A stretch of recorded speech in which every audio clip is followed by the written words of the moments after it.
The Argonautica. By Apollonius Rhodius. Introduction. Much has been written about the chronology of Alexandrian literature and the famous library, founded by Ptolemy Soter, but the dates of the chief writers are still matters of conjecture. The birth of Apollonius Rhodius is placed by scholars at various times between 296 and 260 BC, while the year of his death is equally uncertain. In fact, we have very little information on the subject. There are two lives of Apollonius in the Scholia, both derived from an earlier one which is lost. From these we learn that he was of Alexandria by birth, one that he lived in the time of the Ptolemies, and was a pupil of Callimachus. That while still a youth he composed and recited in public his Argonautica, and that the poem was condemned, in consequence of which he retired to Rhodes. That there he revised his poem, recited it with great applause, and hence called himself a Rhodian. The second life adds, some say that he returned to Alexandria and again recited his poem with the utmost success, so that he was honored with the libraries of the museum and was buried with Callimachus.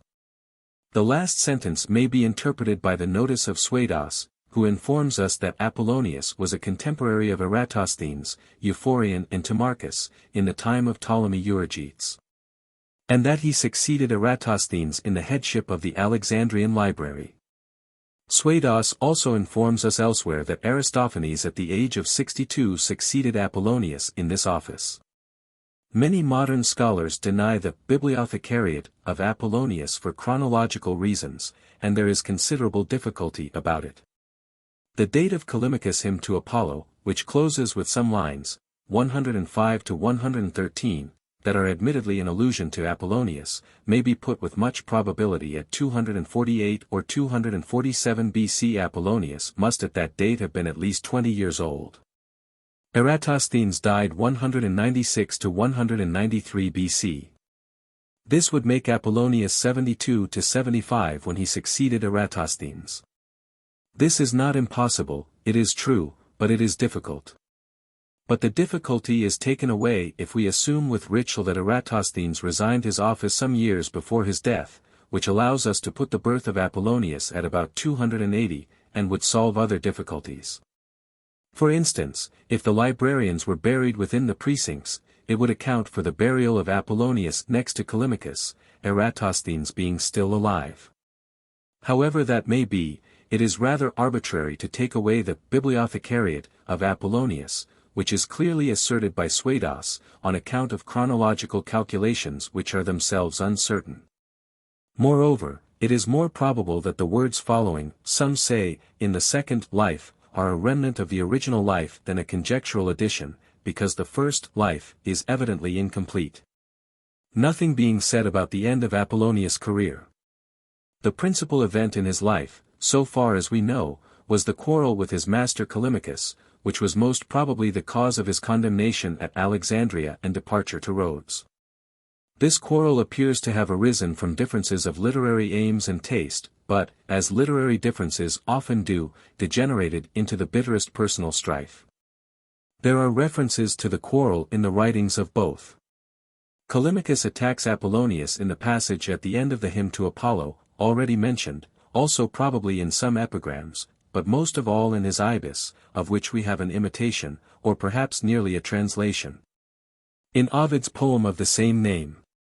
On the part of Apollonius there is a passage in the third book of the Argonautica, LL 927 to 947, which is of a polemical nature and stands out from the context, and the well-known savage epigram upon Callimachus. Two various combinations have been attempted by scholars, notably by Kut, in his Poesy Alexandrine, to give a connected account of the quarrel, but we have not data sufficient to determine the order of the attacks, and replies, and counterattacks. The Ibis has been thought to mark the termination of the feud on the curious ground that it was impossible for abuse to go further. It was an age when literary men were more inclined to comment on writings of the past than to produce original work. Literature was engaged in taking stock of itself. Homer was, of course, professedly admired by all, but more admired than imitated. Epic poetry was out of fashion and we find many epigrams of this period, some by Callimachus, directed against the cyclic poets. by whom were meant at that time those who were always dragging in conventional and commonplace epithets and phrases peculiar to epic poetry. Callimachus was in accordance with the spirit of the age when he proclaimed a great book to be a great evil, and sought to confine poetical activity within the narrowest limits both of subject and space. Theocritus agreed with him, both in principle and practice. The chief characteristics of Alexandrianism are well summarized by Professor Robinson Ellis as follows: precision in form and meter, refinement in diction, a learning often degenerating into pedantry and obscurity. A resolute avoidance of everything commonplace in subject, sentiment or allusion. These traits are more prominent in Callimachus than in Apollonius, but they are certainly to be seen in the latter. He seems to have written the Argonautica out of bravado, to show that he could write an epic poem. But the influence of the age was too strong. Instead of the unity of an epic we have merely a series of episodes, and it is the great beauty and power of one of these episodes that gives the poem its permanent value, the episode of the love of Jason and Medea. This occupies the greater part of the third book. The first and second books are taken up with the history of the voyage to Colchis, while the fourth book describes the return voyage. These portions constitute a metrical guide book, filled no doubt with many pleasing episodes, such as the rape of Hylas, the boxing match between Pollux and Aeetes, the account of Cyzicus, the account of the Amazons, the legend of Pelias. But there is no unity running through the poem beyond that of the voyage itself. The tale of the Argonauts had been told often before in verse and prose, and many authors' names are given in the Scholia to Apollonius, but their works have perished. The best-known earlier account that we have is that in Pindar's fourth Pythian ode, from which Apollonius has taken many details. The subject was one for an epic poem, for its unity might have been found in the working out of the expiation due for the crime of Athamas, but this motive is barely mentioned by our author. As we have it, the motive of the voyage is the command of Pelias to bring back the Golden Fleece, and this command is based on Pelias' desire to destroy Jason. While the divine aid given to Jason results from the intention of Hera to punish Pelias for his neglect of the honor due to her. The learning of Apollonius is not deep but it is curious, his general sentiments are not according to the Alexandrian standard, for they are simple and obvious. In the mass of material from which he had to choose the difficulty was to know what to omit, and much skill is shown in fusing into a tolerably harmonious whole conflicting mythological and historical details. He interweaves with his narrative local legends and the founding of cities, accounts of strange customs, descriptions of works of art, such as that of Ganymede and Eros playing with knucklebones. 3. But prosaically calls himself back to the point from these pleasing digressions by such an expression as, "But this would take me too far from my song." His business is the straightforward tale and nothing else. The astonishing geography of the fourth book reminds us of the interest of the age in that subject, stimulated no doubt by the researches of Eratosthenes and others. The language is that of the conventional epic. Apollonius seems to have carefully studied Homeric glosses, and gives many examples of isolated uses, but his choice of words is by no means limited to Homer. He freely avails himself of Alexandrian words and late uses of Homeric words. Among his contemporaries Apollonius suffers from a comparison with Theocritus, who was a little his senior, but he was much admired by Roman writers who derived inspiration from the great classical writers of Greece by way of Alexandria. In fact, Alexandria was a useful bridge between Athens and Rome. The Argonautica was translated by Varro Atacinus, copied by Ovid and Virgil, and minutely studied by Valerius Flaccus in his poem of the same name. Some of his finest passages have been appropriated and improved upon by Virgil by the divine right of superior genius. For the subject of love had been treated in the romantic spirit before the time of Apollonius in writings that have perished, for instance, in those of Antimachus of Colophon. But the Argonautica is perhaps the first poem still extant in which the expression of this spirit is developed with elaboration. The Medea of Apollonius is the direct precursor of the Dido of Virgil, and it is the pathos and passion of the fourth book of the Aeneid that keep alive many a passage of Apollonius. How do you find this book? Any thoughts about the book or the author? Any suggestion for improvement? Please take a moment to share your thoughts in a comment. If you like it, share it with your friends who might enjoy it as well. Subscribe to keep in touch. Visit completeaudiobooks.com for more quality content. Book I. Beginning with thee, O Phoebus, I will recount the famous deeds of men of old, who, at the behest of King Pelias, down through the mouth of Pontus and between the Cyanean rocks, sped well-benched Argo in quest of the Golden Fleece. Such was the oracle that Pelias heard, that a hateful doom awaited him to be slain at the prompting of the man whom he should see coming forth from the people with but one sandal. And no long time after, in accordance with that true report, Jason crossed the stream of wintry Anoris on foot, and saved one sandal from the mire, but the other he left in the depths held back by the flood. And straightway he came to Pelias to share the banquet which the king was offering to his father Poseidon and the rest of the gods, though he paid no honor to Pelasgian Hera. Quickly the king saw him and pondered, and devised for him the toil of a troublous voyage, in order that on the sea or among strangers he might lose his home return. The ship, as former bards relate, Argus wrought by the guidance of Athena. But now I will tell the lineage and the names of the heroes, and of the long sea paths and the deeds they wrought in their wanderings. May the Muses be the inspirers of my song. First then let us name Orpheus, whom once Calliope bare, it is said, wedded to Thracian Aeagris, near the Pamplean height. Men say that he by the music of his songs charmed the stubborn rocks upon the mountains and the course of rivers.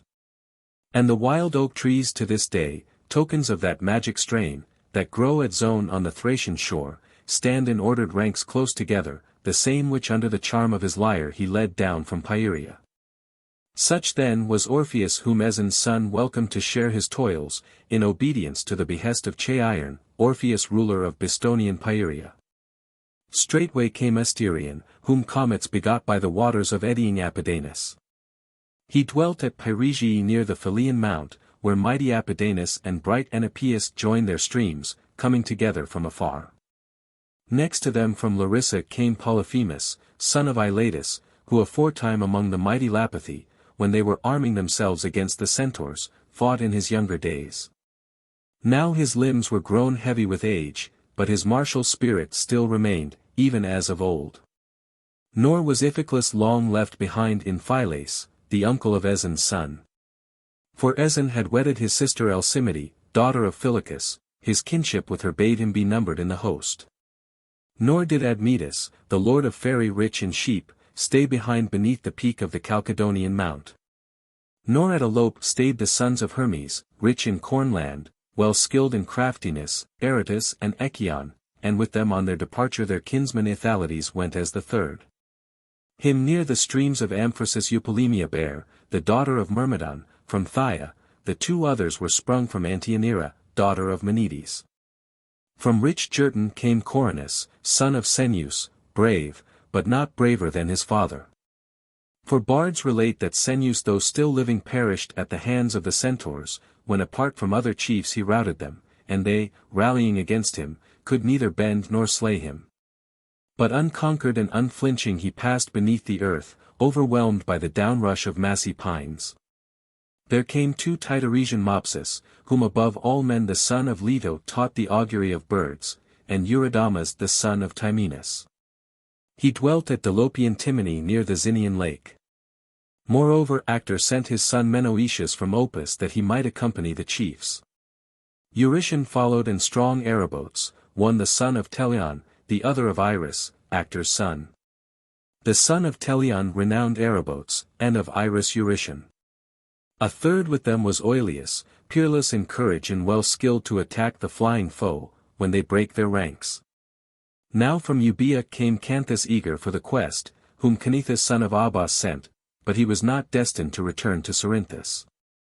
For fate had ordained that he and Mopsus, skilled in the seer's art, should wander and perish in the furthest ends of Libya.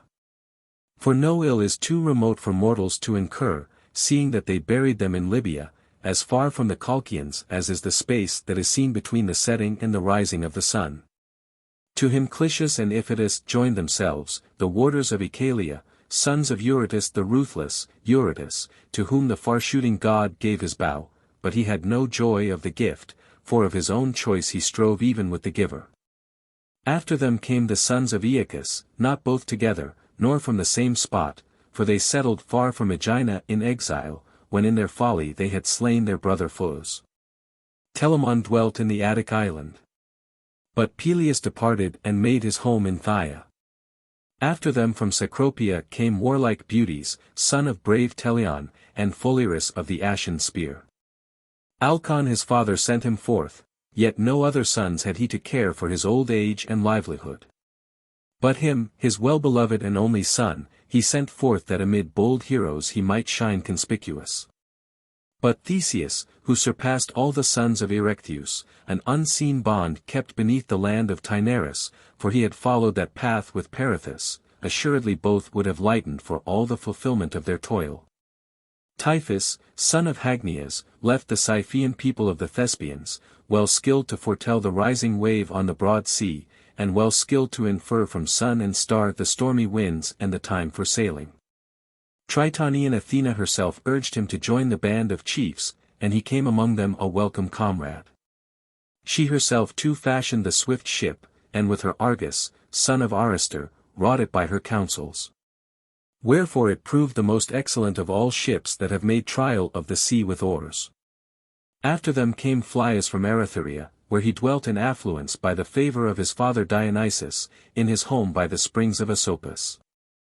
From Argos came Telos and Areus, sons of Bias, and mighty Leodicus, all of whom Pero daughter of Neleus bare, on her account the Aeolid Melampus endured sore affliction in the steading of Iphiclus. Nor do we learn that Heracles of the mighty heart disregarded the eager summons of Aeson's son. But when he heard a report of the heroes gathering and had reached Lyrcean Argos from Arcadia by the road along which he carried the boar alive that fed in the thickets of Lampiae, near the vast Erymanthian swamp. The boar bound with chains he put down from his huge shoulders at the entrance to the marketplace of Mycenae. And himself of his own will set out against the purpose of Eurystheus, and with him went Hylas, a brave comrade, in the flower of youth, to bear his arrows and to guard his bow. Next to him came a scion of the race of divine Danaus, Nauplius. He was the son of Clytoneus son of Naubolus, Naubolus was son of Lernus, Lernus we know was the son of Pretus son of Nauplius, and once Amymone daughter of Danaus, wedded to Poseidon, bare Nauplius, who surpassed all men in naval skill. Idmon came last of all them that dwelt at Argos, for though he had learnt his own fate by augury, he came, that the people might not grudge him fair renown. He was not in truth the son of Abas, but Leto's son himself begot him to be numbered among the illustrious Aeolids, and himself taught him the art of prophecy, to pay heed to birds and to observe the signs of the burning sacrifice.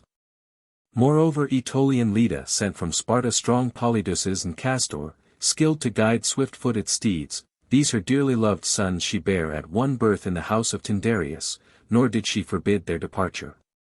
For she had thoughts worthy of the bride of Zeus. The sons of Apharius, Lynceus and proud Idas, came from Arene, both exulting in their great strength. And Lynceus too excelled in keenest sight, if the report is true that hero could easily direct his sight even beneath the earth.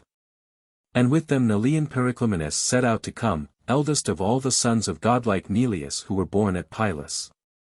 Poseidon had given him boundless strength and granted him that whatever shape he should crave during the fight, that he should take in the stress of battle. Moreover from Arcadia came Amphidamas and Cepheus, who inhabited Tegea and the allotment of Aphidas, 2 sons of Aldus, and Ancaeus followed them as the third, whom his father Lycurgus sent, the brother older than both. But he was left in the city to care for Aeolus now growing old, while he gave his son to join his brothers. Antaeus went clad in the skin of a Maenalian bear, and wielding in his right hand a huge 2-edged battle-axe. For his armor his grandsire had hidden in the house's innermost recess, to see if he might by some means still stay his departure. There came also Augeas, whom fame declared to be the son of Helios. He reigned over the Hellenes, glorying in his wealth, and greatly he desired to behold the Colchian land and eats himself the ruler of the Colchians. Asterius and Amphion, sons of Hyperasius, came from Achaean Pellene, which once Pels their grandsire founded on the brows of Aegialus. After them from Taenarus came Euphemus whom, most swift-footed of men, Europe, daughter of mighty Tydeus, bare to Poseidon. He was wont to skim the swell of the grey sea, and wetted not his swift feet, but just dipping the tips of his toes was borne on the watery path. Yea, and 2 other sons of Poseidon came. One Erginus, who left the citadel of glorious Miletus, the other proud Ancaeus, who left Parthenia, the seat of Ambracian Hera, both boasted their skill in seacraft and in war. After them from Calydon came the son of Enyeus, strong Meleagrus, and Laocoon the brother of Enyeus, though not by the same mother, for a serving woman bare him. Him, now growing old, Enyeus sent to guard his son, thus Meleagrus, still a youth, entered the bold band of heroes. No other had come superior to him, I ween, except Heracles, if for 1 year more he had tarried and been nurtured among the Aetolians. Yea, and his uncle, well skilled to fight whether with the javelin or hand-to-hand, Iphiclus son of Thestius, bare him company on his way. With him came Palaemonius, son of Olenian Lernus, of Lernus by repute, but his birth was from Hephaestus. And so he was crippled in his feet, but his bodily frame and his valor no one would dare to scorn. Wherefore he was numbered among all the chiefs, winning fame for Jason. From the Phocians came Iphitus sprung from Naubolus son of Ornytus. Once he had been his host when Jason went to Pytho to ask for a response concerning his voyage, for there he welcomed him in his own hails. Next came Zets and Calais, sons of Boreas, whom once Orythia, daughter of Erechteus, bare to Boreas on the verge of wintry Thrace. Thither it was that Thracian Boreas snatched her away from Cecropia as she was whirling in the dance, hard by Hissus stream. And, carrying her far off, to the spot that men called the Rock of Sarpedon, near the river Erginus, he wrapped her in dark clouds and forced her to his will. There they were making their dusky wings quiver upon their ankles on both sides as they rose, a great wonder to behold, wings that gleamed with golden scales, and round their backs from the top of the head and neck, hither and thither. Their dark tresses were being shaken by the wind. No, nor had Acastus son of mighty Pelias himself any will to stay behind in the palace of his brave sire, nor Argus, helper of the goddess Athena, but they too were ready to be numbered in the host. So many then were the helpers who assembled to join the son of Aeson. All the chiefs the dwellers thereabout called Minyi, for the most and the bravest avowed that they were sprung from the blood of the daughters of Minyas. Thus Jason himself was the son of Alcimede who was born of Clymene the daughter of Minyas. Now when all things had been made ready by the thralls, all things that fully equipped ships are furnished withal when men's business leads them to voyage across the sea. Then the heroes took their way through the city to the ship where it lay on the strand that men call Magnesian Pagasae. And a crowd of people hastening rushed together, but the heroes shone like gleaming stars among the clouds, and each man as he saw them speeding along with their armor would say, King Zeus, what is the purpose of Pelias? Whither is he driving forth from the Panachaean land so great a host of heroes? On one day they would waste the palace of Aeetes with baleful fire, should he not yield them the fleece of his own goodwill. But the path is not to be shunned, the toil is hard for those who venture. Thus they spake here and there throughout the city, but the women often raised their hands to the sky in prayer to the immortals to grant a return, their heart's desire. And one with tears thus lamented to her fellow. Wretched Alcimede, evil has come to thee at last though late, thou hast not ended with splendor of life. Aeson too, ill-fated man. Surely better had it been for him, if he were lying beneath the earth, enveloped in his shroud, still unconscious of bitter toils. Would that the dark wave, when the maiden Helle perished, had overwhelmed Phrixus too with the ram. But the dire portent even sent forth a human voice, that it might cause to Alcimede sorrows and countless pains hereafter. Thus the women spake at the departure of the heroes. And now many thralls, men and women, were gathered together, and his mother, smitten with grief for Jason. And a bitter pang seized every woman's heart, and with them groaned the father in baleful old age, lying on his bed, closely wrapped round. But the hero straightway soothed their pain, encouraging them, and bade the thralls take up his weapons for war, and they in silence with downcast looks took them up. And even as the mother had thrown her arms about her son, so she clung, weeping without stint, as a maiden all alone weeps, falling fondly on the neck of her hoary nurse, a maid who has now no others to care for her. But she drags on a weary life under a stepmother, who maltreats her continually with ever fresh insults, and as she weeps, her heart within her is bound fast with misery, nor can she sob forth all the groans that struggle for utterance. So without stint wept Alcimede, straining her son in her arms, and in her yearning grief spake as follows. Would that on that day when, wretched woman that I am, I heard King Pelias proclaim his evil behest. I had straightway given up my life and forgotten my cares, so that thou thyself, my son, with thine own hands, mightest have buried me. For that was the only wish left me still to be fulfilled by time, all the other rewards for thy nurture have I long enjoyed. Now I, once so admired among Achaean women, shall be left behind like a bondwoman in my empty halls, pining away, ill-fated one, for love of thee, on whose account I had aforetime so much splendor and renown. My only son for whom I loosed my virgin zone first and last. For to me beyond others the goddess Iolcus grudged abundant offspring. Alas for my folly! Not once, not even in nay dreams did I forebode this, that the flight of Phrixus would bring me woe. Thus with moaning she wept, and her handmaidens, standing by, lamented. But Jason spake gently to her with comforting words. Do not, I pray thee, mother, store up bitter sorrows overmuch, for thou wilt not redeem me from evil by tears, but wilt still add grief to grief. For unseen are the woes that the gods mete out to mortals, be strong to endure thy share of them though with grief in thy heart. Take courage from the promises of Athena, and from the answers of the gods, for very favorable oracles has Phoebus given, and then from the help of the chieftains. But do thou remain here, quiet among thy handmaids, and be not a bird of ill omen to the ship, and thither my clansmen and thralls will follow me. He spake, and started forth to leave the house. And as Apollo goes forth from some fragrant shrine to divine Delos or Claros or Pytho or to broad Laia near the stream of Xanthus, in such beauty moved Jason through the throng of people, and a cry arose as they shouted together. And there met him aged Iphias, priestess of Artemis, guardian of the city, and kissed his right hand, but she had not strength to say a word, for all her eagerness, as the crowd rushed on, but she was left there by the wayside. As the old are left by the young, and he passed on and was gone afar.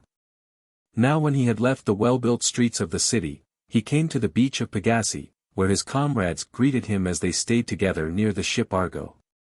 And he stood at the entering in, and they were gathered to meet him. And they perceived Aeetes and Argus coming from the city, and they marveled when they saw them hasting with all speed, despite the will of Pelias.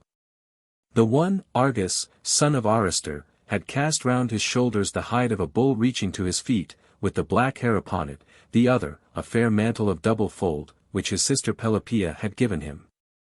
Still Jason forbore from asking them about each point but bade all be seated for an assembly. And there, upon the folded sails and the mast as it lay on the ground, they all took their seats in order. And among them with goodwill spake Aeson's son. All the equipment that a ship needs for all is in due order, lies ready for our departure. Therefore we will make no long delay in our sailing for these things' sake, when the breezes but blow fair. But, friends, for common to all is our return to Hellas hereafter, and common to all is our path to the land of Aeetes, now therefore with ungrudging heart choose the bravest to be our leader, who shall be careful for everything. To take upon him our quarrels and covenants with strangers. Thus he spake, and the young heroes turned their eyes towards bold Heracles sitting in their midst, and with one shout they all enjoined upon him to be their leader. But he, from the place where he sat, stretched forth his right hand and said, Let no one offer this honor to me.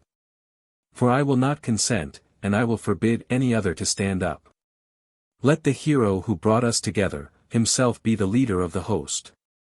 Thus he spake with high thoughts, and they assented, as Heracles bade.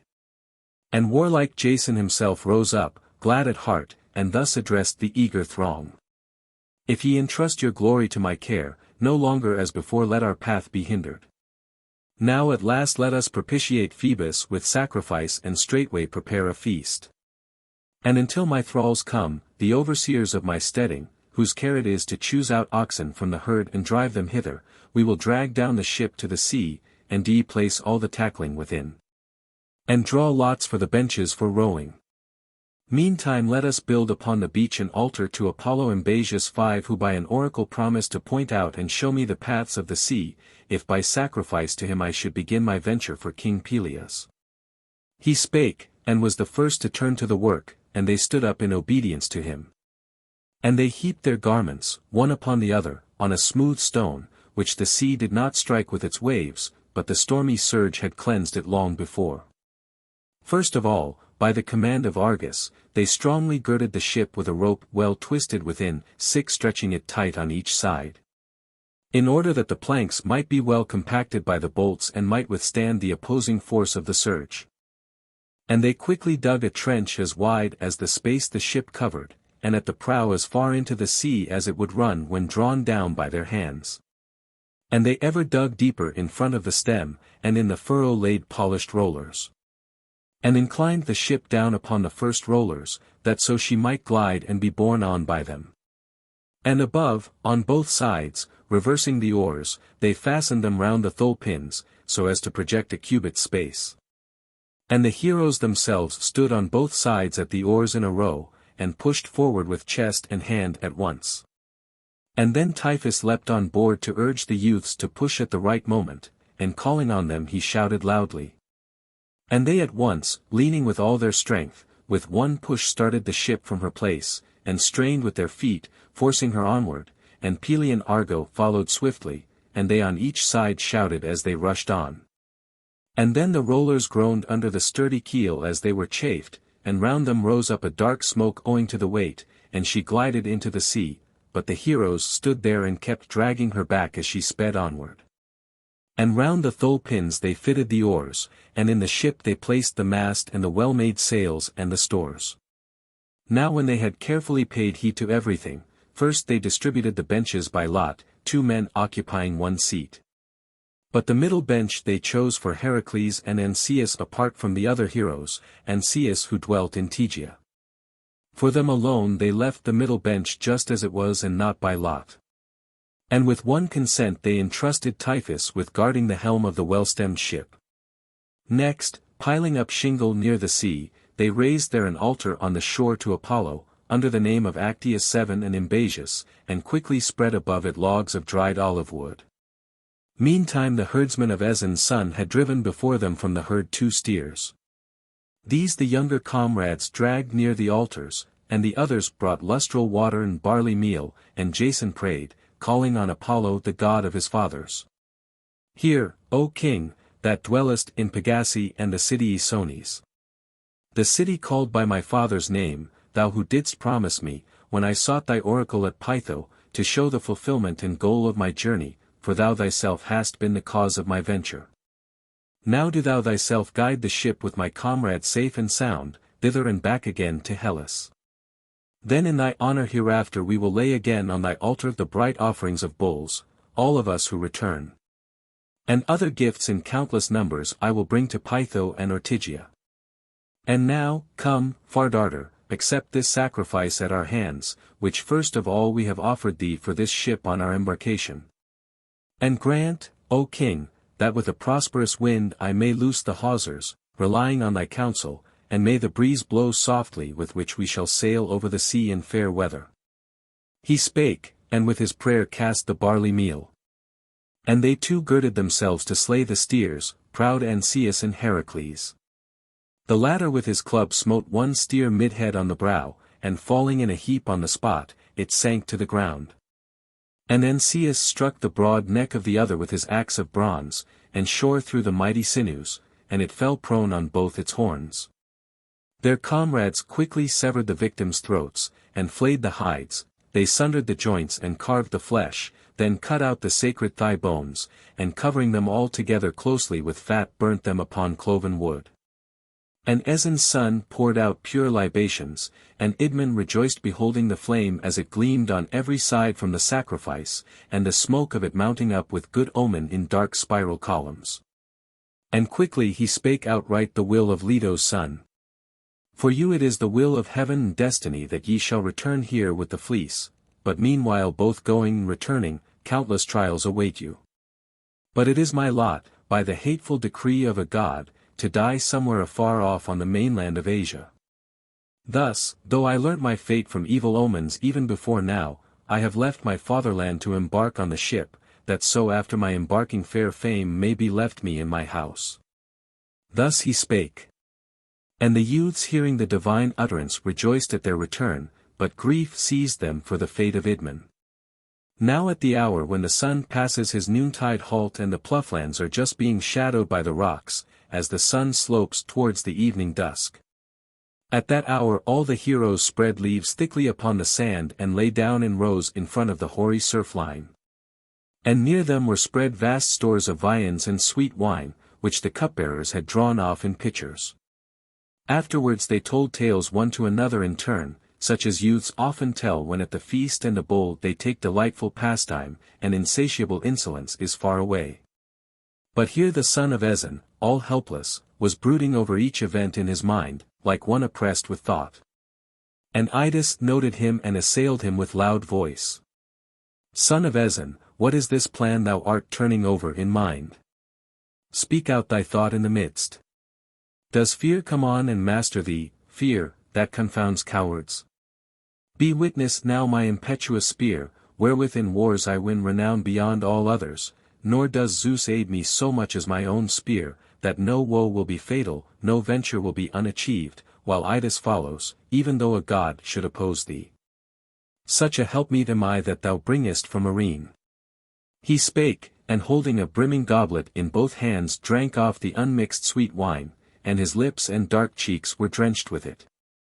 And all the heroes clamored together and Idmon spoke out openly. Vain wretch, thou art devising destruction for thyself before the time. Does the pure wine cause thy bold heart to swell and thy breast to thy ruin, and has it set thee on to dishonor of the gods? Other words of comfort there are with which a man might encourage his comrade, but thou hast spoken with utter recklessness. Such taunts, the tale goes, did the sons of Aloeus once blurt out against the blessed gods, and thou dost no wise equal them in valor, nevertheless they were both slain by the swift arrows of Leto's son, mighty though they were. Thus he spake, and Apharean Iclas laughed out, loud and long, and eyeing him askance replied with biting words. Come now, tell me this by thy prophetic art. Whether for me too the gods will bring to pass such doom as thy father promised for the sons of Aloeus. And bethink thee how thou wilt escape from my hands alive, if thou art caught making a prophecy vain as the idle wind. Thus in wrath Aeetes reviled him, and the strife would have gone further had not their comrades and Aeson's son himself with indignant cry restrained the contending chiefs, and Orpheus lifted his lyre in his left hand and made essay to sing. He sang how the earth, the heaven and the sea, once mingled together in one form, after deadly strife were separated each from other, and how the stars and the moon and the paths of the sun ever keep their fixed place in the sky. And how the mountains rose, and how the resounding rivers with their nymphs came into being and all creeping things. And he sang how first of all Ophion and Eurynome, daughter of Ocean, held the sway of snowy Olympus, and how through strength of arm one yielded his prerogative to Cronos and the other to Rhea, and how they fell into the waves of ocean. But the other two meanwhile ruled over the blessed Titan gods, while Zeus, still a child and with the thoughts of a child, dwelt in the Dictaean cave, and the earth-born Cyclopes had not yet armed him with the bolt, with thunder and lightning. For these things give renown to Zeus. He ended, and stayed his lyre and divine voice. But though he had ceased they still bent forward with eagerness all hushed to quiet, with ears intent on the enchanting strain. Such a charm of song had he left behind in their hearts. Not long after they mixed libations in honor of Zeus, with pious rites as is customary, and poured them upon the burning tongues, and bethought them of sleep in the darkness. Now when gleaming dawn with bright eyes beheld the lofty peaks of Pelion, and the calm headlands were being drenched as the sea was ruffled by the winds, then Typhus awoke from sleep. And at once he roused his comrades to go on board and make ready the oars. And a strange cry did the harbour of Pagasae utter, yea and Pelion Argo herself, urging them to set forth. For in her a beam divine had been laid which Athena had brought from an oak of Dodona and fitted in the middle of the stem. And the heroes went to the benches one after the other, as they had previously assigned for each to row in his place, and took their seats in due order near their fighting gear. In the middle sat Antaeus and mighty Heracles, and near him he laid his club, and beneath his tread the ship's keel sank deep. And now the hawsers were being slipped and they poured wine on the sea. But Jason with tears held his eyes away from his fatherland. And just as youths set up a dance in honor of Phoebus either in Pytho or haply in Ortygia, or by the waters of Ismenus, and to the sound of the lyre round his altar all together in time beat the earth with swiftly moving feet. So they to the sound of Orpheus' lyre smote with their oars the rushing sea water, and the surge broke over the blades, and on this side and on that the dark brine seethed with foam, boiling terribly through the might of the sturdy heroes. And their arms shone in the sun like flame as the ship sped on, and ever their wake gleamed white far behind, like a path seen over a green plain. On that day all the gods looked down from heaven upon the ship and the might of the heroes, half divine, the bravest of men then sailing the sea. And on the topmost heights the nymphs of Pelion wondered as they beheld the work of Itonian Athena, and the heroes themselves wielding the oars. And there came down from the mountain top to the sea Chiron, son of Philara, and where the white surf broke he dipped his feet, and, often waving with his broad hand, cried out to them at their departure, good speed and a sorrowless home return. And with him his wife, bearing Pelias' son Achilles on her arm, showed the child to his dear father. Now when they had left the curving shore of the harbour through the cunning and counsel of prudent Typhus son of Hagnias, who skilfully handled the well-polished helm that he might guide them steadfastly. Then at length they set up the tall mast in the mast-box, and secured it with forestays, drawing them taut on each side, and from it they let down the sail when they had hauled it to the topmast.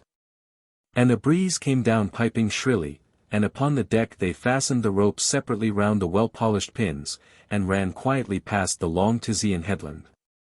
And for them the son of Aeagris touched his lyre and sang in rhythmical song of Artemis, saviour of ships, child of a glorious sire, who hath in her keeping those peaks by the sea, and the land of Iolcus.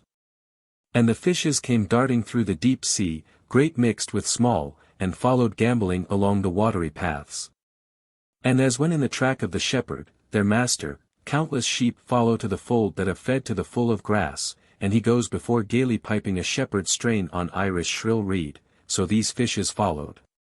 And a chasing breeze ever bore the ship onward. And straightway the misty land of the Pelasgians, rich in cornfields, sank out of sight, and ever speeding onward they passed the rugged sides of Pelion. And the Sepian headland sank away, and Cyathus appeared in the sea, and far off appeared Pyregii and the calm shore of Magnesia on the mainland and the tomb of Dolops.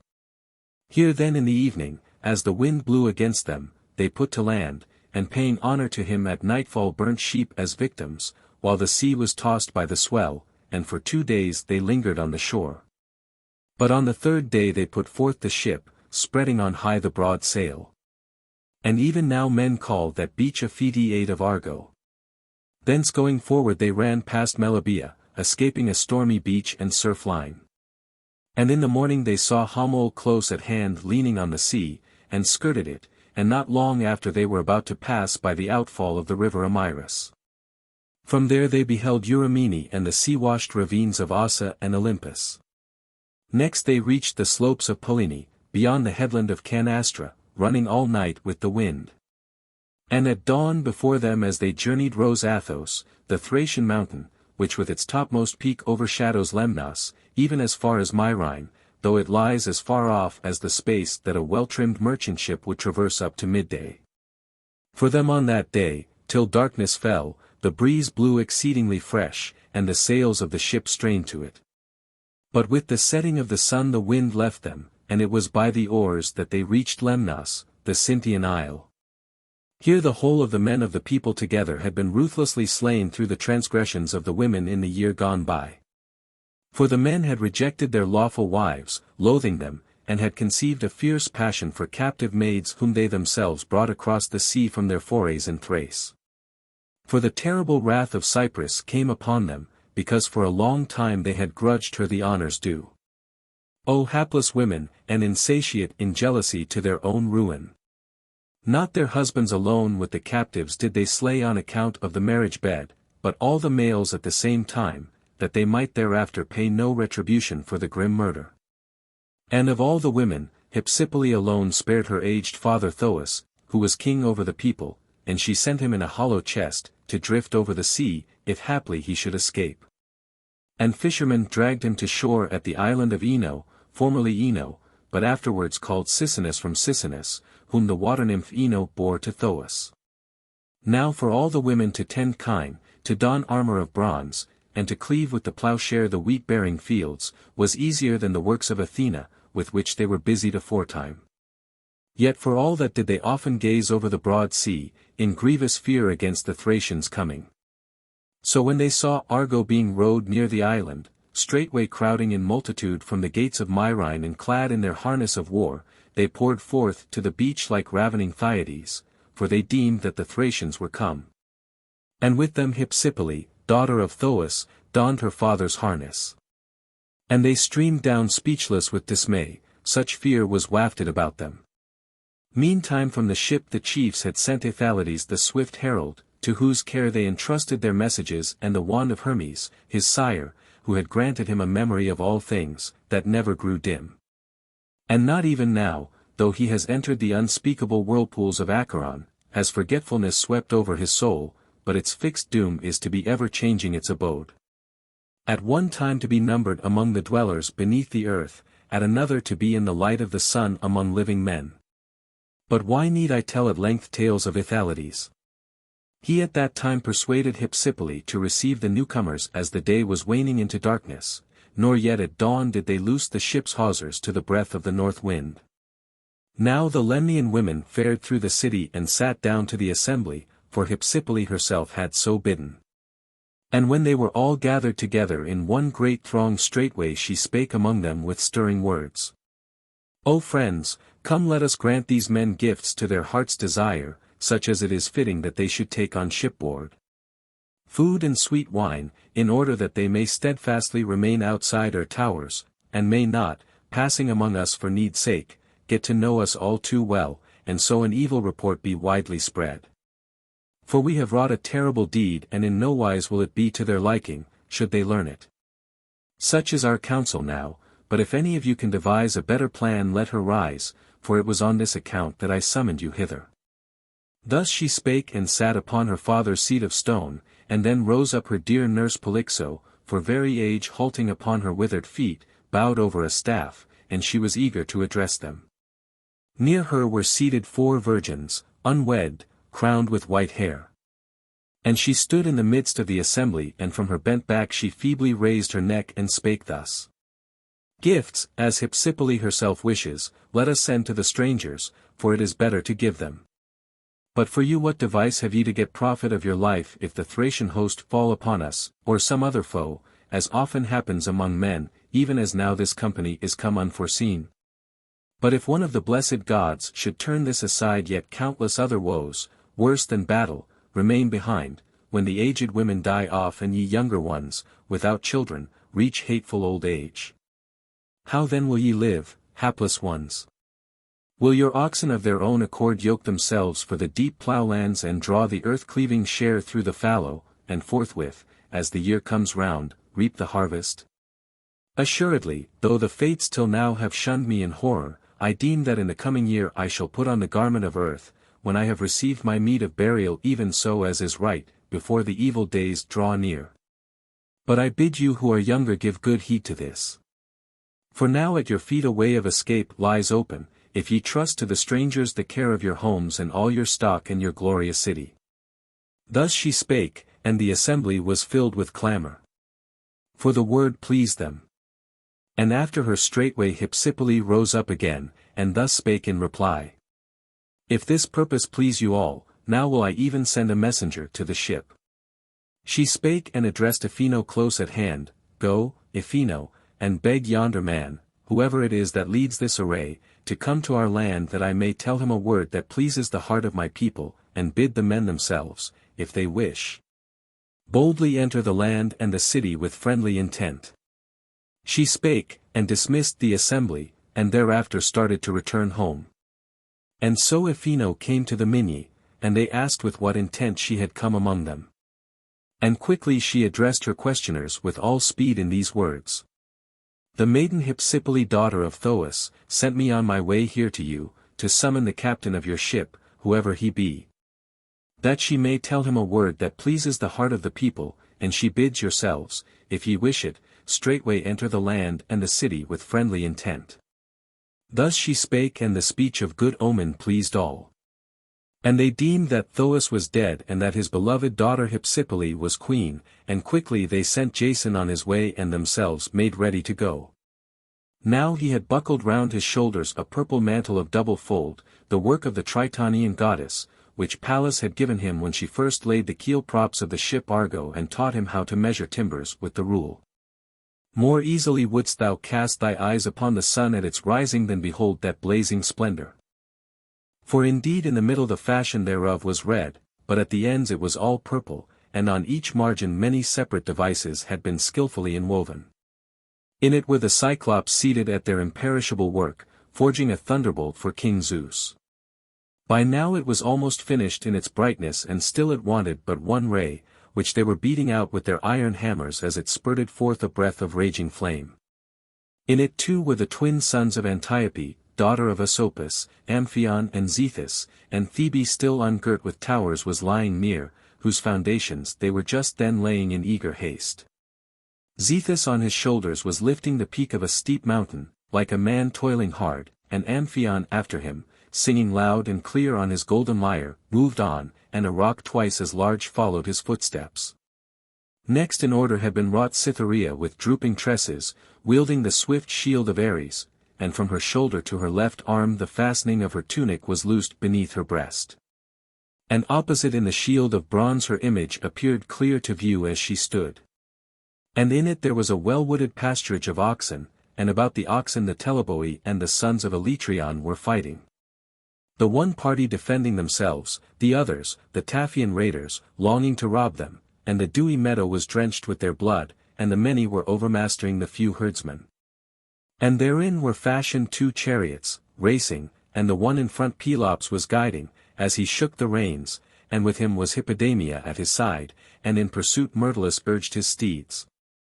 And with him Oenomaus had grasped his couched spear, but fell as the axle swerved and broke in the nave, while he was eager to pierce the back of Pelops. And in it was wrought Phoebus Apollo, a stripling not yet grown up, in the act of shooting at mighty Tydeus, who was boldly dragging his mother by her veil, Tydeus whom glorious Elate bare, but earth nursed him and gave him second birth. And in it was Phrixus the minion, as though he were in very deed listening to the ram, while it was like one speaking. Beholding them thou wouldst be silent and wouldst cheat thy soul with the hope of hearing some wise speech from them, and long wouldst thou gaze with that hope. Such then were the gifts of the Tritonian goddess Athena. And in his right hand Jason held a far-darting spear, which Atalanta gave him once as a gift of hospitality in Myenolis as she met him gladly, for she eagerly desired to follow on that quest. But he himself of his own accord prevented the maid, for he feared bitter strife on account of her love. And he went on his way to the city like to a bright star, which maidens, pent up in new-built chambers, behold as it rises above their homes, and through the dark air it charms their eyes with its fair red gleam, and the maid rejoices. Love-sick for the youth who is far away amid strangers, for whom her parents are keeping her to be his bride. Like to that star the hero trod the way to the city.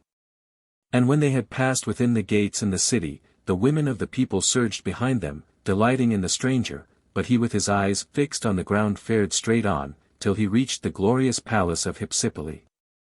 And when he appeared the maids opened the folding doors, fitted with well-fashioned panels. Here Athena leading him quickly through a fair porch set him upon a shining seat opposite her mistress, but Hypsipyle turned her eyes aside and a blush covered her maiden cheeks. Yet for all her modesty she addressed him with crafty words. Stranger, why stay ye so long outside our towers? For the city is not inhabited by the men, but they, as sojourners, plough the wheat-bearing fields of the Thracian mainland. And I will tell out truly all our evil plight, that ye yourselves too may know it well.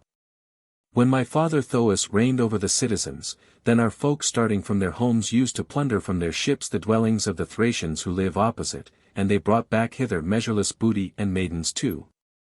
But the counsel of the baneful goddess Cyprus was working out its accomplishment, who brought upon them soul-destroying infatuation. For they hated their lawful wives, and, yielding to their own mad folly, drove them from their homes. And they took to their beds the captives of their spear, cruel ones.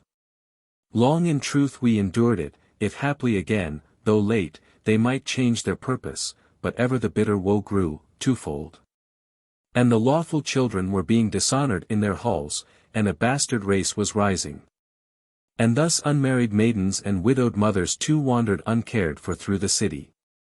No father heeded his daughter ever so little, even though he should see her done to death before his eyes at the hands of an insolent stepdame, nor did sons, as before, defend their mother against unseemly outrage. Nor did brothers care at heart for their sister. But in their homes, in the dance, in the assembly and the banquet, all their thought was only for their captive maidens. Until some god put desperate courage in our hearts no more to receive our lords on their return from Thrace within our towers, so that they might either heed the right or might depart and be gone elsewhither, they and their captives. So they begged of us all the male children that were left in the city, and went back to where even now they dwell on the snowy tilths of Thrace. Do ye therefore stay and settle with us?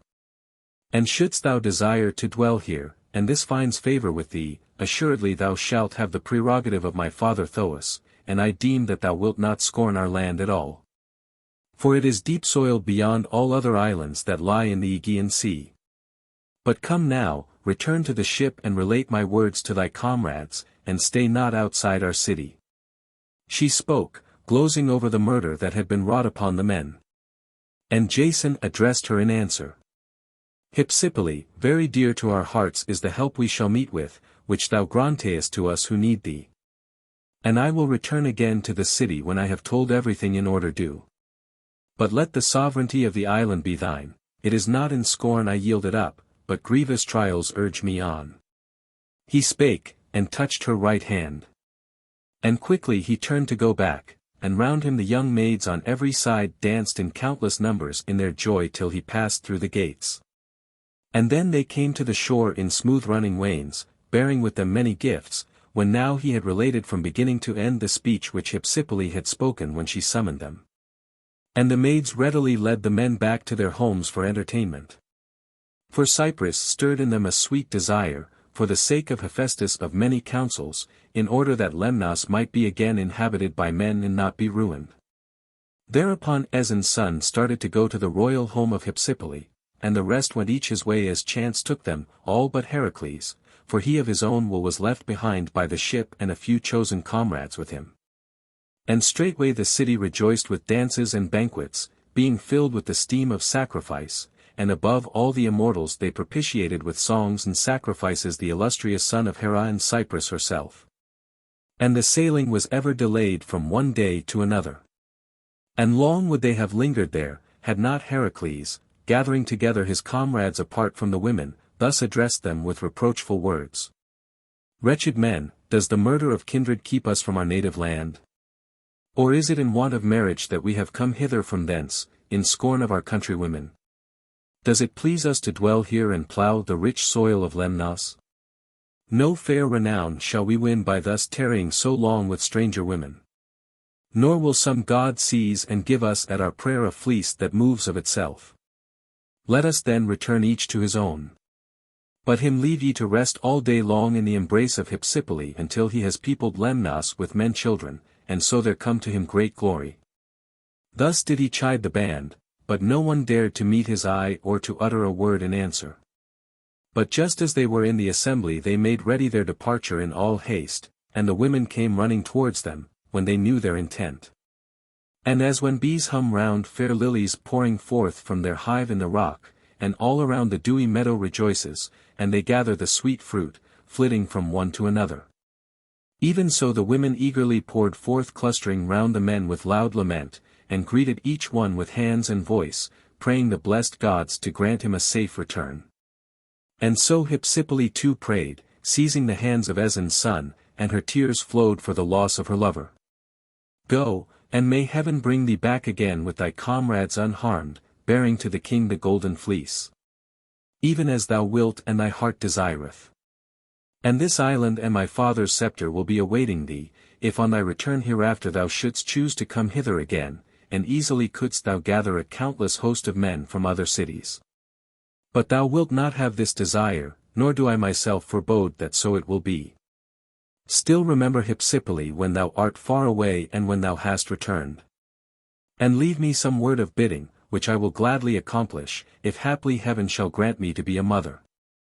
And Aeson's son in admiration thus replied, Hypsipyle, so may all these things prove propitious by the favor of the blessed gods. But do thou hold a nobler thought of me, since by the grace of Pelias it is enough for me to dwell in my native land, may the gods only release me from my toils.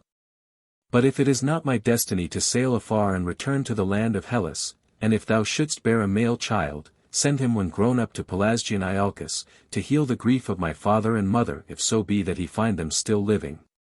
In order that, far away from the king, they may be cared for by their own hearth in their home. He spake, and mounted the ship first of all, and so the rest of the chiefs followed, and, sitting in order, seized the oars, and Argus loosed for them the hawsers from under the sea-beaten rock. Whereupon they mightily smote the water with their long oars, and in the evening by the injunctions of Orpheus they touched at the island of Electra, daughter of Atlas. In order that by gentle initiation they might learn the rites that may not be uttered, and so with greater safety sail over the chilling sea. Of these I will make no further mention, but I bid farewell to the island itself and the indwelling deities, to whom belong those mysteries, which it is not lawful for me to sing. Thence did they row with eagerness over the depths of the Black Sea, having on the one side the land of the Thracians, on the other Imbros on the south, and as the sun was just setting they reached the foreland of the Chersonesus. There a strong south wind blew for them, and raising the sails to the breeze they entered the swift stream of the maiden daughter of Athamas.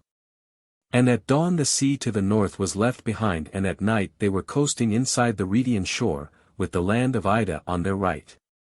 And leaving Dardania they directed their course to Aeetes, and after it they sailed past Percote and the sandy beach of Abarnus and divine Pityeia.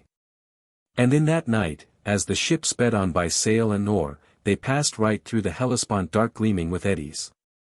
There is a lofty island inside the Propontis, a short distance from the Phrygian mainland with its rich cornfields, sloping to the sea, where an isthmus in front of the mainland is flooded by the waves, so low does it lie.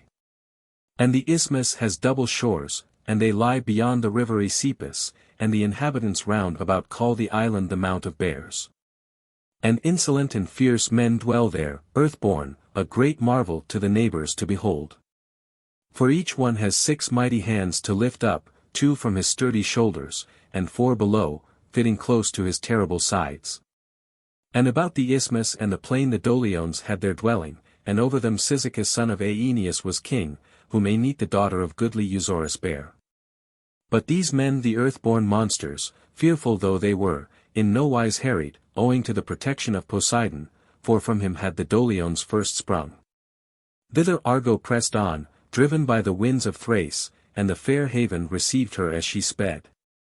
There they cast away their small anchor stone by the advice of Typhus and left it beneath a fountain, the fountain of Artee.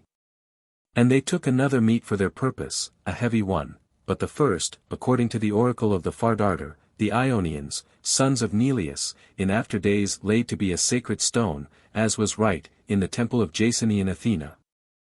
Now the Doliones and Cyzicus himself all came together to meet them with friendliness, and when they knew of the quest and their lineage welcomed them with hospitality.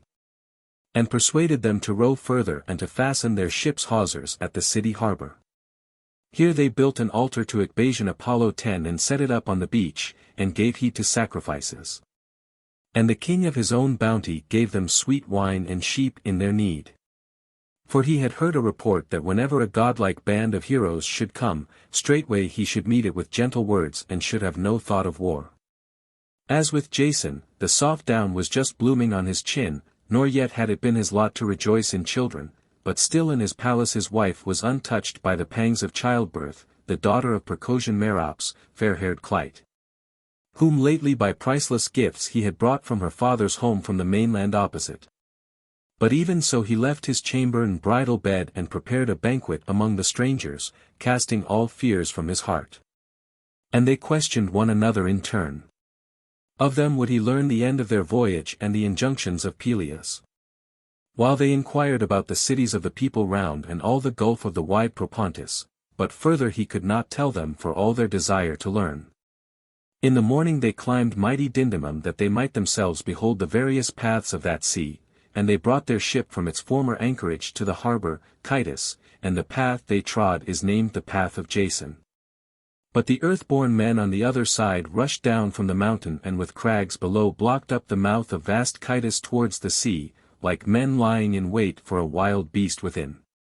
But there Heracles had been left behind with the younger heroes and he quickly bent his back-springing bow against the monsters and brought them to earth one after another, and they in their turn raised huge ragged rocks and hurled them. For these dread monsters too, Irene, the goddess Hera, bride of Zeus, had nurtured to be a trial for Heracles. And therewithal came the rest of the martial heroes returning to meet the foe before they reached the height of outlook, and they fell to the slaughter of the earthborn, receiving them with arrows and spears until they slew them all as they rushed fiercely to battle. And as when woodcutters cast in rows upon the beach long trees just hewn down by their axes, in order that, once sodden with brine, they may receive the strong bolts.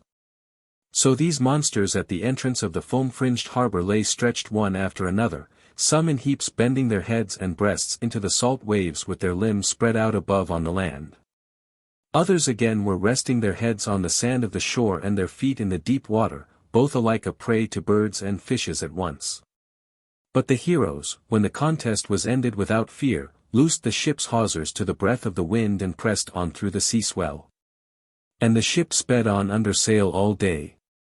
But when night came the rushing wind did not hold steadfast, but contrary blasts caught them and held them back till they again approached the hospitable Doliones.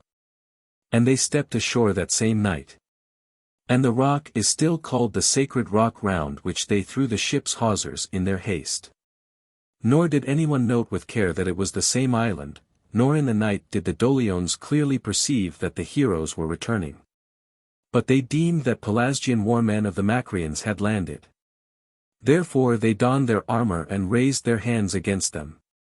And with clashing of ashen spears and shields they fell on each other, like the swift rush of fire which falls on dry brushwood and rears its crest, and the din of battle, terrible and furious, fell upon the people of the Doliones. Nor was the king to escape his fate and return home from battle to his bridal chamber and bed. But Aeson's son leapt upon him as he turned to face him, and smote him in the middle of the breast, and the bone was shattered round the spear. He rolled forward in the sand and filled up the measure of his fate. For that no mortal may escape, but on every side a wide snare encompasses us. And so, when he thought that he had escaped bitter death from the chiefs, fate entangled him that very night in her toils while battling with them, and many champions withal were slain. Heracles killed Telecles and Megabronce, and Acastus slew Sphodrus, and Pelias slew Zelus and Gephorus swift in war. Telamon of the strong spear slew Basilius. And Aeetes slew Promeus, and Clitius Hyacinthus, and the two sons of Tyndareus slew Megalossus and Phlogius. And after them the son of Ennius slew bold Idomeneus, and Artatius, leader of men. All of whom the inhabitants still honor with the worship due to heroes. And the rest gave way and fled in terror just as doves fly in terror before swift-winged hawks. And with a din they rustled in a body to the gates. And quickly the city was filled with loud cries at the turning of the dolorous fight. But at dawn both sides perceived the fatal and cureless error. And bitter grief seized the minion heroes when they saw before them Cyzicus son of Aeneas fallen in the midst of dust and blood. And for 3 whole days they lamented and rent their hair, they and the dull ones. Then 3 times round his tomb they paced in armor of bronze and performed funeral rites and celebrated games, as was meet, upon the meadow plain, where even now rises the mound of his grave to be seen by men of a later day. No, nor was his bride Clyte left behind her dead husband, but to crown the ill she wrought an ill yet more awful, when she clasped a noose round her neck. Her death even the nymphs of the grove bewailed. And of all the tears for her that they shed to earth from their eyes the goddesses made a fountain, which they call Clyte 11 the illustrious name of the hapless maid. Most terrible came that day from Zeus upon the Doliones, women and men. For no one of them dared even to taste food, nor for a long time by reason of grief did they take thought for the toil of the corn mill, but they dragged on their lives eating their food as it was, untouched by fire. Here even now, when the Ionians that dwell in Cyzicus pour their yearly libations for the dead, they ever grind the meal for the sacrificial cakes at the common mill. 12. After this, fierce tempests arose for 12 days and nights together and kept them there from sailing. But in the next night the rest of the chieftains, overcome by sleep, were resting during the latest period of the night, while Acastus and Mopsus the son of Ampius kept guard over their deep slumbers. And above the golden head of Aeson's son there hovered a Halcyon prophesying with shrill voice the ceasing of the stormy winds, and Mopsus heard and understood the cry of the bird of the shore, fraught with good omen. And some god made it turn aside, and flying aloft it settled upon the stern ornament of the ship. And the seer touched Jason as he lay wrapped in soft sheepskins and woke him at once, and thus spake.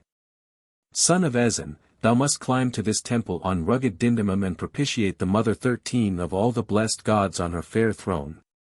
And the stormy blasts shall cease. For such was the voice I heard but now from the Halcyon, bird of the sea, which, as it flew above thee in thy slumber, told me all. For by her power the winds and the sea and all the earth below and the snowy seat of Olympus are complete. And to her, when from the mountains she ascends the mighty heaven, Zeus himself, the son of Cronos, gives place. In like manner the rest of the immortal blessed ones reverence the dread goddess. Thus he spake, and his words were welcome to Jason's ear. And he arose from his bed with joy and woke all his comrades hurriedly and told them the prophecy of Mopsus the son of Ampycus. And quickly the younger men drove oxen from their stalls and began to lead them to the mountain's lofty summit. And they loosed the hawsers from the sacred rock and rowed to the Thracian harbor. And the heroes climbed the mountain, leaving a few of their comrades in the ship. And to them the Macrian heights and all the coast of Thrace opposite appeared to view close at hand. And there appeared the misty mouth of Bosporus and the Mysian hills, and on the other side the stream of the river Aesepus and the city and the Paean plain of Adrastea. Now there was a sturdy stump of vine that grew in the forest, a tree exceeding old, this they cut down, to be the sacred image of the mountain goddess. And Argus smoothed it skillfully, and they set it upon that rugged hill beneath a canopy of lofty oaks, which of all trees have their roots deepest. And near it they heaped an altar of small stones, and wreathed their brows with oak leaves and paid heed to sacrifice, invoking the mother of Dindymum, most venerable, dweller in Phrygia, and Titias and Silenus. Who alone of many are called dispensers of doom and assessors of the Idaean mother, the Idaean dactyls of Crete, whom once the nymph Anchiale, as she grasped with both hands the land of Oaxus, bare in the Dictaean cave. And with many prayers did Aeson's son beseech the goddess to turn aside the stormy blasts as he poured libations on the blazing sacrifice. And at the same time by command of Orpheus the youths trod a measure dancing in full armor, and clashed with their swords on their shields. So that the ill-omened cry might be lost in the air the wail which the people were still sending up in grief for their king. Hence from that time forward the Phrygians propitiate Rhea with the wheel and the drum. And the gracious goddess, I ween, inclined her heart to pious sacrifices, and favorable signs appeared. The trees shed abundant fruit, and round their feet the earth of its own accord put forth flowers from the tender grass. And the beasts of the wildwood left their lairs and thickets and came up fawning on them with their tails. And she caused yet another marvel.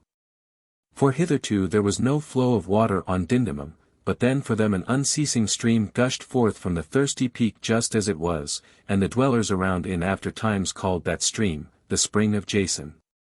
And then they made a feast in honor of the goddess on the Mount of Bears, singing the praises of Rhea most venerable, but at dawn the winds had ceased and they rode away from the island. Thereupon a spirit of contention stirred each chieftain, who should be the last to leave his oar. For all around the windless air smoothed the swirling waves and lulled the sea to rest. And they, trusting in the calm, mightily drove the ship forward, and as she sped through the salt sea, not even the storm-footed steeds of Poseidon would have overtaken her. Nevertheless, when the sea was stirred by violent blasts which were just rising from the rivers about evening, for spent with toil, they ceased. But Heracles by the might of his arms pulled the weary rowers along all together, and made the strong-knit timbers of the ship to quiver. But when, eager to reach the Mysian mainland, they passed along in sight of the mouth of Rhindius and the great cairn of Aegean, a little way from Phrygia, then Heracles, as he ploughed up the furrows of the roughened surge, broke his oar in the middle. And one half he held in both his hands as he fell sideways, the other the sea swept away with its receding wave. And he sat up in silence glaring round, for his hands were unaccustomed to be idle. Now at the hour when from the field some delver or ploughman goes gladly home to his hut, longing for his evening meal, and there on the threshold, all squalid with dust, bows his wearied knees, and, beholding his hands worn with toil, with many a curse reviles his belly. At that hour the heroes reached the homes of the Caeanian land near the Argonautic mount and the outfall of Ceus. Them as they came in friendliness, the Mysians, inhabitants of that land, hospitably welcomed, and gave them in their need provisions and sheep and abundant wine. Hereupon some brought dried wood, others from the meadows leaves for beds which they gathered in abundance for strewing, whilst others were twirling sticks to get fire. Others again were mixing wine in the bowl and making ready the feast, after sacrificing at nightfall to Apollo Ecbasius. But the son of Zeus having duly enjoined on his comrades to prepare the feast took his way into a wood, that he might first fashion for himself an oar to fit his hand. Wandering about he found a pine not burdened with many branches, nor too full of leaves, but like to the shaft of a tall poplar, so great was it both in length and thickness to look at. And quickly he laid on the ground his arrow-holding quiver together with his bow, and took off his lion's skin. And he loosened the pine from the ground with his bronze-tipped club and grasped the trunk with both hands at the bottom, relying on his strength, and he pressed it against his broad shoulder with legs wide apart. And clinging close he raised it from the ground deep-rooted though it was, together with clods of earth. And as when unexpectedly, just at the time of the stormy setting of baleful Orion, a swift gust of wind strikes down from above, and wrenches a ship's mast from its stays, wedges and all, so did Heracles lift the pine. And at the same time he took up his bow and arrows, his lion's skin and club, and started on his return. Meantime Hylas with pitcher of bronze in hand had gone apart from the throng, seeking the sacred flow of a fountain, that he might be quick in drawing water for the evening meal and actively make all things ready in due order against his lord's return. For in such ways did Heracles nurture him from his first childhood when he had carried him off from the house of his father, goodly Theodamas, whom the hero pitilessly slew among the Dryopians because he withstood him about an ox for the plough. Theodamas was cleaving with his plough the soil of fallow land when he was smitten with the curse, and Heracles bade him give up the ploughing ox against his will. For he desired to find some pretext for war against the Dryopians for their bane, since they dwelt there reckless of right. But these tales would lead me far astray from my song. And quickly Hylas came to the spring which the people who dwell thereabouts call Pegi. And the dances of the nymphs were just now being held there.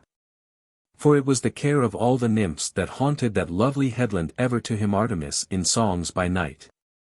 All who held the mountain peaks or glens, all they were ranged far off guarding the woods. But one, a water nymph was just rising from the fair flowing spring, and the boy she perceived close at hand with the rosy flush of his beauty and sweet grace. For the full moon beaming from the sky smote him. And Cyprus made her heart faint, and in her confusion she could scarcely gather her spirit back to her. But as soon as he dipped the pitcher in the stream, leaning to one side, and the brimming water rang loud as it poured against the sounding bronze, straightway she laid her left arm above upon his neck yearning to kiss his tender mouth. And with her right hand she drew down his elbow, and plunged him into the midst of the eddy. Alone of his comrades the hero Polyphemus, son of Iolcus, as he went forward on the path, heard the boy's cry, for he expected the return of mighty Heracles. And he rushed after the cry, near Peggy, like some beast of the wild wood whom the bleating of sheep has reached from afar, and burning with hunger he follows, but does not fall in with the flocks. For the shepherds beforehand have penned them in the fold, but he groans and roars vehemently until he is weary.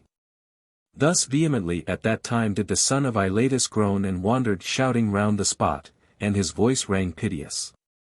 Then quickly drawing his great sword he started in pursuit, in fear lest the boy should be the prey of wild beasts, or men should have lain in ambush for him faring all alone, and be carrying him off, an easy prey.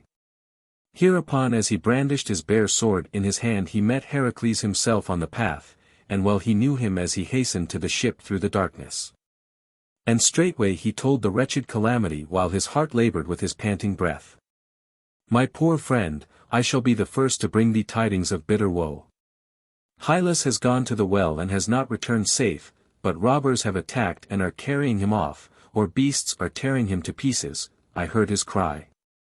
Thus he spake. And when Heracles heard his words, sweat in abundance poured down from his temples and the black blood boiled beneath his heart. And in wrath he hurled the pine to the ground and hurried along the path whither his feet bore on his impetuous soul. And as when a bull stung by a gadfly tears along, leaving the meadows and the marsh land, and recks not of herdsman or herd, but presses on, now without cheek, now standing still, and raising his broad neck he bellows loudly. Stung by the maddening fly. So he in his frenzy now would ply his swift knees unresting, now again would cease from toil and shout afar with loud pealing cry. But straightway the morning star rose above the topmost peaks and the breeze swept down. And quickly did Typhus urge them to go aboard and avail themselves of the wind. And they embarked eagerly forthwith, and they drew up the ship's anchors and hauled the ropes astern. And the sails were bellied out by the wind, and far from the coast were they joyfully borne past the Posidean headland. But at the hour when gladsome dawn shines from heaven, rising from the east, and the paths stand out clearly, and the dewy plains shine with a bright gleam, then at length they were aware that unwittingly they had abandoned those men. And a fierce quarrel fell upon them, and violent tumult, for that they had sailed and left behind the bravest of their comrades. And Aeson's son, bewildered by their hapless plight, said never a word, good or bad.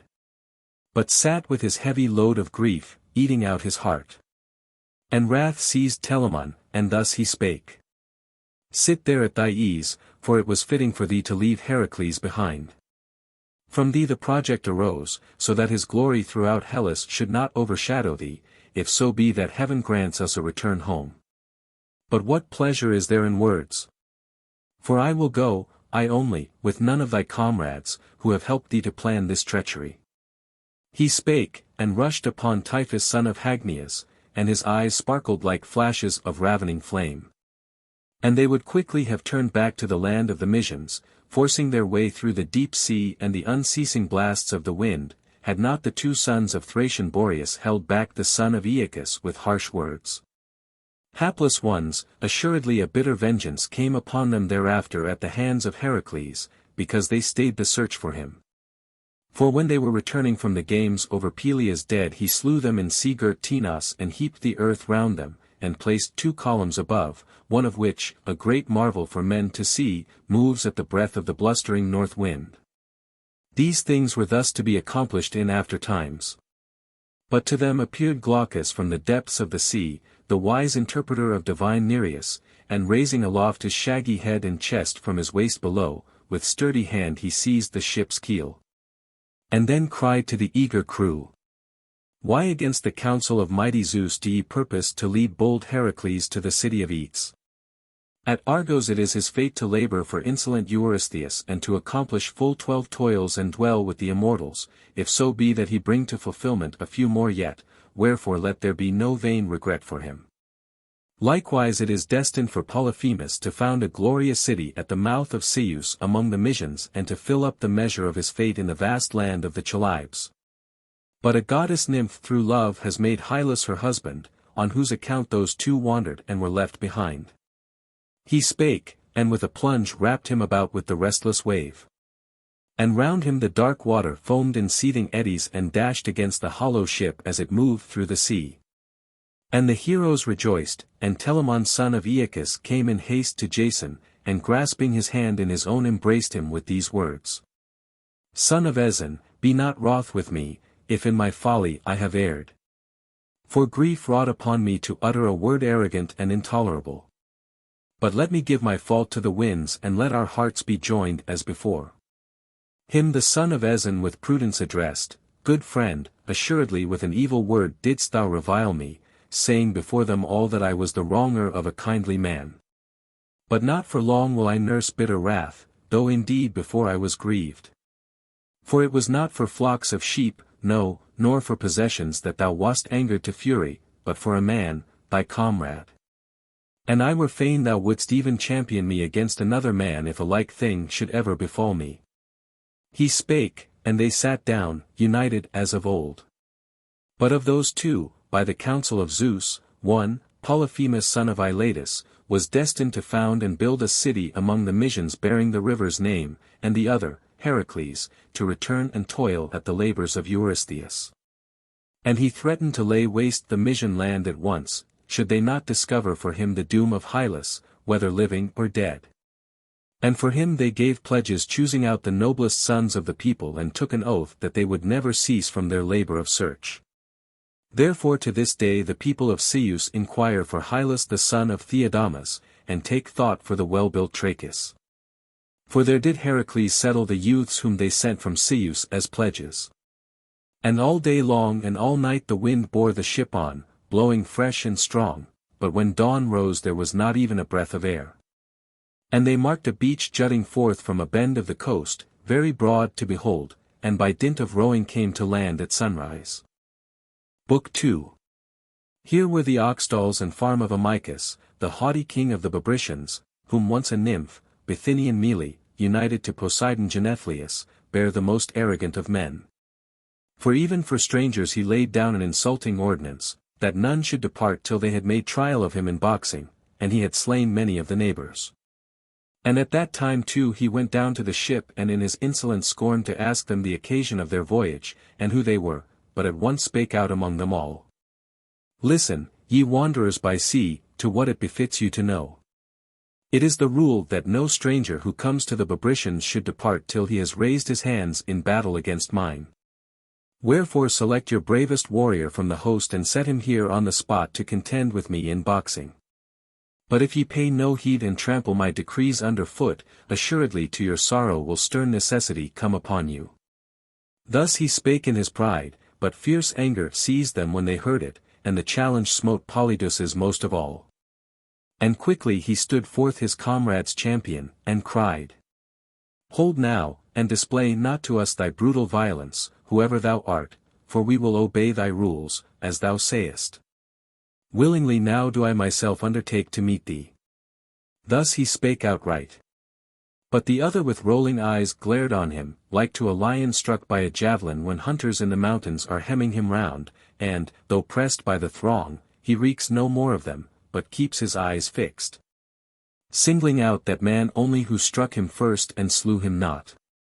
Hereupon the son of Tyndareus laid aside his mantle, closely woven, delicately wrought, which one of the Lemnian maidens had given him as a pledge of hospitality.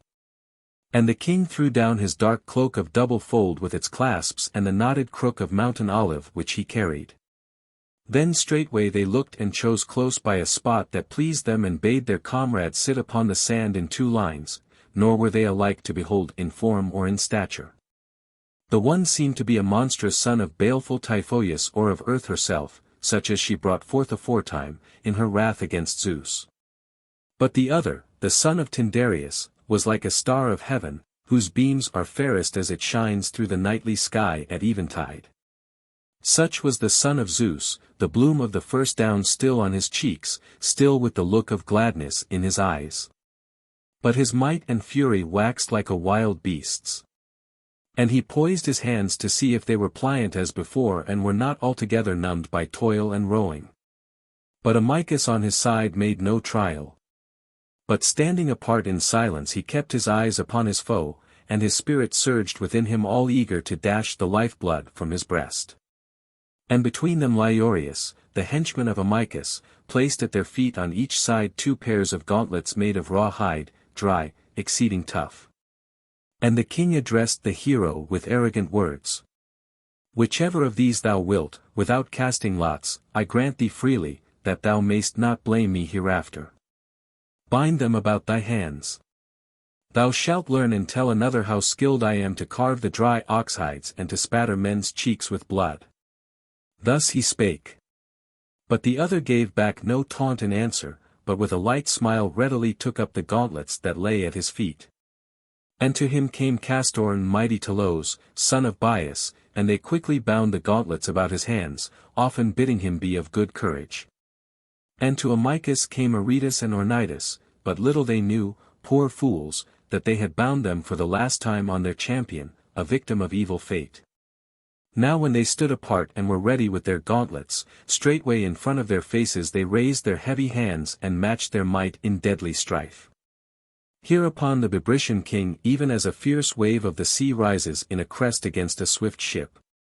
But she by the skill of the crafty pilot just escapes the shock when the billow is eager to break over the bulwark, so he followed up the son of Tyndareus, trying to daunt him, and gave him no respite.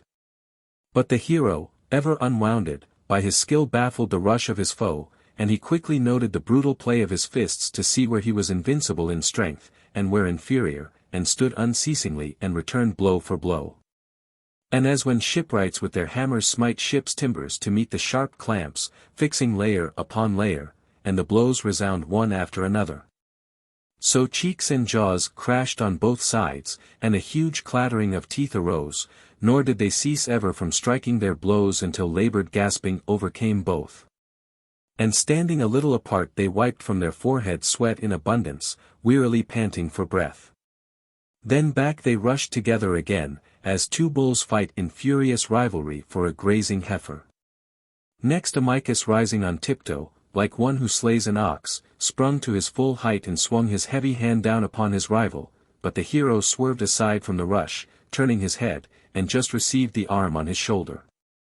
And coming near and slipping his knee past the king's, with a rush he struck him above the ear, and broke the bones inside, and the king in agony fell upon his knees, and the minion heroes shouted for joy, and his life was poured forth all at once. Nor were the Bebrycians reckless of their king, but all together took up rough clubs and spears and rushed straight on Polydeuces. But in front of him stood his comrades, their keen swords drawn from the sheath. First Castor struck upon the head a man as he rushed at him, and it was cleft in twain and fell on each side upon his shoulders. And Polydeuces slew huge Idomeneus and Mimas. The one, with a sudden leap, he smote beneath the breast with his swift foot and threw him in the dust, and as the other drew near he struck him with his right hand above the left eyebrow, and tore away his eyelid and the eyeball was left bare. But Oreides, insolent henchman of Amycus, wounded Telos son of Bias in the side, but did not slay him, but only grazing the skin the brawn sped under his belt and touched not the flesh. Likewise Aeetes with well-seasoned club smote Iphitus, the steadfast son of Eurytus, not yet destined to an evil death, assuredly soon was he himself to be slain by the sword of Colchis. Then Ancaeus, the dauntless son of Lycurgus, quickly seized his huge axe, and in his left hand holding a bear's dark hide, plunged into the midst of the Bebrycians with furious onset. And with him charged the sons of Aeacus, and with them started warlike Jason. And as when amid the folds grey wolves rush down on a winter's day and scare countless sheep, unmarked by the keen-scented dogs and the shepherds too, and they seek what first to attack and carry off. Often glaring around, but the sheep are just huddled together and trample on one another, so the heroes grievously scared the arrogant Bebrycians. And as shepherds or beekeepers smoke out a huge swarm of bees in a rock, and they meanwhile, pent up in their hive, murmur with droning hum, till, stupefied by the murky smoke, they fly forth far from the rock. So they stayed steadfast no longer, but scattered themselves inland through Bebrycia, proclaiming the death of Amycus, fools, not to perceive that another woe all unforeseen was hard upon them. For at that hour their vineyards and villages were being ravaged by the hostile spear of Lycus and the Mariandini, now that their king was gone. For they were ever at strife about the iron-bearing land. And now the foe was destroying their steadings and farms, and now the heroes from all sides were driving off their countless sheep. And one spake among his fellows thus. Bethink ye what they would have done in their cowardice if haply some god had brought Heracles hither. Assuredly, if he had been here, no trial would there have been of fists, I ween, but when the king drew near to proclaim his rules, the club would have made him forget his pride and the rules to boot. Yea, we left him uncared for on the strand and we sailed over sea, and full well each one of us shall know our baneful folly, now that he is far away. Thus he spake, but all these things had been wrought by the counsels of Zeus. Then they remained there through the night and tended the hurts of the wounded men, and offered sacrifice to the immortals, and made ready a mighty meal, and sleep fell upon no man beside the bowl and the blazing sacrifice. They wreathed their fair brows with the bay that grew by the shore, whereto their hawsers were bound, and chanted a song to the lyre of Orpheus in sweet harmony, and the windless shore was charmed by their song. And they celebrated the Therapnean son of Zeus. 14. But when the sun rising from far lands lighted up the dewy hills and wakened the shepherds, then they loosed their hawsers from the stem of the bay tree and put on board all the spoil they had need to take. And with a favouring wind they steered through the eddying Bosporus. Hereupon a wave like a steep mountain rose aloft in front as though rushing upon them, ever upheaved above the clouds. Nor would you say that they could escape grim death, for in its fury it hangs over the middle of the ship, like a cloud, yet it sinks away into calm if it meets with a skilful helmsman. So they by the steering craft of Typhus escaped, unhurt but sore dismayed. And on the next day they fastened the hawsers to the coast opposite the Bithynian land. There Phineus, son of Agenor, had his home by the sea, Phineus who above all men endured most bitter woes because of the gift of prophecy which Leto's son had granted him aforetime. And he reverenced not a whit even Zeus himself, for he foretold unerringly to men his sacred will. Wherefore Zeus sent upon him a lingering old age, and took from his eyes the pleasant light, and suffered him not to have joy of the dainties untold that the dwellers around ever brought to his house, when they came to inquire the will of heaven. But on a sudden, swooping through the clouds, the Harpies with their crooked beaks incessantly snatched the food away from his mouth and hands. And at times not a morsel of food was left, at others but a little, in order that he might live and be tormented. And they poured forth over all a loathsome stench. And no one dared not merely to carry food to his mouth but even to stand at a distance, so foully reeked the remnants of the meal. But straightway when he heard the voice and the tramp of the band he knew that they were the men passing by, at whose coming Zeus' oracle had declared to him that he should have joy of his food. And he rose from his couch, like a lifeless dream, bowed over his staff, and crept to the door on his withered feet, feeling the walls, and as he moved, his limbs trembled for weakness and age. And his parched skin was caked with dirt, and naught but the skill held his bones together. And he came forth from the hall with wearied knees and sat on the threshold of the courtyard. And a dark stupor covered him, and it seemed that the earth reeled round beneath his feet, and he lay in a strengthless trance, speechless. But when they saw him they gathered round and marvelled. And he at last drew laboured breath from the depths of his chest and spoke among them with prophetic utterance. Listen, bravest of all the Hellenes, if it be truly ye, whom by a king's ruthless command Jason is leading on the ship Argo in quest of the fleece. It is ye truly. Even yet my soul by its divination knows everything. Thanks I render to thee, O king, son of Leto, plunged in bitter affliction though I be. I beseech you by Zeus the god of suppliants, the sternest foe to sinful men, and for the sake of Phoebus and Hera herself, under whose especial care ye have come hither, help me, save an ill-fated man from misery. And depart not uncaring and leaving me thus as ye see. For not only has the Fury set her foot on my eyes and I drag on to the end a weary old age, but besides my other woes a woe hangs over me the bitterest of all. The Harpies, swooping down from some unseen den of destruction, ever snatch the food from my mouth. And I have no device to aid me. But it were easier, when I long for a meal, to escape my own thoughts than them, so swiftly do they fly through the air. But if haply they do leave me a morsel of food it reeks of decay and the stench is unendurable, nor could any mortal bear to draw near even for a moment, no, not if his heart were wrought of adamant. But necessity, bitter and insatiate, compels me to abide and abiding to put food in my cursed belly. These pests, the oracle declares, the sons of Boreas shall restrain. And no strangers are they that shall ward them off if indeed I am Phineus who was once renowned among men for wealth and the gift of prophecy, and if I am the son of my father Agenor. And, when I ruled among the Thracians, by my bridal gifts I brought home their sister Cleopatra to be my wife. So spake Agenor's son, and deep sorrow seized each of the heroes, and especially the two sons of Boreas. And brushing away a tear they drew nigh, and Zet spake as follows, taking in his own the hand of the grief-worn sire.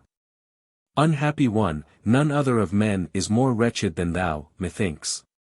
Why upon thee is laid the burden of so many sorrows? Hast thou with baneful folly sinned against the gods through thy skill in prophecy? For this are they greatly wroth with thee. Yet our spirit is dismayed within us for all our desire to aid thee, if indeed the God has granted this privilege to us too.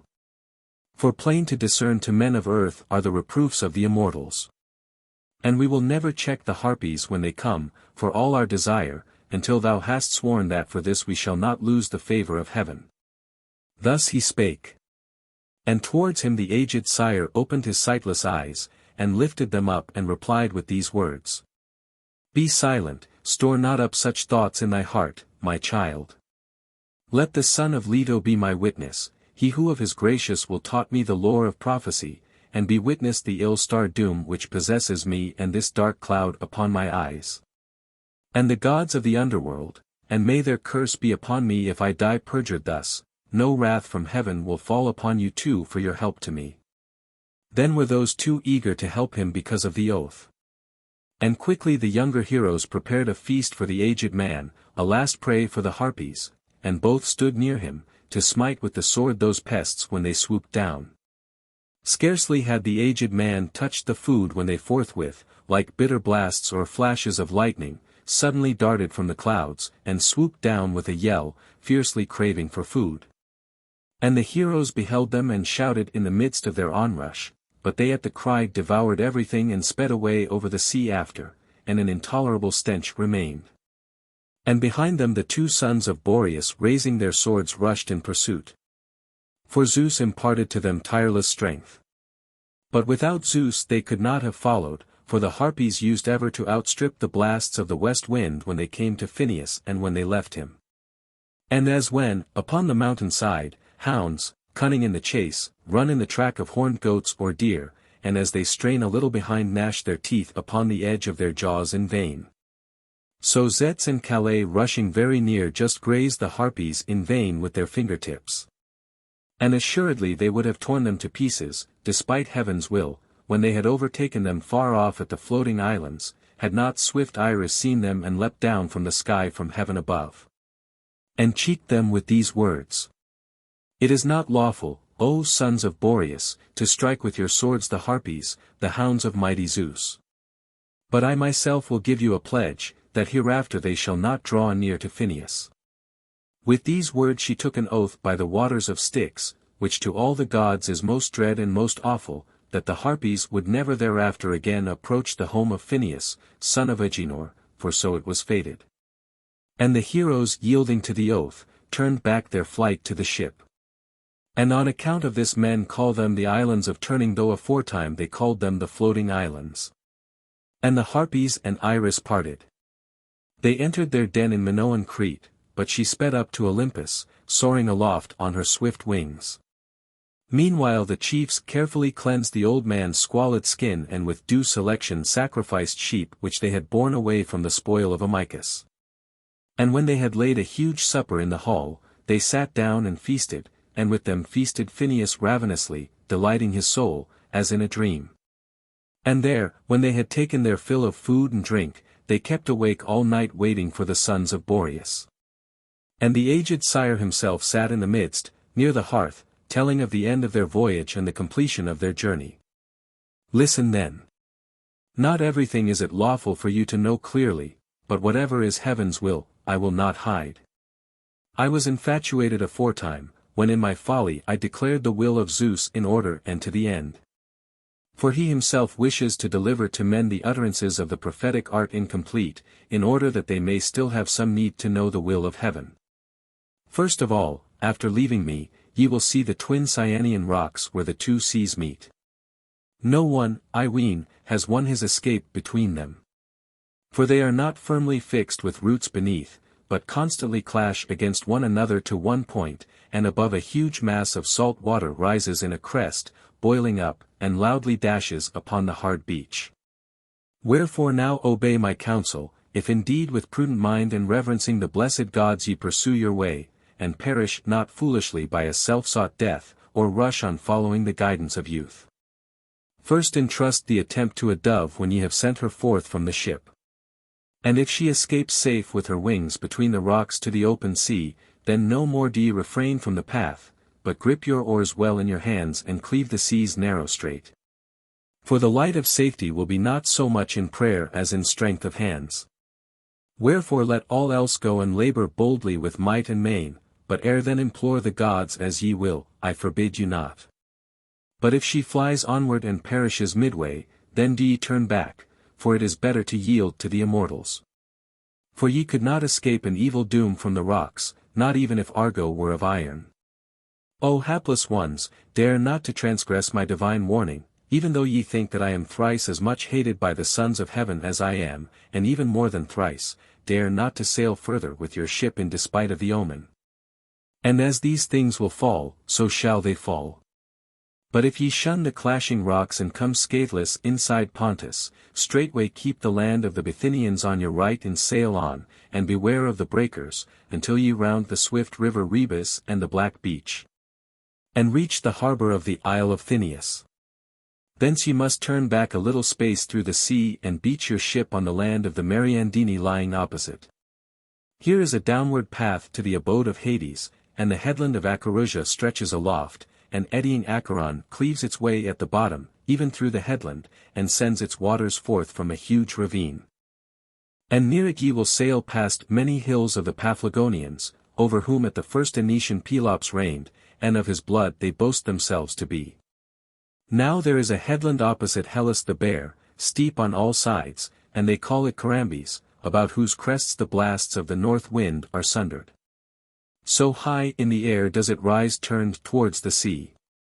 And when ye have rounded it broad Aegialus stretches before you, and at the end of broad Aegialus, at a jutting point of coast, the waters of the river Halys pour forth with a terrible roar. And after it is flowing near, but smaller in stream, rolls into the sea with white eddies. Onward from thence the bend of a huge and towering cape reaches out from the land, next Thermodon at its mouth flows into a quiet bay at the Themyscirian headland, after wandering through a broad continent. And here is the plain of Doeas, and near are the 3 cities of the Amazons, and after them the Chalybes, most wretched of men, possess a soil rugged and unyielding sons of toil, they busy themselves with working iron. And near them dwell the Tiberini, rich in sheep, beyond the Genetian headland of Zeus, lord of hospitality. And bordering on it the Mossynoeci next in order inhabit the well-wooded mainland and the parts beneath the mountains, who have built in towers made from trees their wooden homes and well-fitted chambers, which they call Mosynes. And the people themselves take their name from them. After passing them ye must beach your ship upon a smooth island, when ye have driven away with all manner of skill the ravening birds, which in countless numbers haunt the desert island. In it the queens of the Amazons, Otrera and Antiope, built a stone temple of Ares what time they went forth to war. Now here an unspeakable help will come to you from the bitter sea, wherefore with kindly intent I bid you stay. But what need is there that I should sin yet again declaring everything to the end by my prophetic art? And beyond the island and opposite mainland dwell the Phalaires, and above the Phalaires are the Macrons, and after them the vast tribes of the Bacheri. And next in order to them dwell the Sapires, and the Bizars have the lands adjoining to them, and beyond them at last live the warlike Colchians themselves. But speed on in your ship, till ye touch the inmost bourne of the sea. And here at the Cytaean mainland and from the Amarantine mountains far away and the Circean plain, eddying Phasis rolls his broad stream to the sea. Guide your ship to the mouth of that river and ye shall behold the towers of Cytaean Aeetes and the shady grove of Ares, where a dragon, a monster terrible to behold, ever glares around, keeping watch over the fleece that is spread upon the top of an oak. Neither by day nor by night does sweet sleep subdue his restless eyes. Thus he spake, and straightway fear seized them as they heard. And for a long while they were struck with silence. Till at last the hero, son of Aeson, spake, sore dismayed at their evil plight. O aged sire, now hast thou come to the end of the toils of our sea journeying and hast told us the token, trusting to which we shall make our way to Pontus through the hateful rocks. But whether, when we have escaped them, we shall have a return back again to Hellas, this too would we gladly learn from thee. What shall I do, how shall I go over again such a long path through the sea, unskilled as I am, with unskilled comrades? And Colchian Aeetes lies at the edge of Pontus and of the world. Thus he spake, and him the aged sire addressed in reply, O son, when once thou hast escaped through the deadly rocks, fear not, for a deity will be the guide from Aeetes by another track. And to Aeetes there will be guides enough. But, my friends, take thought of the artful aid of the Cyprian goddess. For on her depends the glorious issue of your venture. And further than this ask me not. Thus spake Agenor's son, and close at hand the twin sons of Thracian Boreas came darting from the sky and set their swift feet upon the threshold, and the heroes rose up from their seats when they saw them present.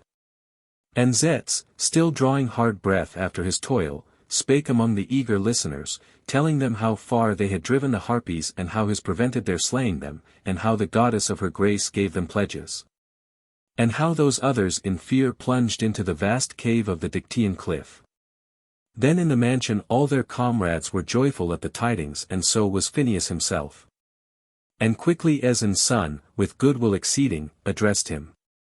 Assuredly there was then, Phineus, some god who cared for thy bitter woe, and brought us hither from afar, that the sons of Boreas might aid thee. And if too he should bring sight to thine eyes, verily I should rejoice, methinks, as much as if I were on my homeward way. Thus he spake, but Phineus replied to him with downcast look, Son of Aeson, that is past recall, nor is there any remedy hereafter, for blasted are my sightless eyes. But instead of that, may the god grant me death at once, and after death I shall take my share in perfect bliss. Then they two returned answering speech, each to other, and soon in the midst of their converse early dawn appeared. And round Phineus were gathered the neighbors who used to come thither aforetime day by day and constantly bring a portion of their food. To all alike, however poor he was that came, the aged man gave his oracles with good will, and freed many from their woes by his prophetic art, wherefore they visited and tended him. And with them came Pelias, who was dearest to him, and gladly did he perceive these strangers in the house. For long ere now the seer himself had said that a band of chieftains, faring from Hellas to the city of Aeson, would make fast their hawsers to the Thynian land, and by Zeus would check the approach of the Harpies. The rest the old man pleased with words of wisdom and let them go, Pelias only he bade remain there with the chiefs, and straightway he sent him and bade him bring back the choicest of his sheep. And when he had left the hall Phineus spake gently amid the throng of oarsmen. O my friends, not all men are arrogant, it seems, nor unmindful of benefits.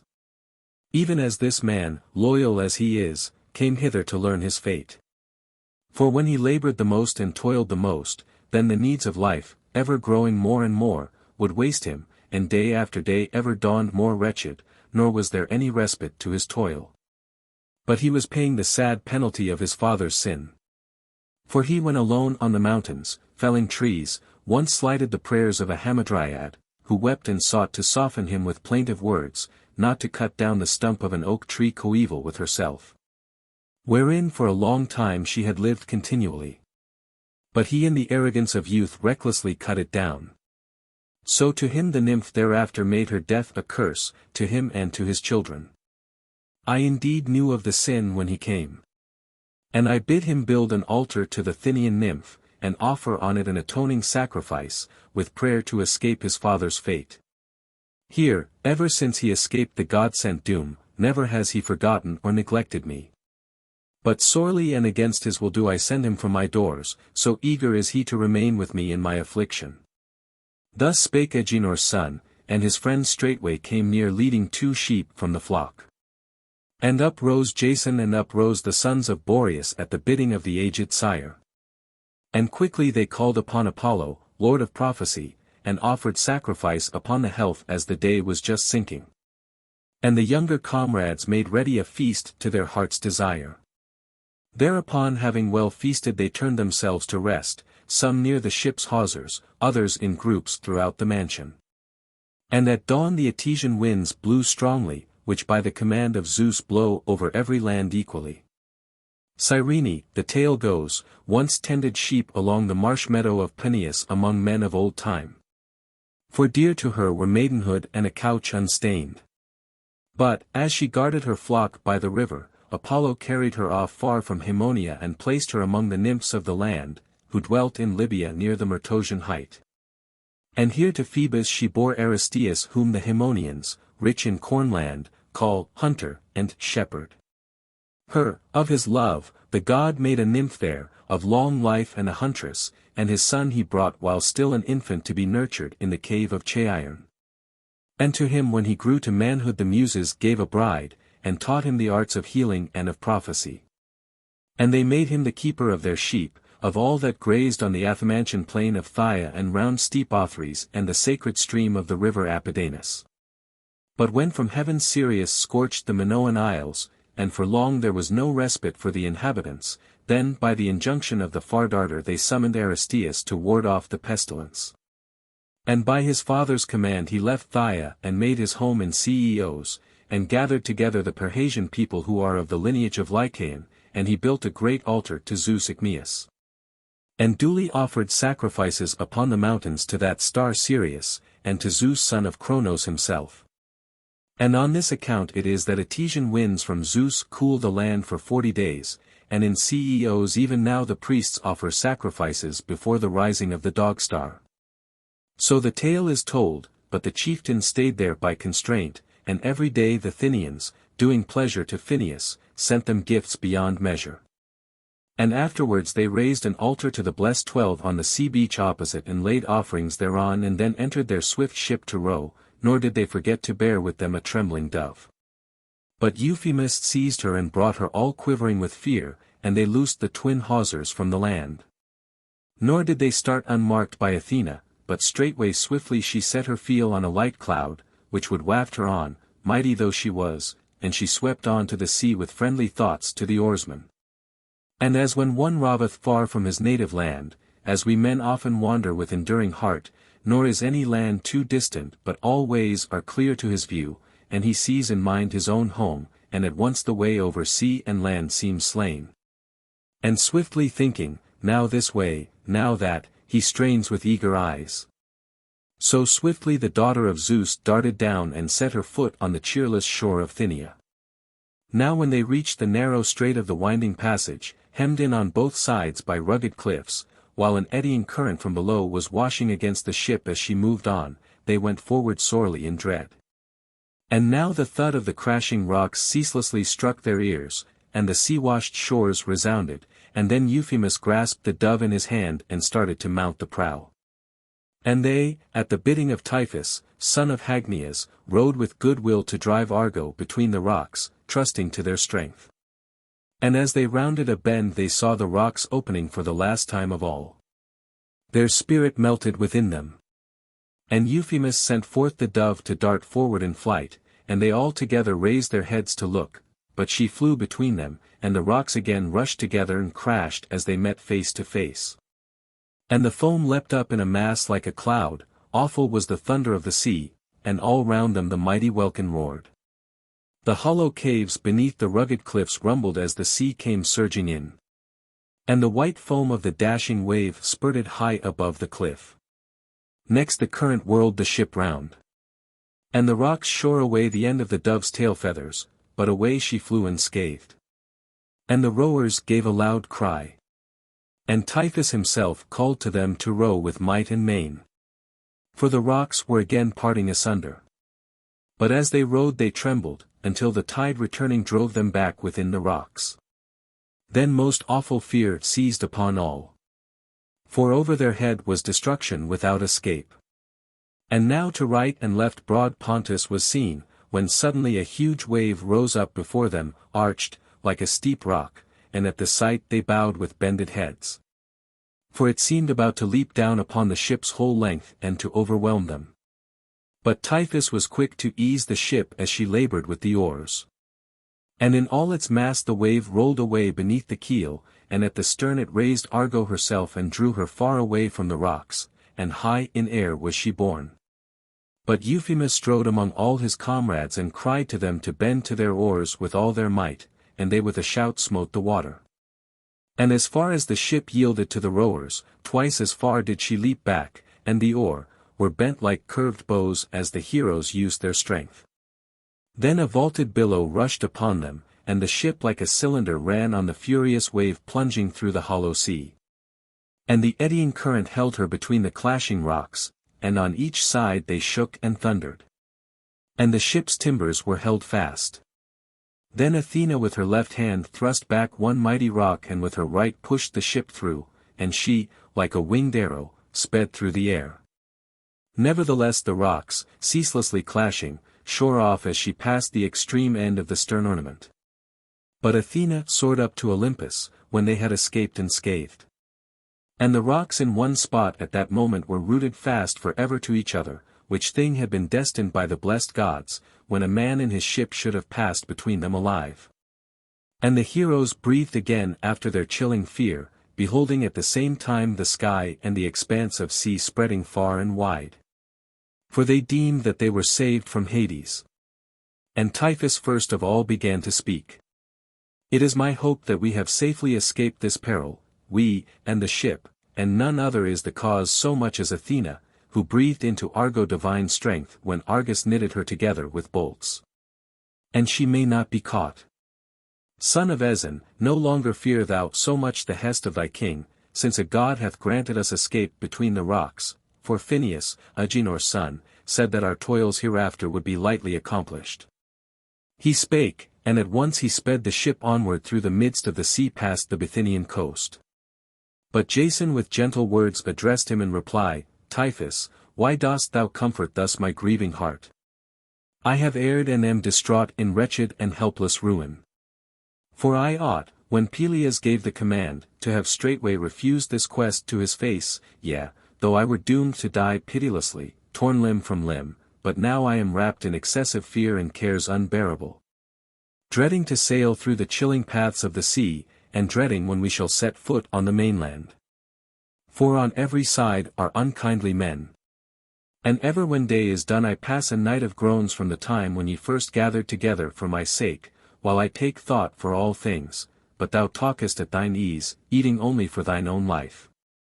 While for myself I am dismayed not a whit, but I fear for this man and for that equally, and for thee, and for my other comrades, if I shall not bring you back safe to the land of Hellas.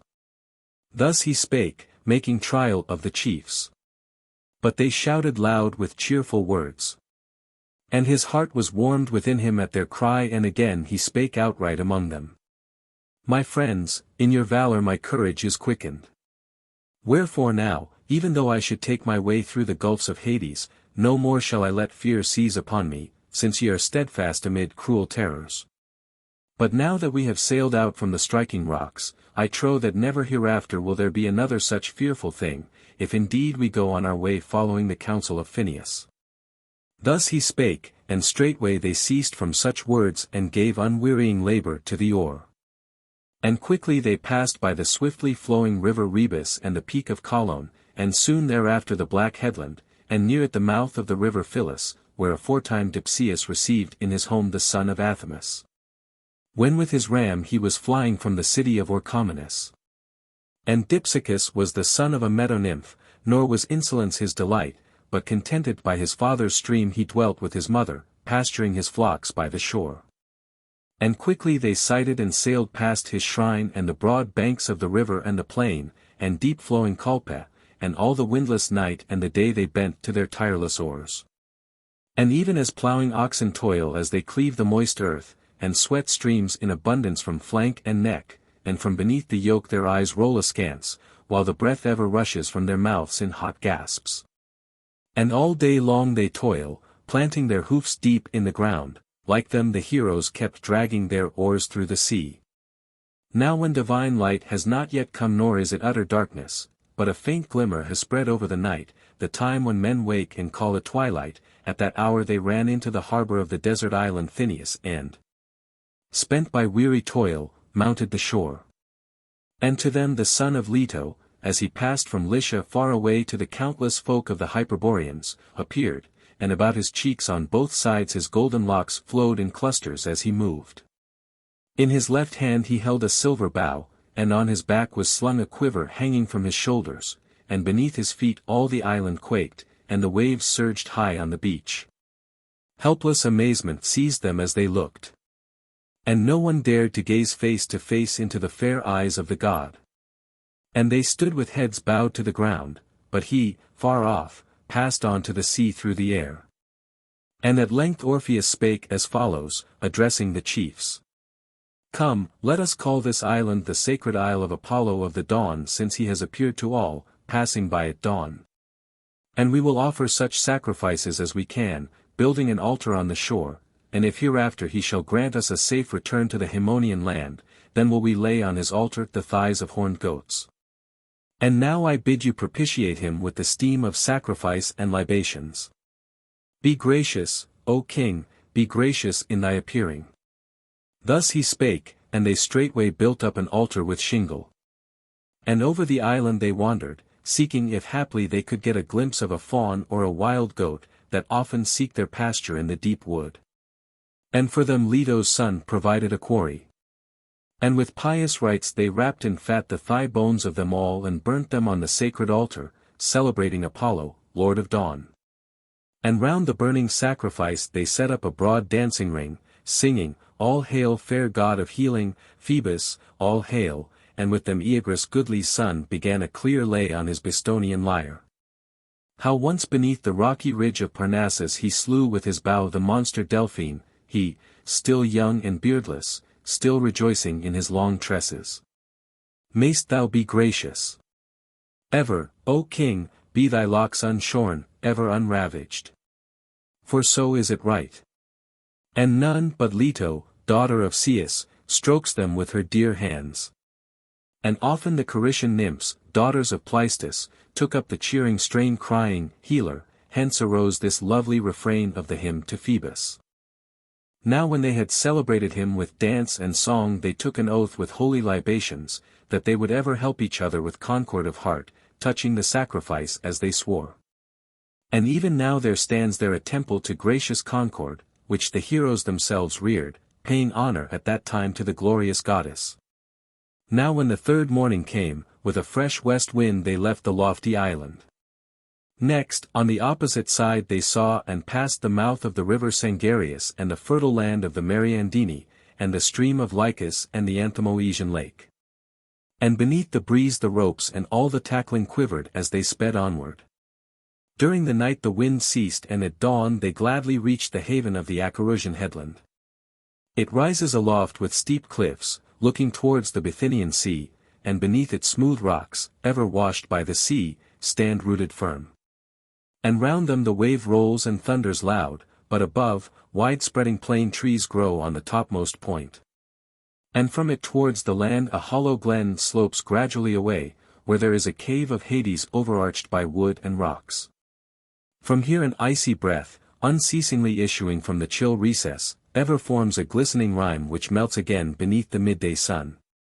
And never does silence hold that grim headland, but there is a continual murmur from the sounding sea and the leaves that quiver in the winds from the cave. And here is the outfall of the river Acheron which bursts its way through the headland and falls into the eastern sea, and a hollow ravine brings it down from above. In after times the Nicaean Megarians named it Sunots 15 when they were about to settle in the land of the Mariandini. For indeed the river saved them with their ships when they were caught in a violent tempest. By this way the heroes took the ship through 16 the Acherusian headland and came to land over against it as the wind had just ceased. Not long had they come unmarked by Lycus, the lord of that land, and the Mariandini, they, the slayers of Amycus, according to the report which the people heard before, but for that very deed they even made a league with the heroes. And Polydeuces himself they welcomed as a god, flocking from every side, since for a long time had they been warring against the arrogant Bebrycians.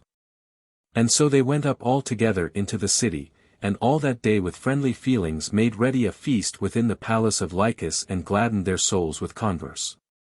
Aeson's son told him the lineage and name of each of his comrades and the behests of Pelias, and how they were welcomed by the Lemnian women, and all that they did at Dolionian Cyzicus. And how they reached the Mysian land and Ceus, where, sore against their will, they left behind the hero Heracles, and he told the saying of Glaucus, and how they slew the Bebrycians and Amycus. And he told of the prophecies and affliction of Phineus, and how they escaped the Cyanean rocks, and how they met with Leto's son at the island. And as he told all, Lycus was charmed in soul with listening, and he grieved for Heracles left behind, and spake as follows among them all. O friends, what a man he was from whose help ye have fallen away, as ye cleave your long path to Aeetes. For well do I know that I saw him here in the halls of Dascylus my father, when he came hither on foot through the land of Asia bringing the girdle of warlike Hippolyte, and me he found with the down just growing on my cheeks. And here, when my brother Perilous was slain by the Mysians, my brother, whom ever since the people lament with most piteous dirges, he entered the lists with Titias in boxing and slew him, mighty Titias, who surpassed all the youths in beauty and strength. And he dashed his teeth to the ground. Together with the Mysians he subdued beneath my father's sway the Phrygians also, who inhabit the lands next to us, and he made his own the tribes of the Bithynians and their land, as far as the mouth of Rebus and the peak of Colon. And besides them the Paphlagonians of Pelops yielded just as they were, even all those round whom the dark water of Pelias breaks. But now the Bebrycians and the insolence of Amycus have robbed me, since Heracles dwells far away, for they have long been cutting off huge pieces of my land until they have set their bounds at the meadows of deep-flowing Hippias. Nevertheless, by your hands have they paid the penalty, and it was not without the will of heaven, I trow, that he brought war on the Bebrycians this day, he, the son of Tyndareus, when he slew that champion. Wherefore whatever requital I am now able to pay, gladly will I pay it, for that is the rule for weaker men when the stronger begin to help them. So with you all, and in your company, I bid Dascylus my son follow. And if he goes, you will find all men friendly that ye meet on your way through the sea even to the mouth of the river Thermodon. And besides that, to the sons of Tyndareus will I raise a lofty temple on the Acherusian height, which all sailors shall mark far across the sea and shall reverence. And hereafter for them will I set apart outside the city, as for gods, some fertile fields of the well-tilled plain. Thus all day long they revelled at the banquet. But at dawn they hied down to the ship in haste. And with them went Lycus himself, when he had given them countless gifts to bear away, and with them he sent forth his son from his home. And here his destined fate smote Idmon, son of Abas, skilled in soothsaying. But not at all did his soothsaying save him, for necessity drew him on to death. For in the mead of the reedy river there lay, cooling his flanks and huge belly in the mud, a white-tusked boar, a deadly monster, whom even the nymphs of the marsh dreaded, and no man knew it, but all alone he was feeding in the wide fell. But the son of Abas was passing along the raised banks of the muddy river, and the boar from some unseen lair leapt out of the reed bed, and charging gashed his thigh and severed in twain the sinews and the bone. And with a sharp cry the hero fell to the ground, and as he was struck his comrades flocked together with answering cry. And quickly Pelias with his hunting spear aimed at the murderous boar as he fled back into the fun. And again he turned and charged, but Aeetes wounded him, and with a roar he fell impaled upon the sharp spear. And the boar they left on the ground just as he had fallen there. But Idmon, now at the last gasp, his comrades bore to the ship in sorrow of heart, and he died in his comrades' arms. And here they stayed from taking thought for their voyaging and abode in grief for the burial of their dead friend. And for 3 whole days they lamented, and on the next they buried him with full honors, and the people and King Lycus himself took part in the funeral rites, and, as is the due of the departed, they slaughtered countless sheep at his tomb. And so a barrow to this hero was raised in that land, and there stands a token for men of later days to see, the trunk of a wild olive tree, such as ships are built of, and it flourishes with its green leaves a little below the Acherusian headland. And if at the bidding of the Muses I must tell this tale outright, Phoebus strictly commanded the Boeotians and Niceans to worship him as guardian of their city, and to build their city round the trunk of the ancient wild olive. But they, instead of the god-fearing Eolididman, at this day honor Agamister. Who was the next that died? For then a second time the heroes heaped up a barrow for a comrade dead. For still are to be seen two monuments of those heroes. The tale goes that Typhus son of Hagnias died, nor was it his destiny thereafter to sail any further. But him there on the spot a short sickness laid to rest far from his native land, when the company had paid due honors to the dead son of Abas. And at the cruel woe they were seized with unbearable grief. For when with due honors they had buried him also hard by the seer, they cast themselves down in helplessness on the seashore silently, closely wrapped up, and took no thought for meat or drink. And their spirit drooped in grief, for all hope of return was gone.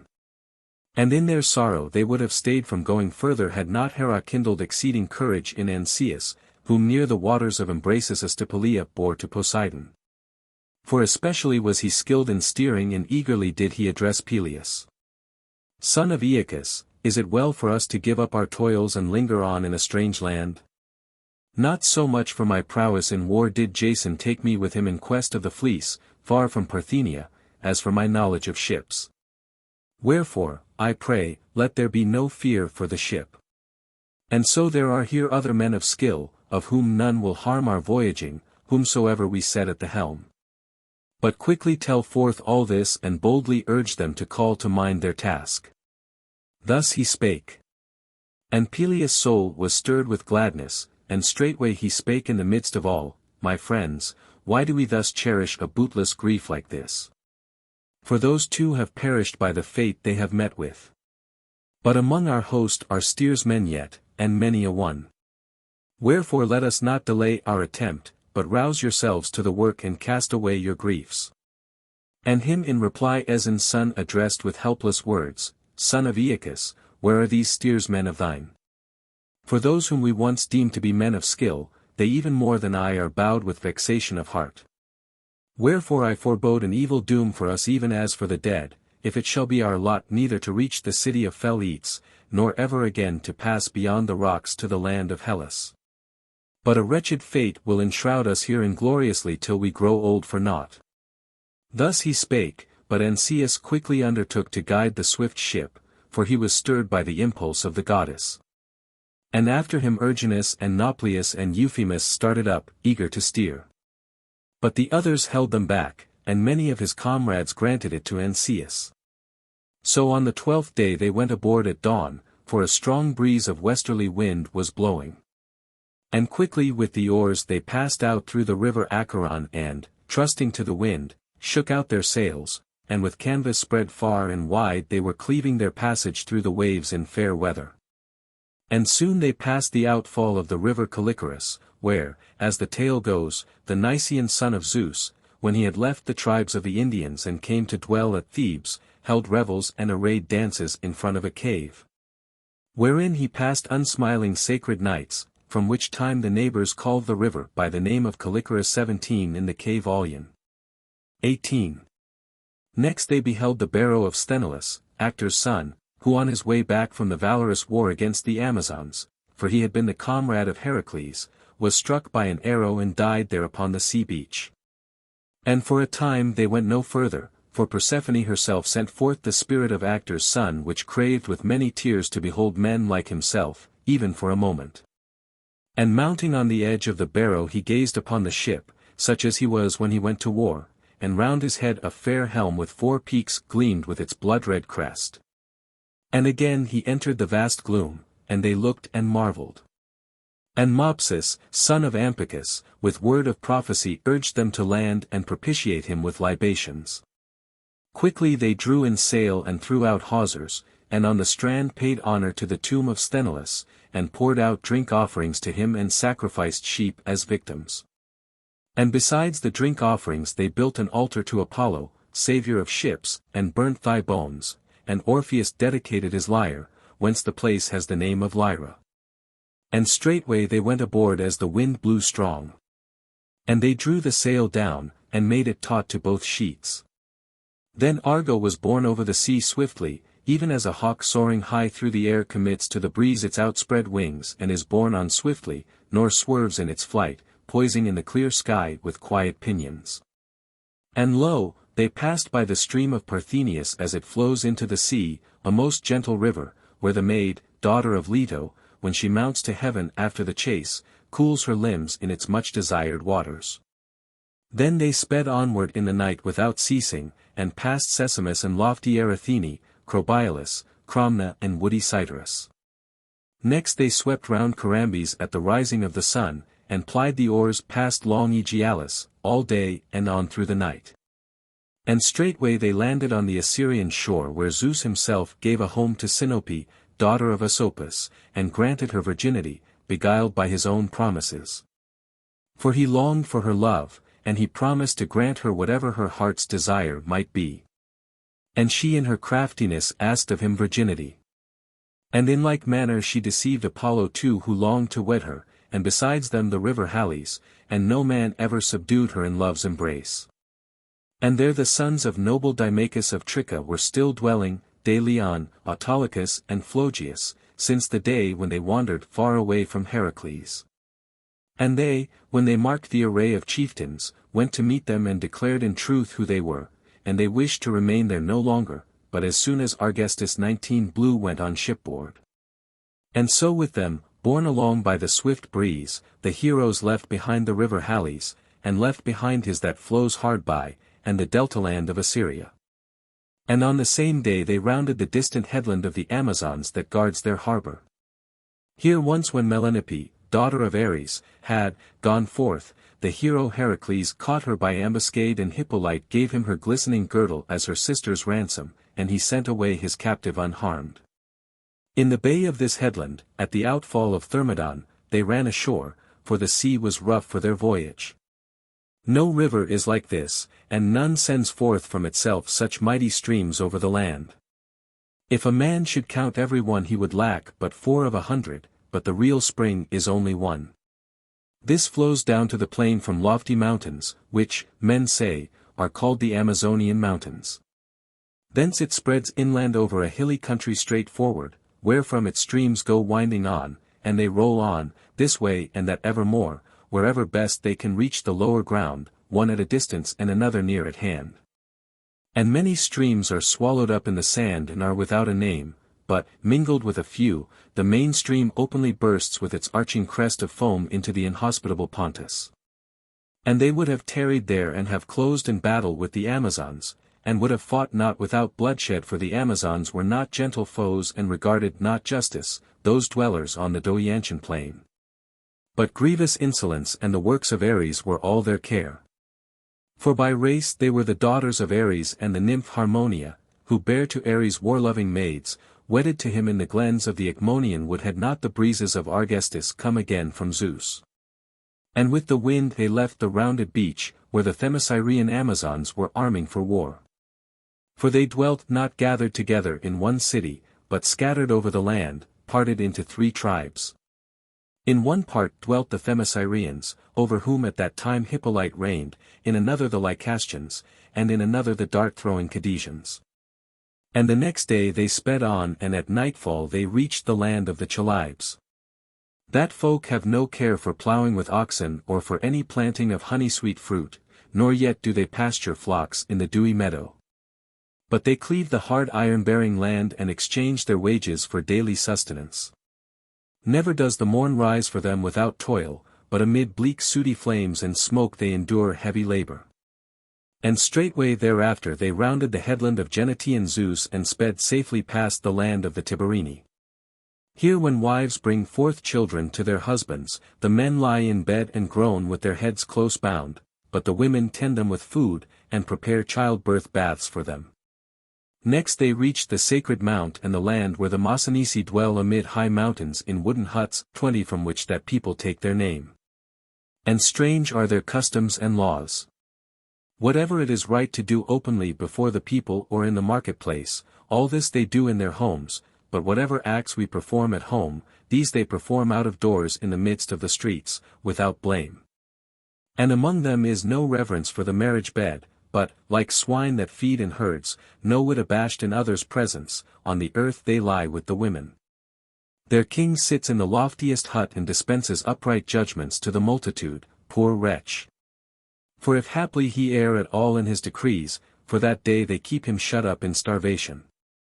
They passed them by and cleft their way with oars over against the island of Aeetes all day long, for at dusk the light breeze left them.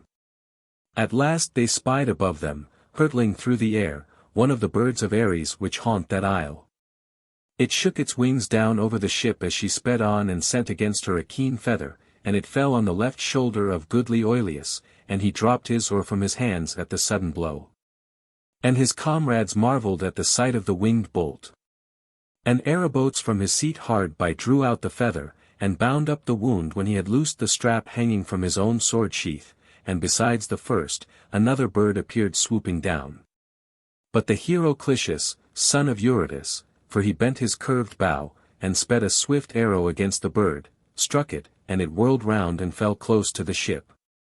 And to them spake Amphidamas, son of Aeolus. The island of Ares is near us. You know it yourselves now that ye have seen these birds. But little will arrows avail us, I trow, for landing. But let us contrive some other device to help us, if ye intend to land, bearing in mind the injunction of Phineus. For not even could Heracles, when he came to Arcadia, drive away with bow and arrow the birds that swam on the Stymphalian lake. I saw it myself. But he shook in his hand a rattle of bronze and made a loud clatter as he stood upon a lofty peak, and the birds fled far off, screeching in bewildered fear.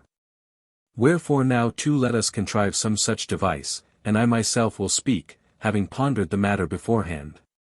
Set on your heads your helmets of lofty crest, then half row by turns, and half fence the ship about with polished spears and shields.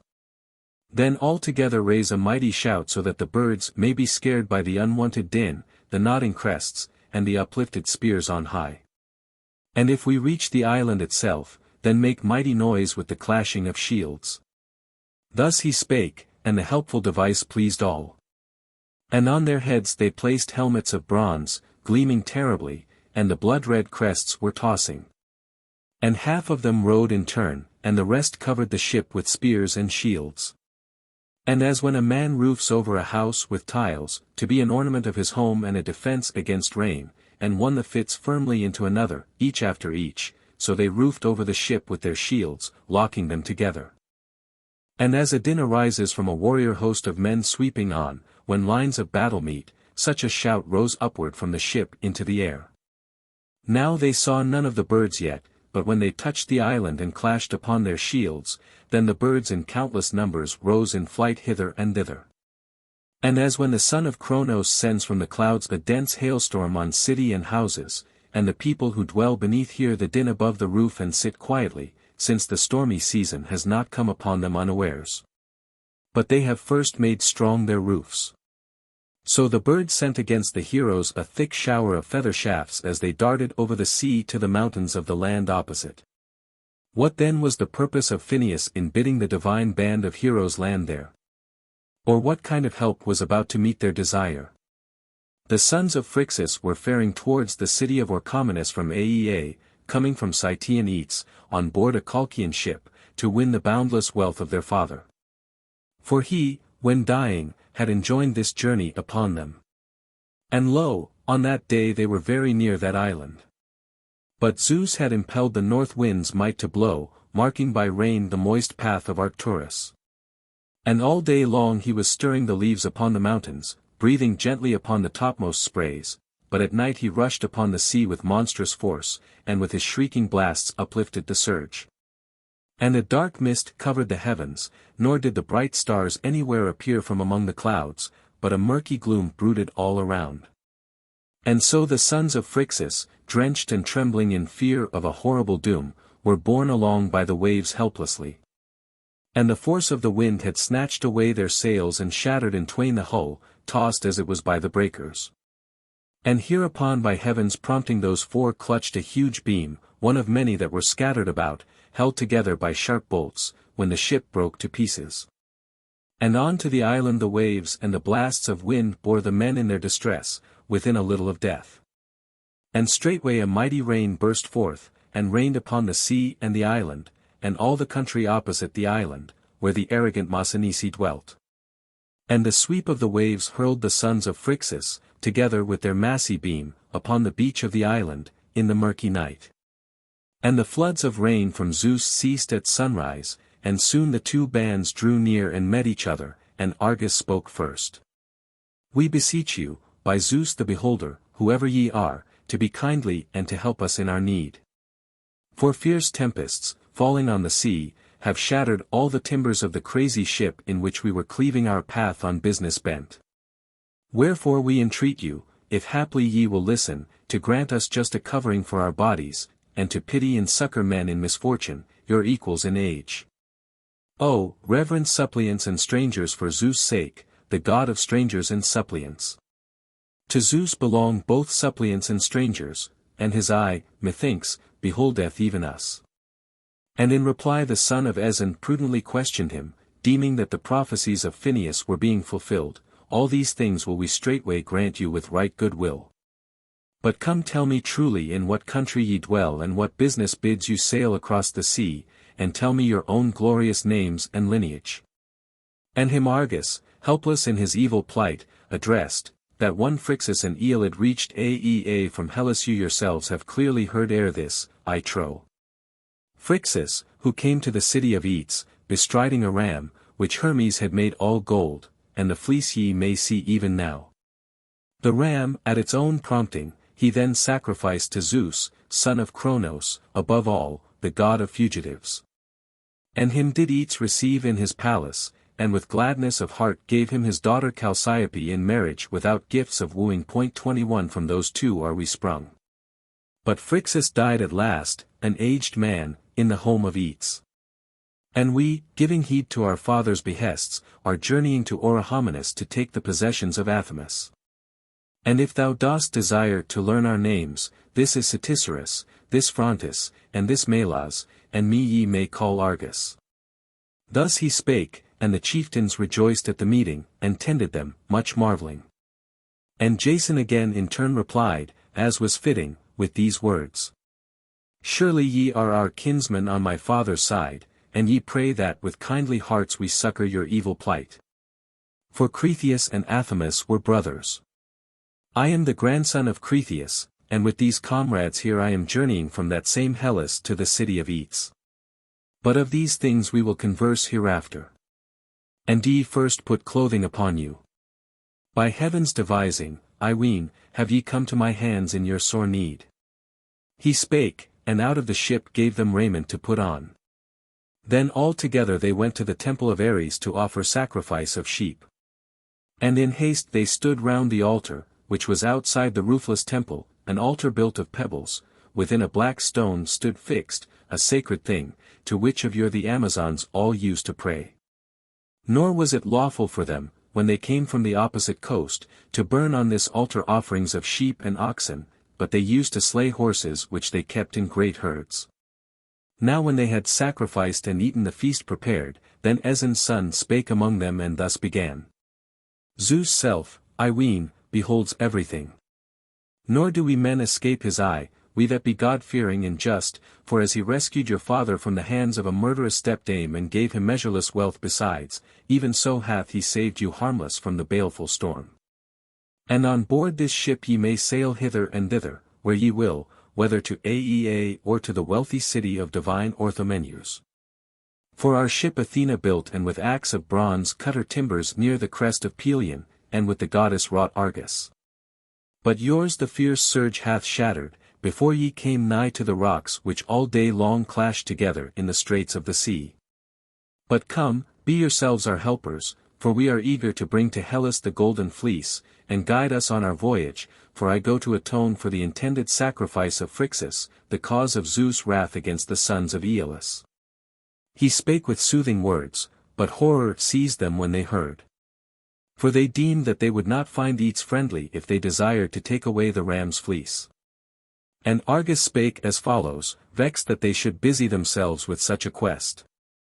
My friends, our strength, so far as it avails, shall never cease to help you, not one whit, when need shall come. But Aeetes is terribly armed with deadly ruthlessness, wherefore exceedingly do I dread this voyage.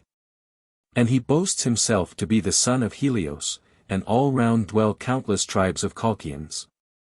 And he might match himself with Ares in his dread war-cry and giant strength. Nay, to seize the fleece in spite of Aeetes is no easy task. So huge a serpent keeps guard round and about it, deathless and sleepless, which Earth herself brought forth on the sides of Caucasus, by the rock of Typhaon, where Typhaon, they say, smitten by the bolt of Zeus, son of Cronos. When he lifted against the god his sturdy hands, dropped from his head hot gore. And in such plight he reached the mountains and plain of Nyssa, where to this day he lies whelmed beneath the waters of the Serbonian lake. Thus he spake, and straightway many a cheek grew pale when they heard of so mighty an adventure. But quickly Pelias answered with cheering words, and thus spake. Be not so fearful in spirit, my good friend. For we are not so lacking in prowess as to be no match for Aeetes to try his strength with arms. But I deem that we too are cunning in war, we that go thither, near akin to the blood of the blessed gods. Wherefore if he will not grant us the fleece of gold for friendship's sake, the tribes of the Colchians will not avail him, I ween. Thus they addressed each other in turn, until again, satisfied with their feast, they turned to rest. And when they rose at dawn a gentle breeze was blowing. And they raised the sails, which strained to the rush of the wind, and quickly they left behind the island of Ares. And at nightfall they came to the island of Philyra, where Cronos, son of Uranus, what time in Olympus he reigned over the Titans, and Zeus was yet being nurtured in a Cretan cave by the Cuorides of Ida, lay beside Philyra. When he had deceived Rhea. And the goddess found them in the midst of their dalliance. And Cronos leapt up from the couch with a rush in the form of a steed with flowing mane, but Ocean's daughter, Philyra, in shame left the spot and those haunts, and came to the long Pelasgian ridges. Where by her union with the transfigured deity she brought forth huge Cheiron, half like a horse, half like a god. Thence they sailed on, past the Macrons and the far-stretching land of the Becheri and the overweening Sapirs, and after them the Bizars, for ever forward they clave their way, quickly borne by the gentle breeze. And lo, as they sped on, a deep gulf of the sea was opened, and lo, the steep crags of the Caucasian mountains rose up, where, with his limbs bound upon the hard rocks by galling fetters of bronze, Prometheus fed with his liver an eagle that ever rushed back to its prey. High above the ship at even they saw it flying with a loud whir, near the clouds, and yet it shook all the sails with the fanning of those huge wings. For it had not the form of a bird of the air but kept poising its long wing feathers like polished oars. And not long after they heard the bitter cry of Prometheus as his liver was being torn away. And the air rang with his screams until they marked the ravening eagle rushing back from the mountain on the selfsame track. And at night, by the skill of Argus, they reached broad-flowing Phasis, and the utmost bourne of the sea. And straightway they let down the sails and the yardarm and stowed them inside the hollow mast-crutch, and at once they lowered the mast itself till it lay along, and quickly with oars they entered the mighty stream of the river. And round the prow the water surged as it gave them way. And on their left hand they had lofty Caucasus and the Cytaean city of Aea, and on the other side the plain of Ares and the sacred grove of that god, where the serpent was keeping watch and ward over the fleece as it hung on the leafy branches of an oak. And Aeson's son himself from a golden goblet poured into the river libations of honey and pure wine to earth and to the gods of the country, and to the souls of dead heroes. And he besought them of their grace to give kindly aid, and to welcome their ship's hawsers with favorable omen. And straightway Ancaeus spake these words. We have reached the Colchian land and the stream of Phasis. And it is time for us to take counsel whether we shall make trial of Aeetes with soft words, or an attempt of another kind shall be fitting. Thus he spake, and by the advice of Argus Jason bade them enter a shaded backwater and let the ship ride at anchor off-shore, and it was near at hand in their course and there they passed the night. And soon the dawn appeared to their expectant eyes. Book 3. Come now, Erato, stand by my side, and say next how Jason brought back the fleece to Iolcus aided by the love of Medea. For thou sharest the power of Cyprus, and by thy love cares dost charm unwed maidens. Wherefore to thee too is attached a name that tells of love. Thus the heroes, unobserved, were waiting in ambush amid the thick reed beds. But Hera and Athena took note of them, and, apart from Zeus and the other immortals, entered a chamber and took counsel together, and Hera first made trial of Athena. Do thou now first, daughter of Zeus, give advice. What must be done?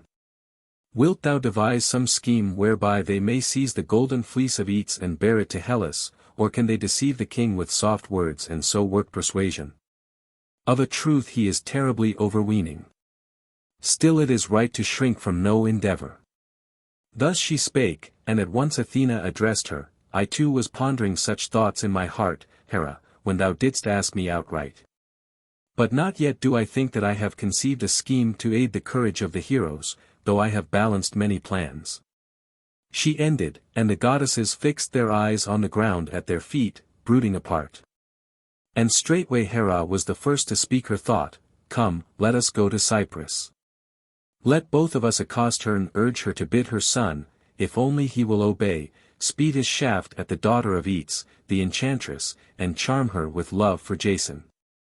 And I deem that by her device he will bring back the fleece to Hellas. Thus she spake, and the prudent plan pleased Athena, and she addressed her in reply with gentle words. Hera, my father begot me to be a stranger to the darts of love, nor do I know any charm to work desire. But if the word pleases thee, surely I will follow, but thou must speak when we meet her. So she said, and starting forth they came to the mighty palace of Cyprus, which her husband, the halt-footed god, had built for her when first he brought her from Zeus to be his wife. And entering the court they stood beneath the gallery of the chamber where the goddess prepared the couch of Hephaestus. But he had gone early to his forge and anvils to a broad cavern in a floating island where with the blast of flame he wrought all manner of curious work, and she all alone was sitting within, on an inlaid seat facing the door. And her white shoulders on each side were covered with the mantle of her hair and she was parting it with a golden comb and about to braid up the long tresses. But when she saw the goddesses before her, she stayed and called them within, and rose from her seat and placed them on couches. Then she herself sat down, and with her hands gathered up the locks still uncombed. And smiling she addressed them with crafty words. Good friends, what intent, what occasion brings you here after so long? Why have ye come, not too frequent visitors before, chief among goddesses that ye are? And to her Hera replied, Thou dost mock us, but our hearts are stirred with calamity. For already on the river faces the son of Aeson moors his ship, he and his comrades in quest of the fleece. For all their sakes we fear terribly, for the task is nigh at hand, but most for Aeson's son. Him will I deliver, though he sail even to Hades to free Ixion below from his brazen chains, as far as strength lies in my limbs, so that Pelias may not mock at having escaped an evil doom, Pelias who left me unhonored with sacrifice. Moreover Jason was greatly loved by me before, ever since at the mouth of Anorus in flood, as I was making trial of men's righteousness, he met me on his return from the chase. And all the mountains and long-ridged peaks were sprinkled with snow, and from them the torrents rolling down were rushing with a roar. And he took pity on me in the likeness of an old crone, and raising me on his shoulders himself bore me through the headlong tide. So he is honored by me unceasingly. Nor will Pelias pay the penalty of his outrage, unless thou wilt grant Jason his return. Thus she spake, and speechlessness seized Cyprus. And beholding Hera supplicating her she felt awe, and then addressed her with friendly words, Dread goddess, may no viler thing than Cyprus ever be found, if I disregard thy eager desire in word or deed, whatever my weak arms can effect. And let there be no favor in return. She spake, and Hera again addressed her with prudence, it is not in need of might or of strength that we have come. But just quietly bid thy boy charm Aeetes' daughter with love for Jason. For if she will aid him with her kindly counsel, easily do I think he will win the fleece of gold and return to Iolcus, for she is full of wiles. Thus she spake, and Cypris addressed them both, Hera and Athena, he will obey you rather than me. For unabashed though he is, there will be some slight shame in his eyes before you, but he has no respect for me, but ever slights me in contentious mood. And, overborne by his naughtiness, I purpose to break his ill-sounding arrows and his bow in his very sight. For in his anger he has threatened that if I shall not keep my hands off him while he still masters his temper, I shall have cause to blame myself thereafter. So she spake, and the goddesses smiled and looked at each other. But Cypris again spoke, vexed at heart, to others my sorrows are a jest, nor ought I to tell them to all, I know them too well myself. But now, since this pleases you both, I will make the attempt and coax him, and he will not say me nay. Thus she spake, and Hera took her slender hand and gently smiling, replied, perform this task, Cytherea, straightway, as thou sayest, and be not angry or contend with thy boy, he will cease hereafter to vex thee. She spake, and left her seat, and Athena accompanied her and they went forth both hastening back. And Cypris went on her way through the glens of Olympus to find her boy. And she found him apart, in the blooming orchard of Zeus, not alone, but with him Ganymedes, whom once Zeus had set to dwell among the immortal gods, being enamored of his beauty. And they were playing for golden dice, as boys in one house are wont to do. And already greedy Eros was holding the palm of his left hand quite full of them under his breast, standing upright. And on the bloom of his cheeks a sweet blush was glowing. But the other sat crouching hard by, silent and downcast, and he had 2 dice left which he threw one after the other, and was angered by the loud laughter of Eros. And lo, losing them straightway with the former, he went off empty-handed, helpless, and noticed not the approach of Cypris. And she stood before her boy, and laying her hand on his lips, addressed him. Why dost thou smile in triumph, unutterable rogue?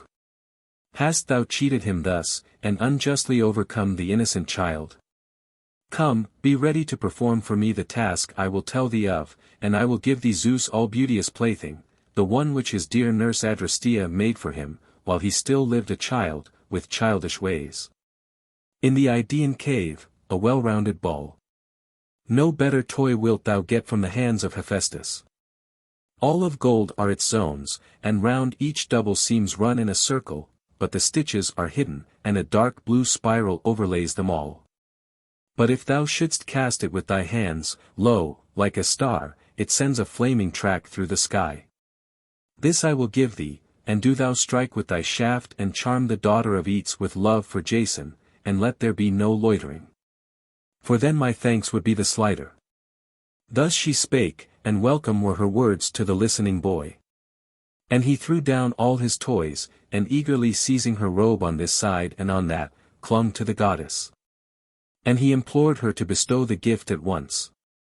But she, facing him with kindly words, touched his cheeks, kissed him and drew him to her, and replied with a smile. Be witness now thy dear head and mine, that surely I will give thee the gift and deceive thee not. If thou wilt strike with thy shaft Aeetes' daughter. She spoke, and he gathered up his dice, and having well counted them all threw them into his mother's gleaming lap. And straightway with golden baldric he slung round him his quiver from where it leant against a tree trunk, and took up his curved bow. And he fared forth through the fruitful orchard of the palace of Zeus. Then he passed through the gates of Olympus high in air, hence is a downward path from heaven, and the twin poles rear aloft steep mountain tops the highest crests of earth, where the risen sun grows ruddy with his first beams. And beneath him there appeared now the life-giving earth and cities of men and sacred streams of rivers, and now in turn mountain peaks and the ocean all around, as he swept through the vast expanse of air. Now the heroes apart in ambush, in a backwater of the river, were met in council, sitting on the benches of their ship. And Aeson's son himself was speaking among them. And they were listening silently in their places sitting row upon row. My friends, what pleases myself that will I say out, it is for you to bring about its fulfillment. For in common is our task, and common to all alike is the right of speech. And he who in silence withholds his thought and his counsel, let him know that it is he alone that bereaves this band of its home return. Ye others rest here in the ship quietly with your arms. But I will go to the palace of Aeetes, taking with me the sons of Phrixus and 2 comrades as well. And when I meet him I will first make trial with words to see if he will be willing to give up the Golden Fleece for friendship's sake or not, but trusting to his might will set at naught our quest. For so, learning his frowardness first from himself, we will consider whether we shall meet him in battle, or some other plan shall avail us, if we refrain from the war cry. And let us not merely by force, before putting words to the test, deprive him of his own possession. But first it is better to go to him and win his favor by speech. Oftentimes, I ween, does speech accomplish at need what prowess could hardly caddy through, smoothing the path in manner befitting. And he once welcomed noble Phrixus, a fugitive from his stepmother's wiles and the sacrifice prepared by his father. For all men everywhere, even the most shameless, reverence the ordinance of Zeus, god of strangers, and regard it. Thus he spake, and the youths approved the words of Aeson's son with one accord, nor was there one to counsel otherwise. And then he summoned to go with him the sons of Phrixus, and Telamon and Augeas, and himself took Hermes' wand, and at once they passed forth from the ship beyond the reeds and the water to dry land, towards the rising ground of the plain. The plain, I wis, is called Circes, and here in line grow many willows and osiers, on whose topmost branches hang corpses bound with cords. For even now it is an abomination with the Colchians to burn dead men with fire. Nor is it lawful to place them in the earth and raise a mound above, but to wrap them in untanned oxhides and suspend them from trees far from the city. And so earth has an equal portion with air, seeing that they bury the women. For that is the custom of their land. And as they went Hera with friendly thought spread a thick mist through the city, that they might fare to the palace of Aeetes unseen by the countless hosts of the Colchians. But soon when from the plain they came to the city and Aeetes' palace, then again Hera dispersed the mist. And they stood at the entrance, marveling at the king's courts and the wide gates and columns which rose in ordered lines round the walls. And high up on the palace a coping of stone rested on brazen triglyphs. And silently they crossed the threshold.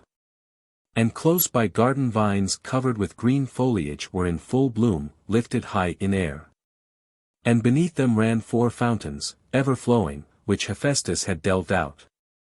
One was gushing with milk, one with wine, while the third flowed with fragrant oil. And the 4th ran with water, which grew warm at the setting of the Pleiades, and in turn at their rising bubbled forth from the hollow rock, cold as crystal. Such then were the wondrous works that the craftsman god Hephaestus had fashioned in the palace of Cytaean Aeetes.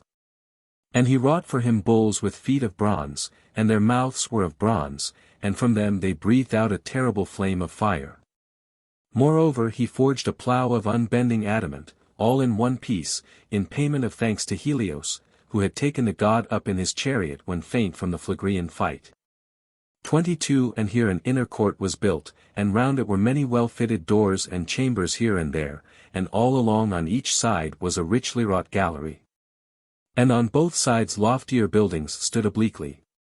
In one, which was the loftiest, lordly Aeetes dwelt with his queen, and in another dwelt Apsyrtus, son of Aeetes, whom a Caucasian nymph, Asterodia, bare before he made Idia his wedded wife, the youngest daughter of Tethys and Oceanus. And the sons of the Colchians called him by the new name of Phaeton 23 because he outshone all the youths. The other buildings the handmaidens had, and the 2 daughters of Aeetes, Chalciope and Medea.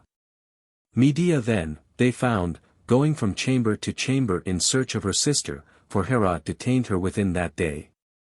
But beforetime she was not wont to haunt the palace, but all day long was busied in Hecate's temple, since she herself was the priestess of the goddess. And when she saw them she cried aloud, and quickly Chalciope caught the sound. And her maids, throwing down at their feet their yarn and their thread, rushed forth all in a throng. And she, beholding her sons among them, raised her hands aloft through joy. And so they likewise greeted their mother, and when they saw her embraced her in their gladness, and she with many sobs spoke thus.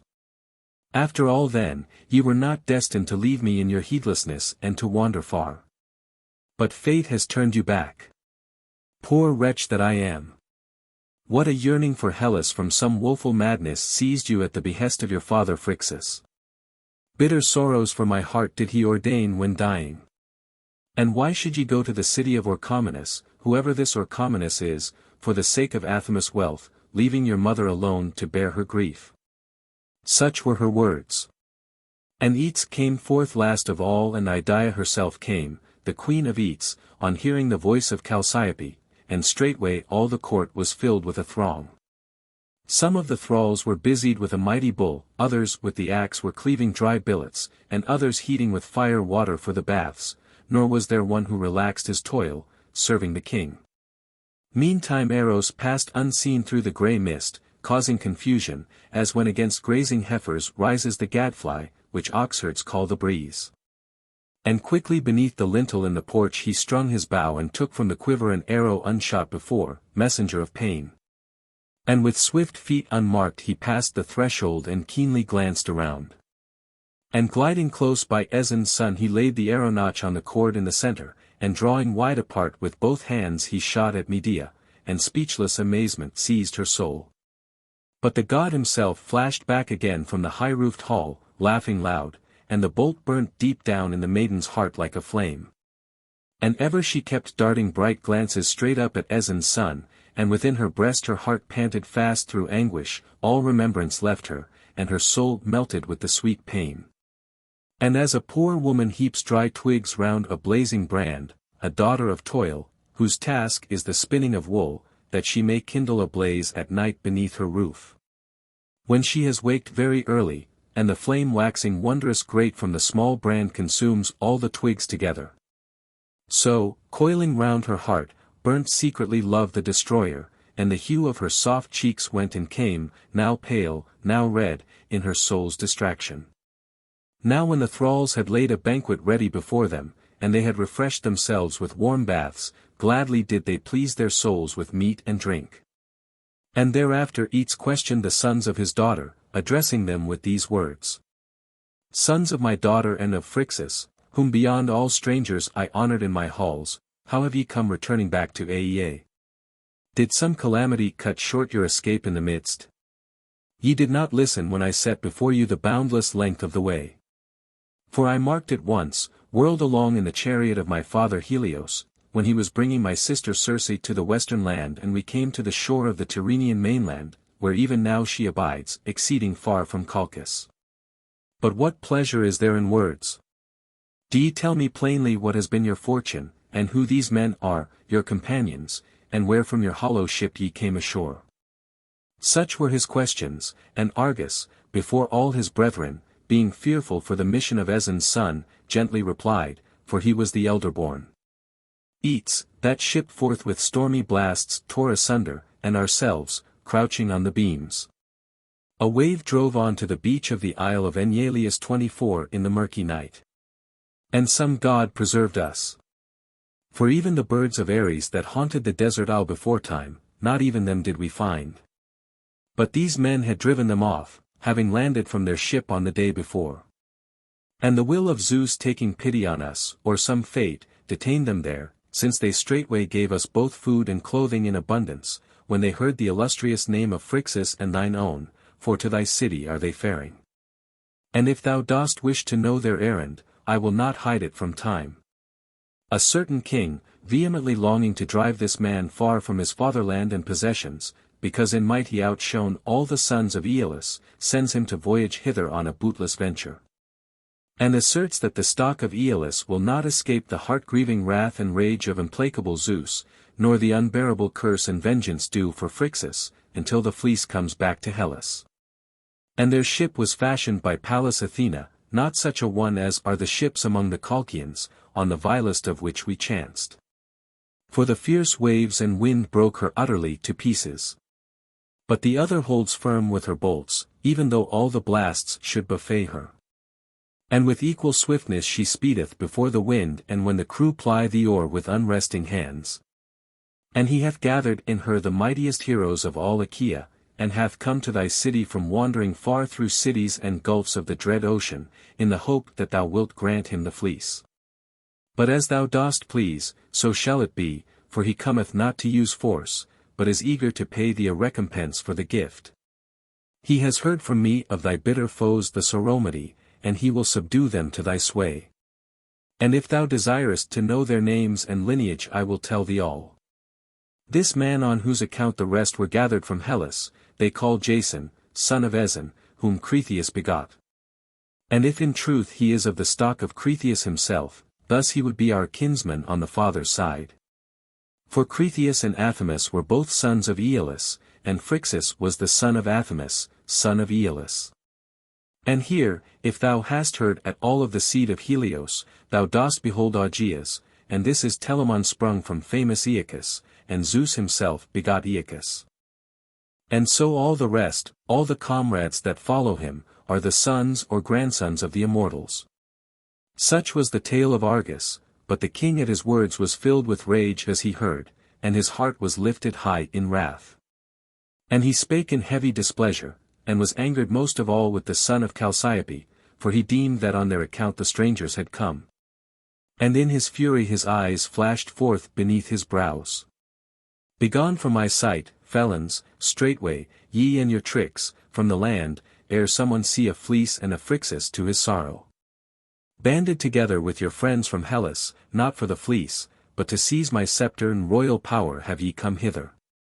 Had ye not first tasted of my table, surely would I have cut out your tongues and hewn off both hands and sent you forth with your feet alone, so that ye might be stayed from starting hereafter. And what lies have ye uttered against the blessed gods? Thus he spake in his wrath. And mightily from its depths swelled the heart of Aeacus' son, and his soul within longed to speak a deadly word in defiance, but Aeson's son checked him, for he himself first made gentle answer. Aeetes, bear with this armed band, I pray. For not in the way thou deemest have we come to thy city and palace, no, nor yet with such desires. For who would of his own will dare to cross so wide a sea for the goods of a stranger? But fate and the ruthless command of a presumptuous king urged me. Grant a favor to thy suppliants, and to all Hellas will I publish a glorious fame of thee. Yea, we are ready now to pay thee a swift recompense in war, whether it be the Soromati or some other people that thou art eager to subdue to thy sway. He spake, flattering him with gentle utterance. But the king's soul brooded a twofold purpose within him, whether he should attack and slay them on the spot or should make trial of their might. And this, as he pondered, seemed the better way, and he addressed Jason in answer. Stranger, why needest thou go through thy tale to the end? For if ye are in truth of heavenly race, or have come in no wise inferior to me, to win the goods of strangers, I will give thee the fleece to bear away, if thou dost wish, when I have tried thee. For against brave men I bear no grudge, such as ye yourselves tell me of him who bears sway in Hellas. And the trial of your courage and might shall be a contest which I myself can compass with my hands, deadly though it be. 2 bulls with feet of bronze I have that pasture on the plain of Ares, breathing forth flame from their jaws, them do I yoke and drive over the stubborn field of Ares, for plough gates. And quickly cleaving it with the share up to the headland, I cast into the furrows the seed, not the corn of Demeter, but the teeth of a dread serpent that grow up into the fashion of armed men. Them I slay at once, cutting them down beneath my spear as they rise against me on all sides. In the morning do I yoke the oxen, and at eventide I cease from the harvesting. And thou, if thou wilt accomplish such deeds as these, on that very day shalt carry off the fleece to the king's palace, ere that time comes I will not give it, expect it not. For indeed it is unseemly that a brave man should yield to a coward. Thus he spake, and Jason, fixing his eyes on the ground, sat just as he was, speechless, helpless in his evil plight. For a long time he turned the matter this way and that, and could in no way take on him the task with courage, for a mighty task it seemed, and at last he made reply with crafty words. With thy plea of right, Aeetes, thou dost shut me in overmuch. Wherefore also I will dare that contest, monstrous as it is, though it be my doom to die. For nothing will fall upon men more dread than dire necessity, which indeed constrained me to come hither at a king's command. Thus he spake, smitten by his helpless plight, and the king with grim words addressed him, sore troubled as he was, Go forth now to the gathering, since thou art eager for the toil. But if thou shouldst fear to lift the yoke upon the oxen or shrink from the deadly harvesting, then all this shall be my care, so that another too may shudder to come to a man that is better than he. He spake outright. And Jason rose from his seat, and Augeas and Telamon at once, and Argus followed alone, for he signed to his brothers to stay there on the spot meantime, and so they went forth from the hall. And wonderfully among them all shone the son of Aeson for beauty and grace, and the maiden looked at him with stealthy glance, holding her bright veil aside, her heart smouldering with pain. And her soul creeping like a dream flitted in his track as he went. So they passed forth from the palace sorely troubled. And Chalciope, shielding herself from the wrath of Aeetes, had gone quickly to her chamber with her sons. And Medea likewise followed, and much she brooded in her soul all the cares that the loves awaken. And before her eyes the vision still appeared, himself what like he was, with what vesture he was clad, what things he spake, how he sat on his seat, how he moved forth to the door, and as she pondered she deemed there never was such another man. And ever in her ears rung his voice and the honey-sweet words which he uttered. And she feared for him, lest the oxen or Aeetes with his own hand should slay him. And she mourned him as though already slain outright, and in her affliction a round tear through very grievous pity coursed down her cheek, and gently weeping she lifted up her voice aloud. Why does this grief come upon me, poor wretch?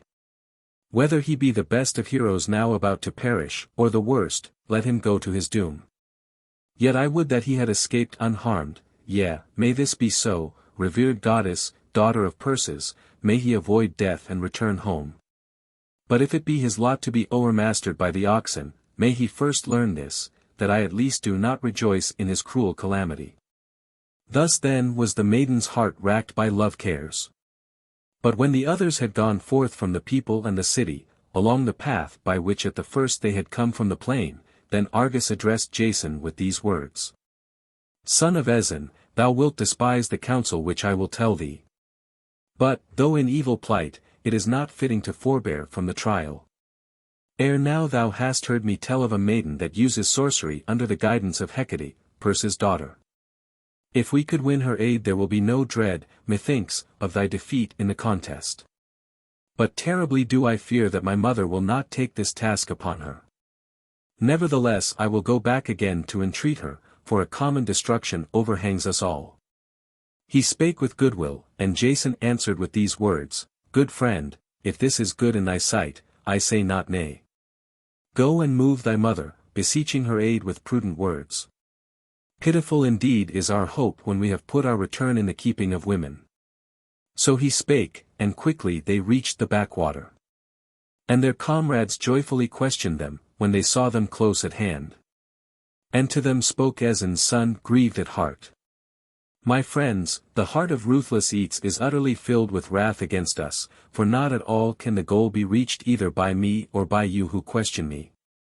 He said that 2 bulls with feet of bronze pasture on the plain of Ares, breathing forth flame from their jaws. And with these he bade me plough the field, 4 plough gates. And said that he would give me from a serpent's jaws seed which will raise up earth-born men in armor of bronze, and on the same day I must slay them. This task, for there was nothing better to devise, I took on myself outright. Thus he spake. And to all the contest seemed one that none could accomplish, and long, quiet and silent, they looked at one another, bowed down with the calamity in their despair. But at last Pelias spake with courageous words among all the chiefs, It is time to be counseling what we shall do. Yet there is not so much profit, I trow, in counsel as in the might of our hands. If thou then, hero's son of Aeson, art minded to yoke Aeetes' oxen, and art eager for the toil, surely thou wilt keep thy promise and make thyself ready. But if thy soul trusts not her prowess utterly, then neither bestir thyself nor sit still and look round for some one else of these men. For it is not I who will flinch, since the bitterest pain will be but death. So spake the son of Aeolcus. And Telamon's soul was stirred, and quickly he started up in eagerness, and Aeetes rose up the third in his pride, and the twin sons of Tyndareus. And with them Enu's son who was numbered among strong men, though even the soft down on his cheek showed not yet, with such courage was his soul uplifted. But the others gave way to these in silence. And straightway Argus spake these words to those that longed for the contest. My friends, this indeed is left us at the last. But I deem that there will come to you some timely aid from my mother. Wherefore, eager though ye be, refrain and abide in your ship a little longer as before, for it is better to forbear than recklessly to choose an evil fate. There is a maiden, nurtured in the halls of Aeetes, whom the goddess Hecate taught to handle magic herbs with exceeding skill all that the land and flowing waters produce. With them is quenched the blast of unwearied flame, and at once she stays the course of rivers as they rush roaring on, and checks the stars and the paths of the sacred moon. Of her we bethought us as we came hither along the path from the palace, if haply my mother, her own sister, might persuade her to aid us in the venture. And if this is pleasing to you as well, surely on this very day will I return to the palace of Aeetes to make trial, and perchance with some god's help shall I make the trial. Thus he spake, and the gods in their goodwill gave them a sign. A trembling dove in her flight from a mighty hawk fell from on high, terrified, into the lap of Aeson's son, and the hawk fell impaled on the stern ornament. And quickly Mopsus with prophetic words spake among them all. For you, friends, this sign has been wrought by the will of heaven. In no other way is it possible to interpret its meaning better, than to seek out the maiden and entreat her with manifold skill. And I think she will not reject our prayer, if in truth Phineus said that our return should be with the help of the Cyprian goddess. It was her gentle bird that escaped death. And as my heart within me foresees according to this omen, so may it prove. But, my friends, let us call on Cytherea to aid us, and now at once obey the counsels of Argus. He spake, and the warriors approved, remembering the injunctions of Phineus. But all alone leapt up a Pharscian Aeetes and shouted loudly in terrible wrath, Shame on us, have we come here fellow voyagers with women, calling on Cyprus for help and not on the mighty strength of Enyalius? And do ye look to doves and hawks to save yourselves from contests? Away with you, take thought not for deeds of war, but by supplication to beguile weakling girls. Such were his eager words. And of his comrades many murmured low, but none uttered a word of answer back. And he sat down in wrath, and at once Jason roused them and uttered his own thought, Let Argus set forth from the ship, since this pleases all.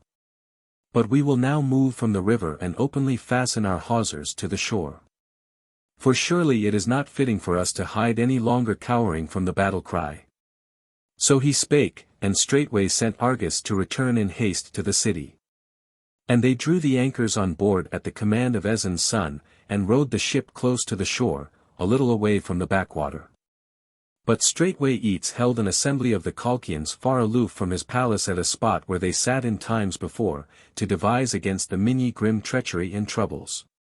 And he threatened that when first the oxen should have torn in pieces the man who had taken upon him to perform the heavy task, he would hew down the oak grove above the wooded hill, and burn the ship and her crew. That so they might vent forth in ruin their grievous insolence, for all their haughty schemes. For never would he have welcomed the Aeolid Phrixus as a guest in his halls, in spite of his sore need. Phrixus, who surpassed all strangers in gentleness and fear of the gods, had not Zeus himself sent Hermes his messenger down from heaven, so that he might meet with a friendly host. Much less would pirates coming to his land be let go scatheless for long, men whose care it was to lift their hands and seize the goods of others, and to weave secret webs of guile, and harry the steadings of herdsmen with ill-sounding forays.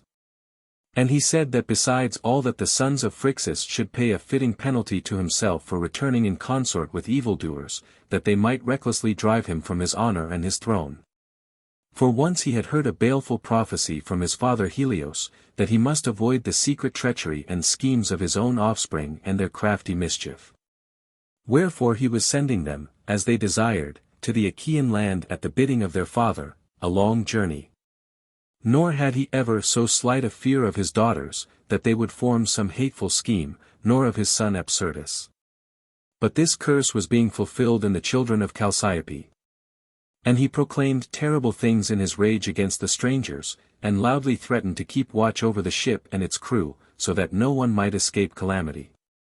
Meantime Argus, going to Aeetes' palace, with manifold pleading besought his mother to pray Medea's aid. And Chalciope herself already had the same thoughts, but fear checked her soul lest haply either fate should withstand and she should entreat her in vain, all distraught as she would be at her father's deadly wrath, or if Medea yielded to her prayers, her deeds should be laid bare and open to view. Now a deep slumber had relieved the maiden from her love pains as she lay upon her couch. But straightway fearful dreams, deceitful, such as trouble one in grief, assailed her. And she thought that the stranger had taken on him the contest, not because he longed to win the ram's fleece, and that he had not come on that account to Aeetes' city, but to lead her away, his wedded wife, to his own home. And she dreamed that herself contended with the oxen and wrought the task with exceeding ease, and that her own parents set at naught their promise, for it was not the maiden they had challenged to yoke the oxen but the stranger himself.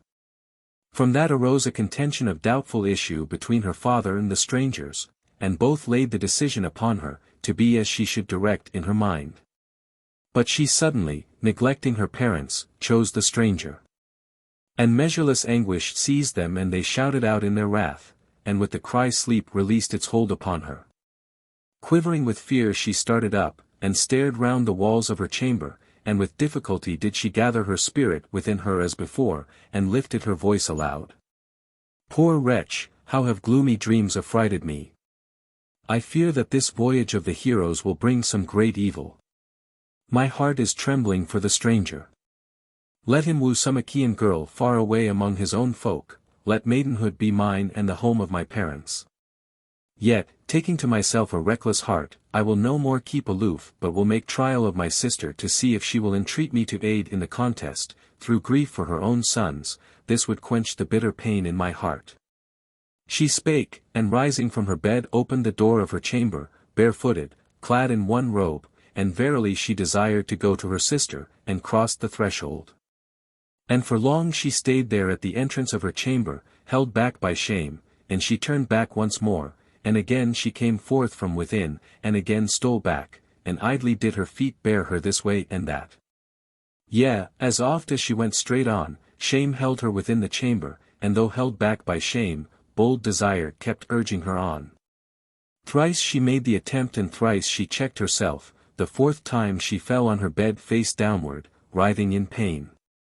And as when a bride in her chamber bewails her youthful husband, to whom her brothers and parents have given her, nor yet does she hold converse with all her attendants for shame and for thinking of him, but she sits apart in her grief.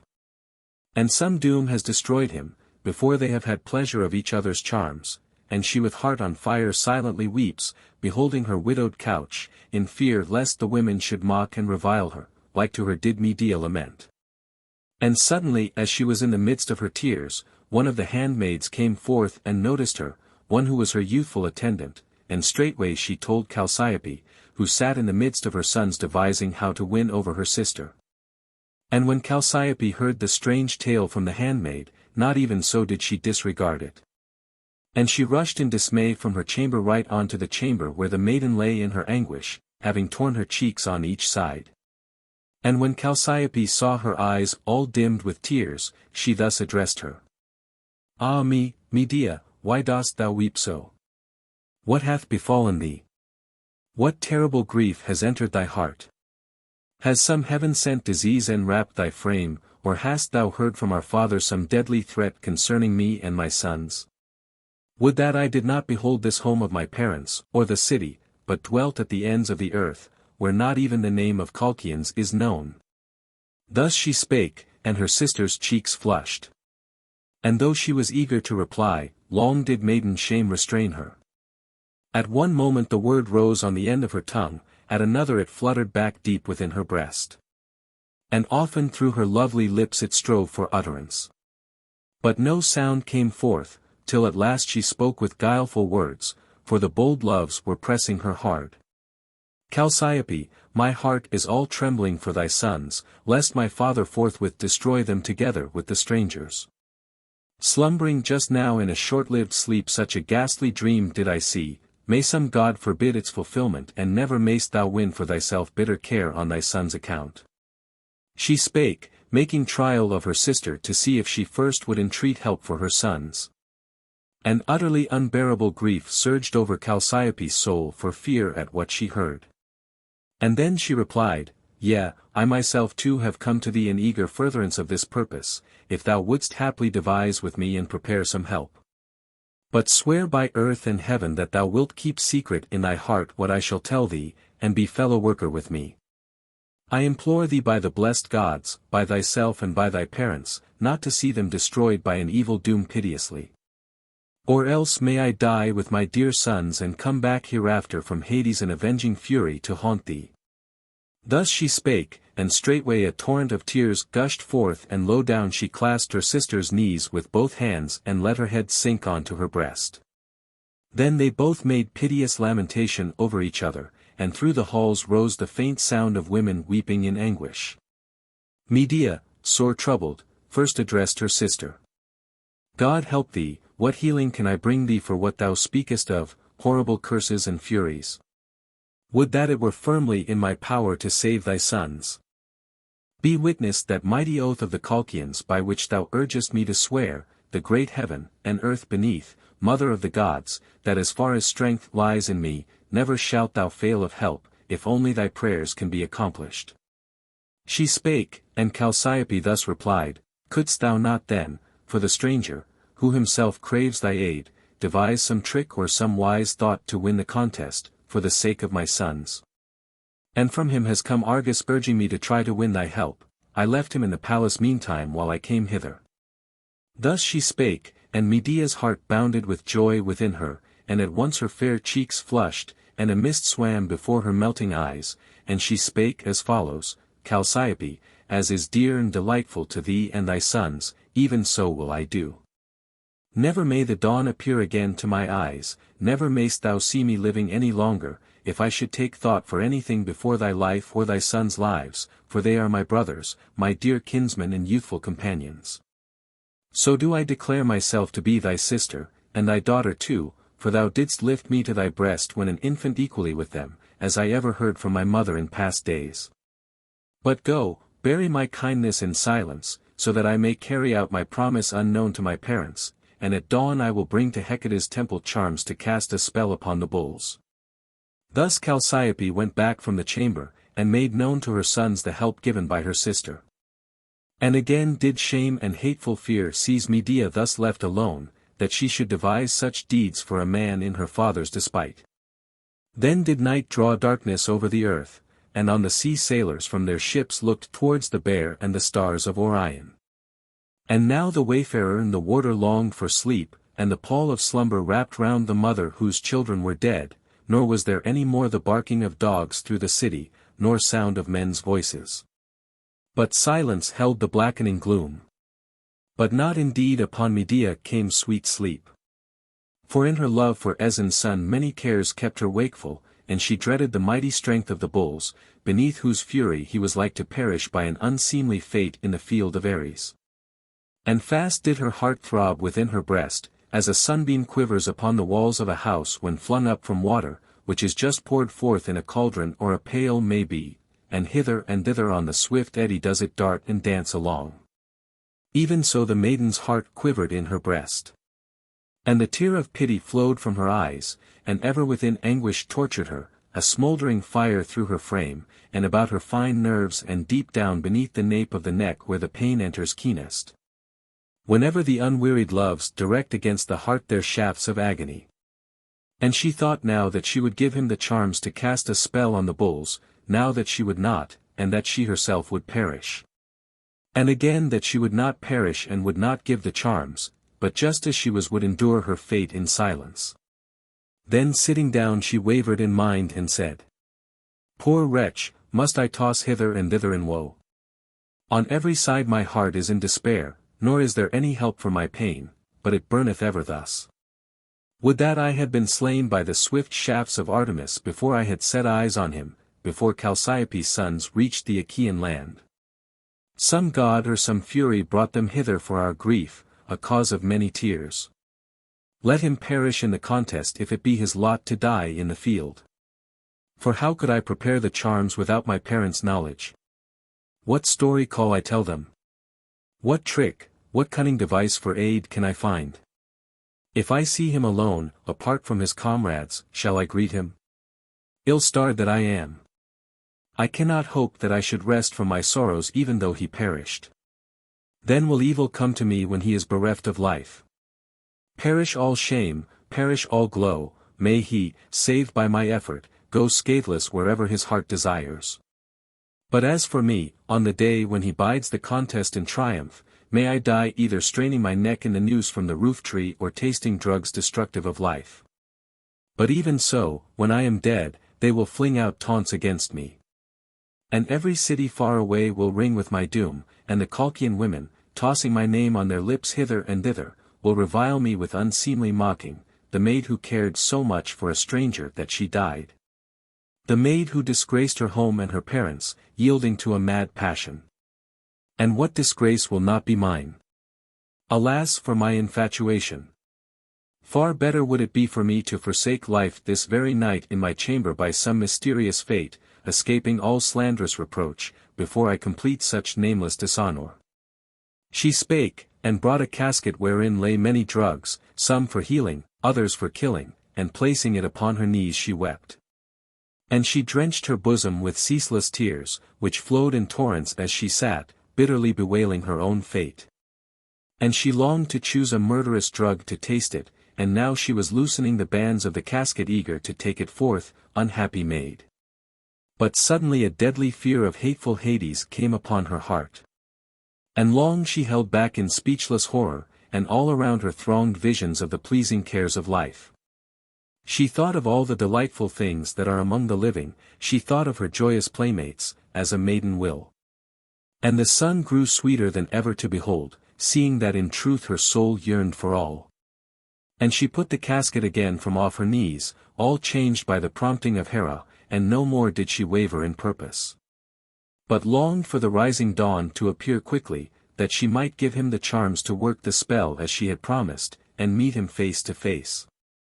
And often did she loosen the bolts of her door, to watch for the faint gleam, and welcome to her did the dayspring shed its light, and folk began to stir throughout the city. Then Argus bade his brothers remain there to learn the maiden's mind and plans, but himself turned back and went to the ship. Now soon as ever the maiden saw the light of dawn, with her hands she gathered up her golden tresses which were floating round her shoulders in careless disarray, and bathed her tear-stained cheeks. And made her skin shine with ointment sweet as nectar. And she donned a beautiful robe, fitted with well-bent clasps, and above on her head, divinely fair, she threw a veil gleaming like silver. And there, moving to and fro in the palace, she trod the ground forgetful of the heaven-sent woes thronging round her and of others that were destined to follow. And she called to her maids. 12 they were, who lay during the night in the vestibule of her fragrant chamber, young as herself, not yet sharing the bridal couch, and she bade them hastily yoke the mules to the chariot to bear her to the beauteous shrine of Hecate. Thereupon the handmaids were making ready the chariot, and Medea meanwhile took from the hollow casket a charm which men say is called the charm of Prometheus. If a man should anoint his body therewithal, having first appeased the maiden, the only begotten, with sacrifice by night, surely that man could not be wounded by the stroke of bronze nor would he flinch from blazing fire.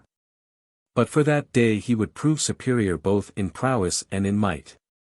It shot up firstborn when the ravening eagle on the rugged flanks of Caucasus let drip to the earth the blood-like ichor 25 of tortured Prometheus. And its flower appeared a cubit above ground in color like the Carycian crocus, rising on twin stalks, but in the earth the root was like newly cut flesh. The dark juice of it, like the sap of a mountain oak, she had gathered in a Caspian shell to make the charm withal, when she had first bathed in 7 ever-flowing streams, and had called 7 times on Brimo, nurse of youth, night-wandering Brimo.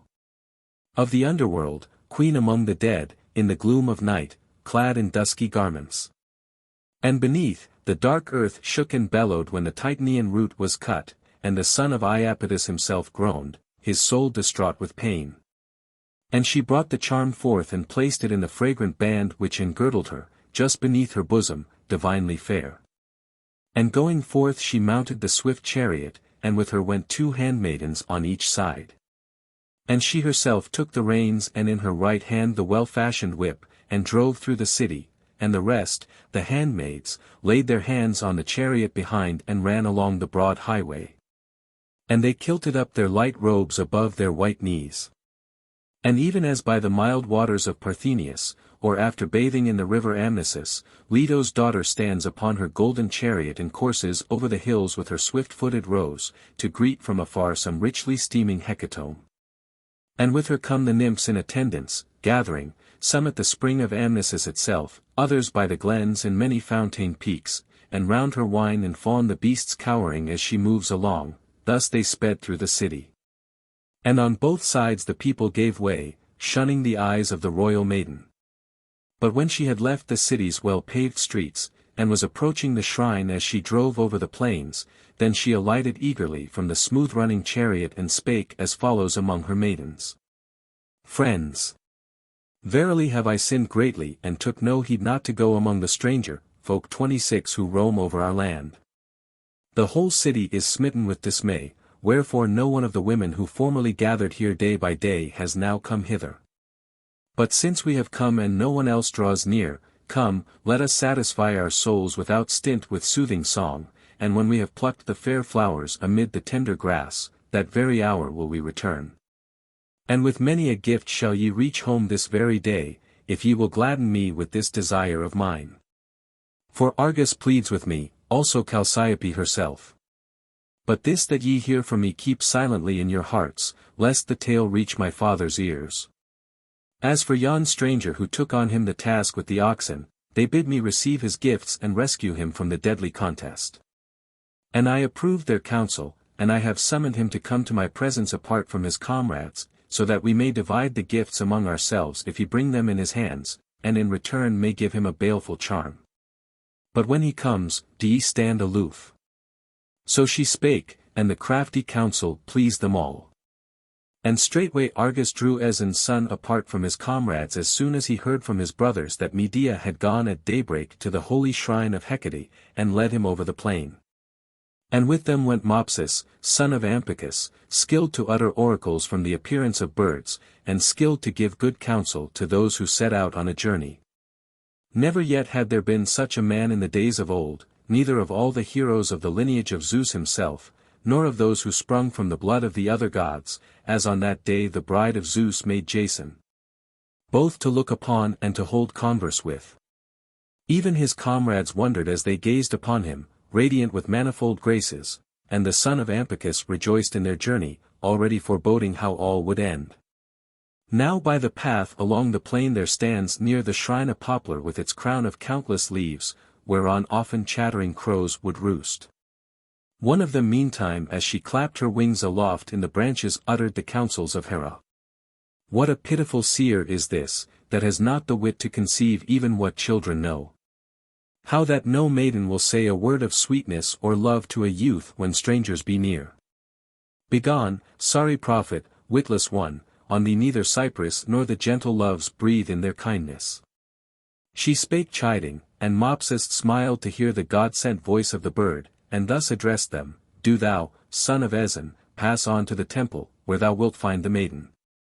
And very kind will her greeting be to thee through the prompting of Cyprus, who will be thy helpmate in the contest, even as Phineus, Agenor's son, foretold. But we two, Argus and I, will await thy return, apart in this very spot. Do thou all alone be a suppliant and win her over with prudent words. He spake wisely, and both at once gave approval. Nor was Medea's heart turned to other thoughts, for all her singing, and never a song that she essayed pleased her long in her sport. But in confusion she ever faltered, nor did she keep her eyes resting quietly upon the throng of her handmaids. But to the paths far off she strained her gaze, turning her face aside. Oft did her heart sink fainting within her bosom whenever she fancied she heard passing by the sound of a footfall or of the wind. But soon he appeared to her longing eyes, striding along loftily, like Sirius coming from ocean, which rises fair and clear to see, but brings unspeakable mischief to flocks. Thus then did Aeson's son come to her, fair to see, but the sight of him brought lovesick care. Her heart fell from out her bosom, and a dark mist came over her eyes, and a hot blush covered her cheeks. And she had no strength to lift her knees backwards or forwards, but her feet beneath were rooted to the ground, and meantime all her handmaidens had drawn aside. So they two stood face to face without a word, without a sound, like oaks or lofty pines, which stand quietly side by side on the mountains when the wind is still, then again, when stirred by the breath of the wind, they murmur ceaselessly. So they two were destined to tell out all their tale, stirred by the breath of love. And Aeson's son saw that she had fallen into some heaven-sent calamity, and with soothing words thus addressed her. Why, pray, maiden, dost thou fear me so much, all alone as I am? Never was I one of these idle boasters such as other men are, not even aforetime, when I dwelt in my own country. Wherefore, maiden, be not too much abashed before me, either to inquire whatever thou wilt or to speak thy mind. But since we have met one another with friendly hearts, in a hallowed spot, where it is wrong to sin, speak openly and ask questions, and beguile me not with pleasing words. For at the first thou didst promise thy sister to give me the charms my heart desires. I implore thee by Hecate herself, by thy parents, and by Zeus who holds his guardian hand over strangers and suppliants, I come here to thee both a suppliant and a stranger, bending the knee in my sore need. For without thee and thy sister never shall I prevail in the grievous contest. And to thee will I render thanks hereafter for thy aid, as is right and fitting for men who dwell far oft, making glorious thy name and fame. And the rest of the heroes, returning to Hellas, will spread thy renown, and so will the heroes' wives and mothers, who now perhaps are sitting on the shore and making moan for us, their painful affliction thou mightest scatter to the winds. In days past the maiden Ariadne, daughter of Minos, with kindly intent rescued Theseus from grim contests, the maiden whom Pasiphae daughter of Helios bare. But she, when Minos had lulled his wrath to rest, went aboard the ship with him and left her fatherland. And her even the immortal gods loved, and, as a sign in mid-sky, a crown of stars, which men call Ariadne's crown, rolls along all night among the heavenly constellations. So to thee too shall be thanks from the gods, if thou wilt save so mighty an array of chieftains. For surely from thy lovely form thou art like to excel in gentle courtest. Thus he spake, honoring her. And she cast her eyes down with a smile divinely sweet, and her soul melted within her, uplifted by his praise, and she gazed upon him face to face, nor did she know what word to utter first, but was eager to pour out everything at once. And forth from her fragrant girdle ungrudgingly she brought out the charm, and he at once received it in his hands with joy. And she would even have drawn out all her soul from her breast and given it to him, exulting in his desire. So wonderfully did love flash forth a sweet flame from the golden head of Aeson's son, and he captivated her gleaming eyes, and her heart within grew warm, melting away as the dew melts away round roses when warmed by the morning's light. And now both were fixing their eyes on the ground abashed, and again were throwing glances at each other, smiling with the light of love beneath their radiant brows. And at last and scarcely then did the maiden greet him. Take heed now, that I may devise help for thee. When at thy coming my father has given thee the deadly teeth from the dragon's jaws for sowing, then watch for the time when the night is parted in twain, then bathe in the stream of the tireless river, and alone, apart from others, clad in dusky raiment, dig a rounded pit. And therein slay a ewe, and sacrifice it whole, heaping high the pyre on the very edge of the pit. And propitiate only begotten Hecate, daughter of Perses, pouring from a goblet the hive-stored labor of bees. And then, when thou hast heedfully sought the grace of the goddess, retreat from the pyre. And let neither the sound of feet drive thee to turn back, nor the baying of hounds, lest haply thou shouldst maim all the rites and thyself fail to return duly to thy comrades. And at dawn steep this charm in water, strip, and anoint thy body therewith as with oil, and in it there will be boundless prowess and mighty strength, and thou wilt deem thyself a match not for men but for the immortal gods. And besides, let thy spear and shield and sword be sprinkled. Thereupon the spearheads of the earth-born men shall not pierce thee, nor the flame of the deadly bulls as it rushes forth resistless. But such thou shalt be not for long, but for that one day, still never flinch from the contest. And I will tell thee besides of yet another help. As soon as thou hast yoked the strong oxen, and with thy might and thy prowess hast ploughed all the stubborn fallow, and now along the furrows the giants are springing up, when the serpent's teeth are sown on the dusky clods. If thou markest them uprising in throngs from the fallow, cast unseen among them a massy stone. And they over it, like ravening hounds over their food, will slay one another, and do thou thyself hasten to rush to the battle strife, and the fleece thereupon thou shalt bear far away from Aeetes. Nevertheless, depart wherever thou wilt, or thy pleasure takes thee, when thou hast gone hence. Thus she spake, and cast her eyes to her feet in silence, and her cheek, divinely fair, was wet with warm tears as she sorrowed for that he was about to wander far from her side over the wide sea, and once again she addressed him face to face with mournful words, and took his right hand. For now shame had left her eyes. Remember, if haply thou returnest to thy home, Medea's name, and so will I remember thine, though thou be far away. And of thy kindness tell me this, where is thy home, whither wilt thou sail hence in thy ship over the sea, wilt thou come near wealthy Orchomenus, or near the Aean isle? And tell me of the maiden, whosoever she be that thou hast named, the far-renowned daughter of Pasiphae, who is kinswoman to my father. Thus she spake. And over him too, at the tears of the maiden, stole Love the destroyer. And he thus answered her. All too surely do I deem that never by night and never by day will I forget thee if I escape death and indeed make my way in safety to the Achaean land, and each set not before us some other contest worse than this. And if it pleases thee to know about my fatherland, I will tell it out, for indeed my own heart bids me do that. There is a land encircled by lofty mountains, rich in sheep and in pasture, where Prometheus, son of Iapetus, begot goodly Deucalion, who first founded cities and reared temples to the immortal gods, and first ruled over men. This land the neighbors who dwell around call Haemonia. And in it stands Iolcus, my city, and in it many others, where they have not so much as heard the name of the Aean isle.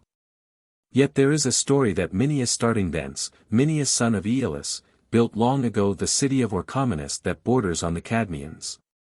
But why do I tell thee all this vain talk, of our home and of Minos' daughter, far-famed Ariadne, by which glorious name they called that lovely maiden of whom thou askest me?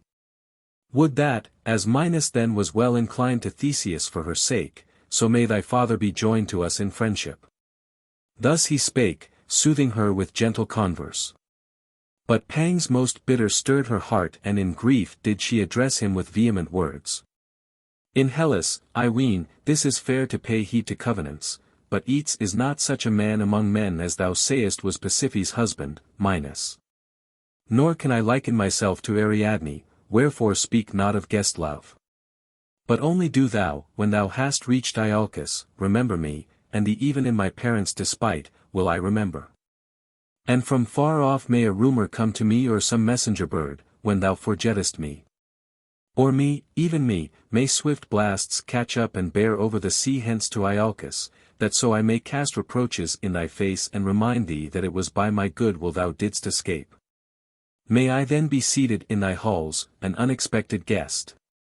Thus she spake with piteous tears falling down her cheeks, and to her Jason replied, Let the empty blasts wander at will, lady, and the messenger bird, for vain is thy talk. But if thou comest to those abodes and to the land of Hellas, honored and reverenced shalt thou be by women and men. And they shall worship thee even as a goddess, for that by thy counsel their sons came home again, their brothers and kinsmen and stalwart husbands were saved from calamity. And in our bridal chamber shalt thou prepare our couch. And nothing shall come between our love till the doom of death fold us round. Thus he spake, and her soul melted within her to hear his words, nevertheless she shuddered to behold the deeds of destruction to come. Poor wretch! Not long was she destined to refuse a home in Hellas. For thus Hera devised it, that e'en Medea might come to Iolcus for a bane to Pelias, forsaking her native land. And now her handmaids, glancing at them from a distance, were grieving in silence, and the time of day required that the maiden should return home to her mother's side. But she thought not yet of departing, for her soul delighted both in his beauty and in his winsome words. But Aeson's son took heed, and spake at last, though late, it is time to depart, lest the sunlight sink before we know it. And some stranger notice all. But again will we come and meet here. So did they two make trial of one another thus far with gentle words, and thereafter parted. Jason hastened to return in joyous mood to his comrades and the ship, she to her handmaids. And they all together came near to meet her, but she marked them not at all as they thronged around. For her soul had soared aloft amid the clouds. And her feet of their own accord mounted the swift chariot, and with one hand she took the reins, and with the other the whip of cunning workmanship, to drive the mules, and they rushed hasting to the city and the palace. And when she was come Chalciope in grief for her sons questioned her, but Medea, distraught by swiftly changing thoughts, neither heard her words nor was eager to speak in answer to her questions. But she sat upon a low stool at the foot of her couch, bending down, her cheek leaning on her left hand, and her eyes were wet with tears as she pondered what an evil deed she had taken part in by her counsels. Now when Aeson's son had joined his comrades again in the spot where he had left them when he departed, he set out to go with them, telling them all the story, to the gathering of the heroes, and together they approached the ship. And when they saw Jason they embraced him and questioned him. And he told to all the counsels of the maiden and showed the dread charm, but Aeetes alone of his comrades sat apart biting down his wrath. And the rest joyous in heart, at the hour when the darkness of night stayed them, peacefully took thought for themselves. But at daybreak they sent 2 men to go to Aeetes and ask for the seed, first Telamon himself, dear to Ares, and with him Ithalides, Hermes' famous son. So they went and made no vain journey. But when they came, lordly Aeetes gave them for the contest the fell teeth of the Aeonian dragon which Cadmus found in Ogygian Thebes when he came seeking for Europa and there slew the warder of the spring of Ares. There he settled by the guidance of the heifer whom Apollo by his prophetic word granted him to lead him on his way. But the teeth the Tritonian goddess tore away from the dragon's jaws and bestowed as a gift upon Aeetes and the slayer. And Agenor's son, Cadmus, sowed them on the Aeonian plains and founded an earth-born people of all who were left from the spear when Ares did the reaping. And the teeth Aeetes then readily gave to be borne to the ship, for he deemed not that Jason would bring the contest to an end, even though he should cast the yoke upon the oxen. Far away in the west the sun was sailing beneath the dark earth, beyond the furthest hills of the Ethiopians, and night was laying the yoke upon her steeds, and the heroes were preparing their beds by the hawsers. But Jason, as soon as the stars of Helii, the bright gleaming bear, had set, and the air had all grown still under heaven, went to a desert spot, like some stealthy thief, with all that was needful. For beforehand in the daytime had he taken thought for everything, and Argus came bringing a ewe and milk from the flock, and them he took from the ship. But when the hero saw a place which was far away from the tread of men, in a clear meadow beneath the open sky, there first of all he bathed his tender body reverently in the sacred river. And round him he placed a dark robe, which Hypsipyle of Lemnos had given him aforetime, a memorial of many a loving embrace. Then he dug a pit in the ground of a cubit's depth and heaped up billets of wood, and over it he cut the throat of the sheep, and duly placed the carcass above. And he kindled the logs placing fire beneath, and poured over them mingled libations, calling on Hecate Brimo to aid him in the contests. And when he had called on her he drew back. And she heard him, the dread goddess, from the uttermost depths and came to the sacrifice of Aeson's son, and round her horrible serpents twined themselves among the oak boughs, and there was a gleam of countless torches. And sharply howled around her the hounds of hell. All the meadows trembled at her step, and the nymphs that haunt the marsh and the river shrieked, all who dance round that mead of Amarantine faces. And fear seized Aeson's son, but not even so did he turn round as his feet bore him forth, till he came back to his comrades. And now early dawn arose and shed her light above snowy Caucasus. Then Aeetes arrayed his breast in the stiff corslet which Ares gave him when he had slain Phlegraean Mimas with his own hands. And upon his head he placed a golden helmet with 4 plumes, gleaming like the sun's round light when he first rises from ocean. And he wielded his shield of many hides, and his spear, terrible, resistless. None of the heroes could have withstood its shock now that they had left behind Heracles far away, who alone could have met it in battle. For the king his well-fashioned chariot of swift steeds was held near at hand by Phaeton, for him to mount. And he mounted, and held the reins in his hands. Then from the city he drove along the broad highway, that he might be present at the contest, and with him a countless multitude rushed forth. And as Poseidon rides, mounted in his chariot, to the Isthmian contest or to Taenarus, or to Lerna's water, or through the grove of Hyantian Onchestus, and thereafter passes even to Caloria with his steeds, and the Haemonian rock. Or well-wooded Geriestus. Even so was Aeetes, lord of the Colchians, to behold. Meanwhile, prompted by Medea, Jason steeped the charm in water and sprinkled with it his shield and sturdy spear, and sword. And his comrades round him made proof of his weapons with might and main, but could not bend that spear even a little, but it remained firm in their stalwart hands unbroken as before. But in furious rage with them Aeetes, Aphareus' son, with his great sword hewed at the spear near the butt, and the edge leapt back repelled by the shock, like a hammer from the anvil, and the heroes shouted with joy for their hope in the contest. And then he sprinkled his body, and terrible prowess entered into him, unspeakable, dauntless, and his hands on both sides thrilled vigorously as they swelled with strength. And as when a warlike steed eager for the fight neighs and beats the ground with his hoof, while rejoicing he lifts his neck on high with ears erect, in such wise did Aeson's son rejoice in the strength of his limbs. And often hither and thither did he leap high in air tossing in his hands his shield of bronze and ashen spear. Thou wouldst say that wintry lightning flashing from the gloomy sky kept on darting forth from the clouds what time they bring with them their blackest rainstorm. Not long after that were the heroes to hold back from the contests. But sitting in rows on their benches they sped swiftly on to the plain of Ares. And it lay in front of them on the opposite side of the city, as far off as is the turning post that a chariot must reach from the starting point, when the kinsmen of a dead king appoint funeral games for footmen and horsemen.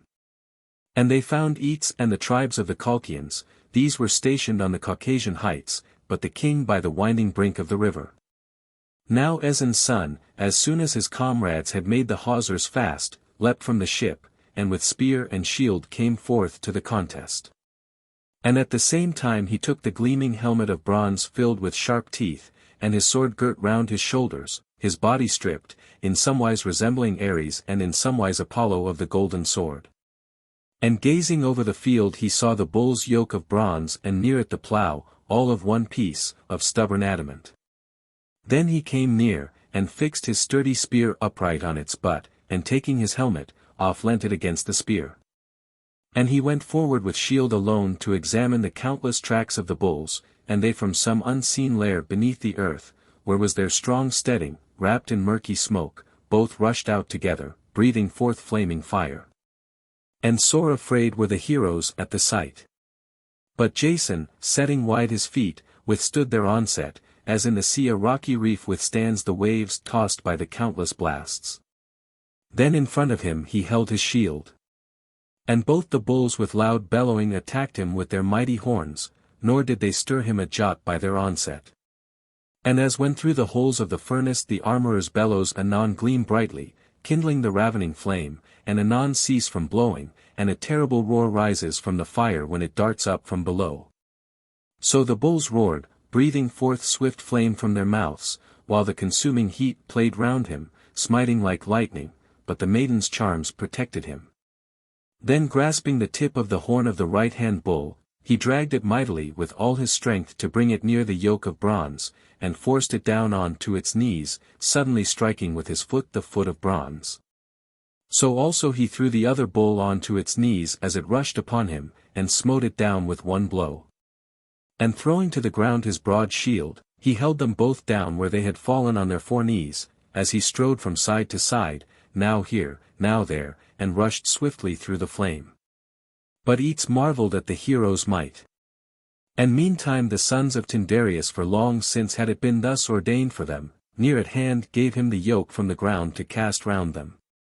Then tightly did he bind their necks.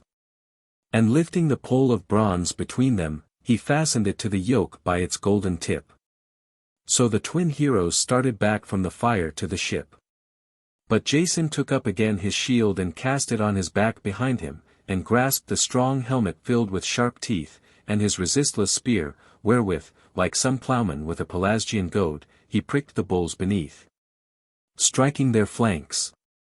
And very firmly did he guide the well-fitted plough handle, fashioned of adamant. The bulls meantime raged exceedingly, breathing forth furious flame of fire. And their breath rose up like the roar of blustering winds, in fear of which above all seafaring men furl their large sail. But not long after that they moved on at the bidding of the spear. And behind them the rugged fallow was broken up, cloven by the might of the bulls and the sturdy ploughmen. Then terribly groaned the clods withal along the furrows of the plough as they were rent, each a man's burden. And Jason followed, pressing down the cornfield with firm foot, and far from him he ever sowed the teeth along the clods as each was ploughed, turning his head back for fear lest the deadly crop of earth-born men should rise against him first.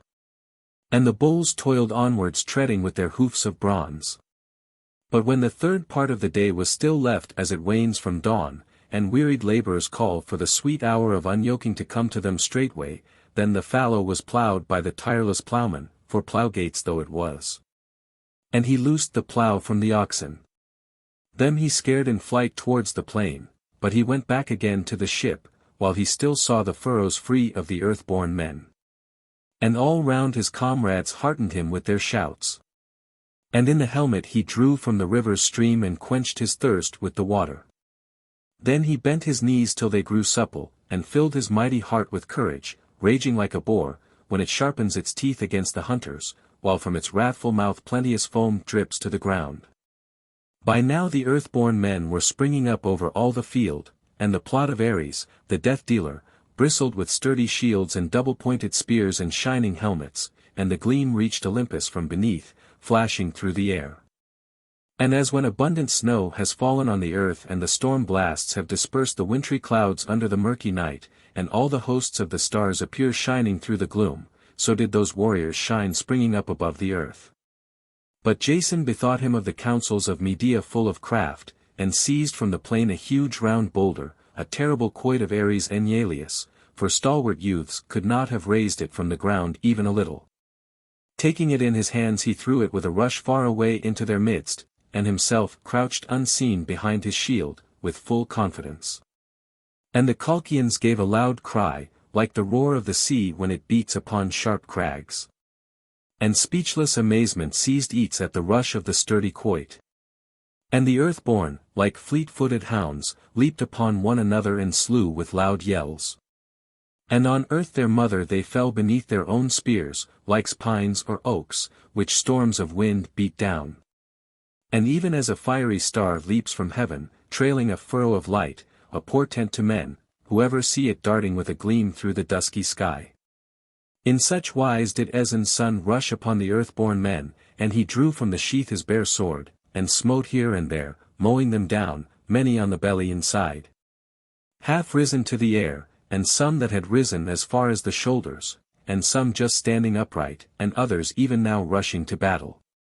And as when a fight is stirred up concerning boundaries, and a husbandman, in fear lest they should ravage his fields, seizes in his hand a curved sickle, newly sharpened, and hastily cuts the unripe crop. And waits not for it to be parched in due season by the beams of the sun.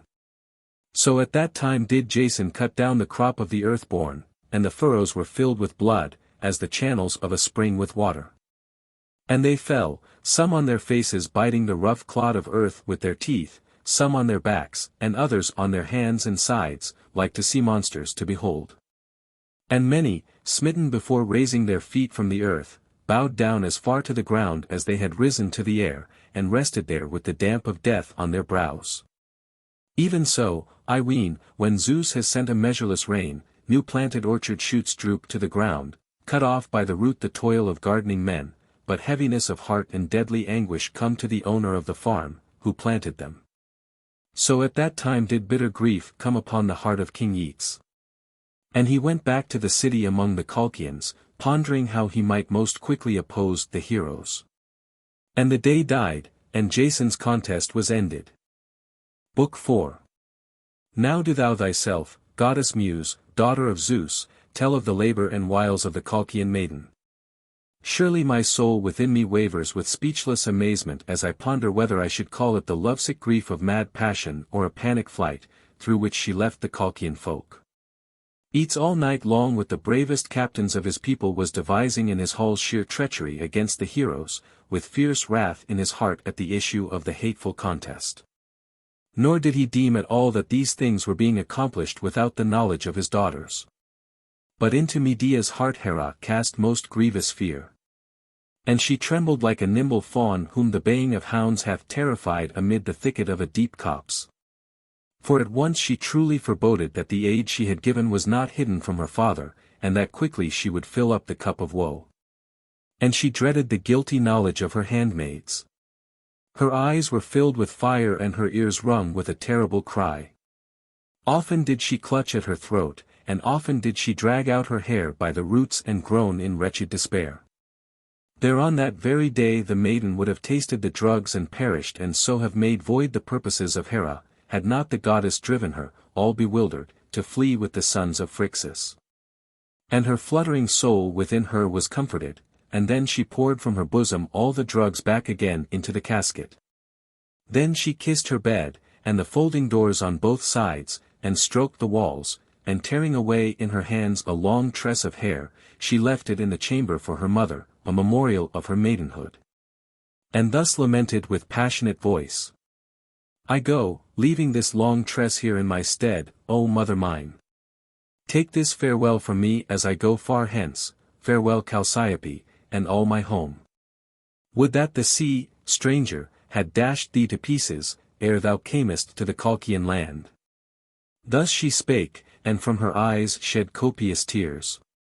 And as a bondmaid steals away from a wealthy house, whom fate has lately severed from her native land, nor yet has she made trial of grievous toil, but still unschooled to misery and shrinking in terror from slavish tasks, goes about beneath the cruel hands of a mistress. Even so the lovely maiden rushed forth from her home.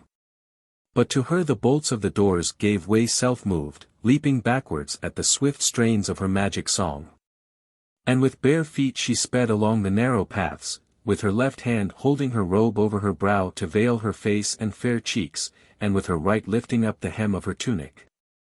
Quickly along the dark track, outside the towers of the spacious city, did she come in fear, nor did any of the warders note her, but she sped on unseen by them.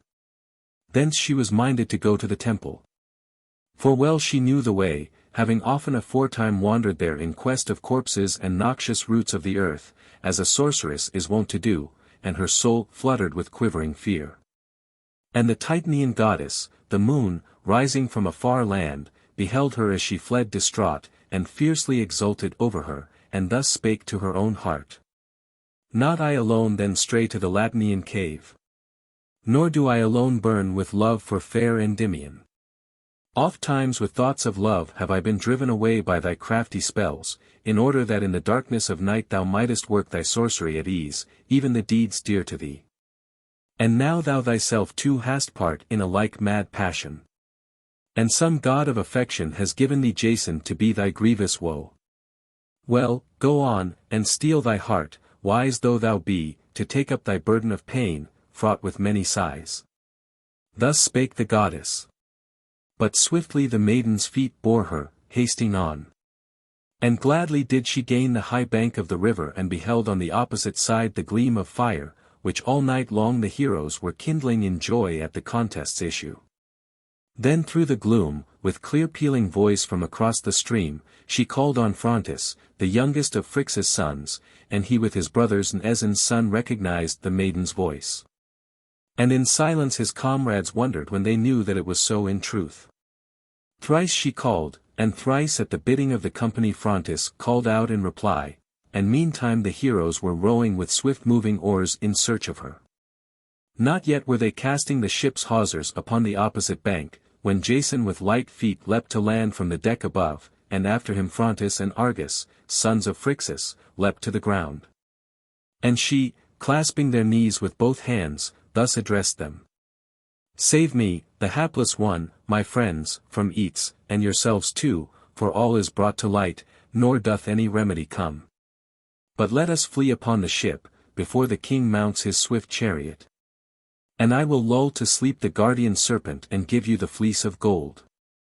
But do thou, stranger, amid thy comrades make the gods witness of the vows thou hast taken on thyself for my sake, and now that I have fled far from my country, make me not a mark for blame and dishonor for want of kinsmen. She spake in anguish. But greatly did the heart of Aeson's son rejoice, and at once, as she fell at his knees, he raised her gently and embraced her, and spake words of comfort. Lady, let Zeus of Olympus himself be witness to my oath, and Hera, queen of marriage. Bride of Zeus, that I will set thee in my halls my own wedded wife, when we have reached the land of Hellas on our return. Thus he spake, and straightway clasped her right hand in his, and she bade them row the swift ship to the sacred grove near at hand, in order that, while it was still night, they might seize and carry off the fleece against the will of Aeetes. Word and deed were one to the eager crew. For they took her on board, and straightway thrust the ship from shore, and loud was the din as the chieftains strained at their oars, but she, starting back, held out her hands in despair towards the shore. But Jason spoke cheering words and restrained her grief. Now at the hour when men have cast sleep from their eyes huntsmen, who, trusting to their bounds, never slumber away the end of night, but avoid the light of dawn lest, smiting with its white beams, it effaced the track and scent of the quarry. Then did Aeson's son and the maiden step forth from the ship over a grassy spot, the ram's couch, as men call it, where it first bent its wearied knees in rest, bearing on its back the minion son of Athamas. And close by, all smirched with soot, was the base of the altar, which the Aeolid Phrixus once set up to Zeus, the altar of fugitives, when he sacrificed the golden wonder at the bidding of Hermes who graciously met him on the way. There by the counsels of Argus the chieftains put them ashore. And they too by the pathway came to the sacred grove, seeking the huge oak tree on which was hung the fleece, like to a cloud that blushes red with the fiery beams of the rising sun. But right in front the serpent with his keen sleepless eyes saw them coming, and stretched out his long neck and hissed in awful wise, and all round the long banks of the river echoed and the boundless grove. Those heard it who dwelt in the Colchian land very far from Titanian Aea, near the outfall of Lycus, the river which parts from loud-roaring Araxes and blends his sacred stream with Phasis. And they twain flow on together in one and pour their waters into the Caucasian sea. And through fear young mothers awoke, and round their newborn babes, who were sleeping in their arms, threw their hands in agony, for the small limbs started at that hiss. And as when above a pile of smouldering wood countless eddies of smoke roll up mingled with soot, and one ever springs up quickly after another, rising aloft from beneath in wavering wreaths. So at that time did that monster roll his countless coils covered with hard dry scales. And as he writhed, the maiden came before his eyes, with sweet voice calling to her aid Sleep, highest of gods, to charm the monster. And she cried to the queen of the underworld, the night wanderer, to be propitious to her enterprise. And Aeson's son followed in fear, but the serpent, already charmed by her song, was relaxing the long ridge of his giant spine, and lengthening out his myriad coils, like a dark wave, dumb and noiseless, rolling over a sluggish sea. But still he raised aloft his grisly head, eager to enclose them both in his murderous jaws. But she with a newly cut spray of juniper, dipping and drawing untempered charms from her mystic brew, sprinkled his eyes, while she chanted her song. And all around the potent scent of the charm cast sleep, and on the very spot he let his jaw sink down, and far behind through the wood with its many trees were those countless coils stretched out. Hereupon Jason snatched the golden fleece from the oak, at the maiden bidding. And she, standing firm, smeared with the charm the monster's head, till Jason himself bade her turn back towards their ship, and she left the grove of Ares, dusky with shade. And as a maiden catches on her finely wrought robe the gleam of the moon at the full, as it rises above her high-roofed chamber, and her heart rejoices as she beholds the fair ray, so at that time did Jason uplift the mighty fleece in his hands. And from the shimmering of the flocks of wool there settled on his fair cheeks and brow a red flush like a flame. And great as is the hide of a yearling ox or stag, which huntsmen call a brocket, so great in extent was the fleece all golden above. Heavy it was, thickly clustered with flocks, and as he moved along, even beneath his feet the sheen rose up from the earth. And he strode on now with the fleece covering his left shoulder from the height of his neck to his feet, and now again he gathered it up in his hands, for he feared exceedingly, lest some god or man should meet him and deprive him thereof. Dawn was spreading over the earth when they reached the throng of heroes, and the youths marveled to behold the mighty fleece, which gleamed like the lightning of Zeus. And each one started up eager to touch it and clasp it in his hands. But the son of Aeson restrained them all, and threw over it a mantle newly woven, and he led the maiden to the stern and seated her there, and spake to them all as follows. No longer now, my friends, forbear to return to your fatherland. For now the task for which we dared this grievous voyage, toiling with bitter sorrow of heart, has been lightly fulfilled by the maiden's counsels. Her, for such is her will, I will bring home to be my wedded wife. Do ye preserve her, the glorious saviour of all Achaea and of yourselves. For of a surety, I ween, will Aeetes come with his host to bar our passage from the river into the sea. But do some of you toil at the oars in turn, sitting man by man. And half of you raise your shields of oxhide, a ready defence against the darts of the enemy, and guard our return. And now in our hands we hold the fate of our children and dear country and of our aged parents. And on our venture all Hellas depends, to reap either the shame of failure or great renown. Thus he spake, and donned his armour of war, and they cried aloud, wondrously eager. And he drew his sword from the sheath and cut the hawsers at the stern. And near the maiden he took his stand ready armed by the steersman Aeneas, and with their rowing the ship sped on as they strained desperately to drive her clear of the river. By this time Medea's love and deeds had become known to haughty Aeetes and to all the Colchians. And they thronged to the assembly in arms. And countless as the waves of the stormy sea when they rise crested by the wind, or as the leaves that fall to the ground from the wood with its myriad branches in the month when the leaves fall, who could reckon their tale? So they in countless number poured along the banks of the river shouting in frenzy, and in his shapely chariot Aeetes shone forth above all with his steeds, the gift of Helios, swift as the blasts of the wind.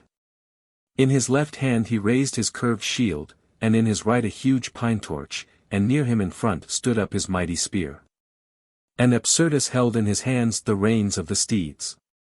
But already the ship was cleaving the sea before her, urged on by stalwart oarsmen, and the stream of the mighty river rushing down. But the king in grievous anguish lifted his hands and called on Helios and Zeus to bear witness to their evil deeds. And terrible threats he uttered against all his people, that unless they should with their own hands seize the maiden either on the land or still finding the ship on the swell of the open sea, and bring her back. That so he might satisfy his eager soul with vengeance for all those deeds, at the cost of their own lives they should learn and abide all his rage and revenge. Thus spake Aeetes, and on that same day the Colchians launched their ships and cast the tackle on board, and on that same day sailed forth on the sea. Thou wouldst not say so mighty a host was a fleet of ships, but that a countless flight of birds, swarm on swarm, was clamoring over the sea. Swiftly the wind blew, as the goddess Hera planned, so that most quickly e'en Medea might reach the Pelasgian land, a bane to the house of Pelias, and on the third morn they bound the ship's stern cables to the shores of the Paphlagonians. At the mouth of the river Halys. For Medea bade them land and propitiate Hecate with sacrifice. Now all that the maiden prepared for offering the sacrifice may no man know, and may my soul not urge me to sing thereof. Or restrains my lips, yet from that time the altar which the heroes raised on the beach to the goddess remains till now, a sight to men of a later day. And straightway Aeson's son and the rest of the heroes bethought them of Phineus, how that he had said that their course from Aea should be different, but to all alike his meaning was dim. Then Argus spake, and they eagerly hearkened. We go to Orchomenus, whither that unerring seer, whom ye met aforetime, foretold your voyage. For there is another course, signified by those priests of the immortal gods, who have sprung from Tritonian Thebes. As yet all the stars that will in the heaven were not, nor yet, though one should inquire, could aught be heard of the sacred race of the Danai. Apollonian Arcadians alone existed, Arcadians who lived even before the moon, it is said, eating acorns on the hills. Nor at that time was the Pelasgian land ruled by the glorious sons of Deucalion, in the days when Egypt, mother of men of an older time, was called the fertile morning land, and the river fair-flowing Triton, by which all the morning land is watered. And never does the rain from Zeus moisten the earth, but from the flooding of the river abundant crops spring up. From this land, it is said, a king 27 made his way all round through the whole of Europe and Asia, trusting in the might and strength and courage of his people. And countless cities did he found wherever he came, whereof some are still inhabited and some not, many an age hath passed since then. But Aea abides unshaken even now, and the sons of those men whom that king settled to dwell in Aea. They preserve the writings of their fathers, graven on pillars, whereon are marked all the ways and the limits of sea and land as ye journey on all sides round. There is a river, the uttermost horn of ocean, broad and exceeding deep, that a merchant ship may traverse, they call it Ister and have marked it far off, and for a while it cleaves the boundless tilth alone in one stream. For beyond the blasts of the north wind, far off in the Rhipaean mountains, its springs burst forth with a roar. But when it enters the boundaries of the Thracians and Scythians, here, dividing its stream into two, it sends its waters partly into the Ionian Sea 28 and partly to the south into a deep gulf that bends upwards from the Trinarian Sea. That sea which lies along your land, if indeed Aeolus flows forth from your land. Thus he spake, and to them the goddess granted a happy portent, and all at the sight shouted approval, that this was their appointed path. For before them appeared a trail of heavenly light, a sign where they might pass. And gladly they left behind there the son of Laius and with canvas outspread sailed over the sea, with their eyes on the Paphlagonian mountains. But they did not round Carambes, for the winds and the gleam of the heavenly fire stayed with them till they reached Ister's mighty stream. Now some of the Colchians, in a vain search, passed out from Pontus through the Cyanean rocks. But the rest went to the river, and them Apsyrtus led, and, turning aside, he entered the mouth called Fair. Wherefore he outstripped the heroes by crossing a neck of land into the furthest gulf of the Ionian Sea. For a certain island is enclosed by Ister, by name Pui, three-cornered, its base stretching along the coast, and with a sharp angle towards the river, and round it the outfall is cleft in two. One mouth they call the mouth of Nerex, and the other, at the lower end, the Fair Mouth. And through this Apsyrtus and his Colchians rushed with all speed, but the heroes went upwards far away towards the highest part of the island. And in the meadows the country shepherds left their countless flocks for dread of the ships, for they deemed that they were beasts coming forth from the monster-teeming sea. For never yet before had they seen seafaring ships, neither the Scythians mingled with the Thracians, nor the Sigini, nor yet the Graucenii, nor the Sindi that now inhabit the vast desert plain of Laurium. But when they had passed near the Mount Angurum, and the cliff of Iolcus, far from the Mount Angurum, round which Ister, dividing his stream, falls into the sea on this side and on that, and the Laurian plain. Then indeed the Colchians went forth into the Cronian Sea and cut off all the ways, to prevent their foes' escape. And the heroes came down the river behind and reached the two Brygian isles of Artemis near at hand. Now in one of them was a sacred temple, and on the other they landed, avoiding the host of Apsyrtus. For the Colchians had left these islands out of many within the river, just as they were, through reverence for the daughter of Zeus, but the rest, thronged by the Colchians, barred the ways to the sea. And so on other islands too, close by, Apsyrtus left his host as far as the river Salangon and the Nestian land. There the Minyi would at that time have yielded in grim fight, a few to many. But ere then they made a covenant, shunning a dire quarrel. As to the Golden Fleece, that since Aeetes himself had so promised them if they should fulfill the contests, they should keep it as justly won, whether they carried it off by craft or even openly in the king's despite. But as to Medea, for that was the cause of strife, that they should give her in ward to Leto's daughter apart from the throng, until some one of the kings that dispense justice should utter his doom.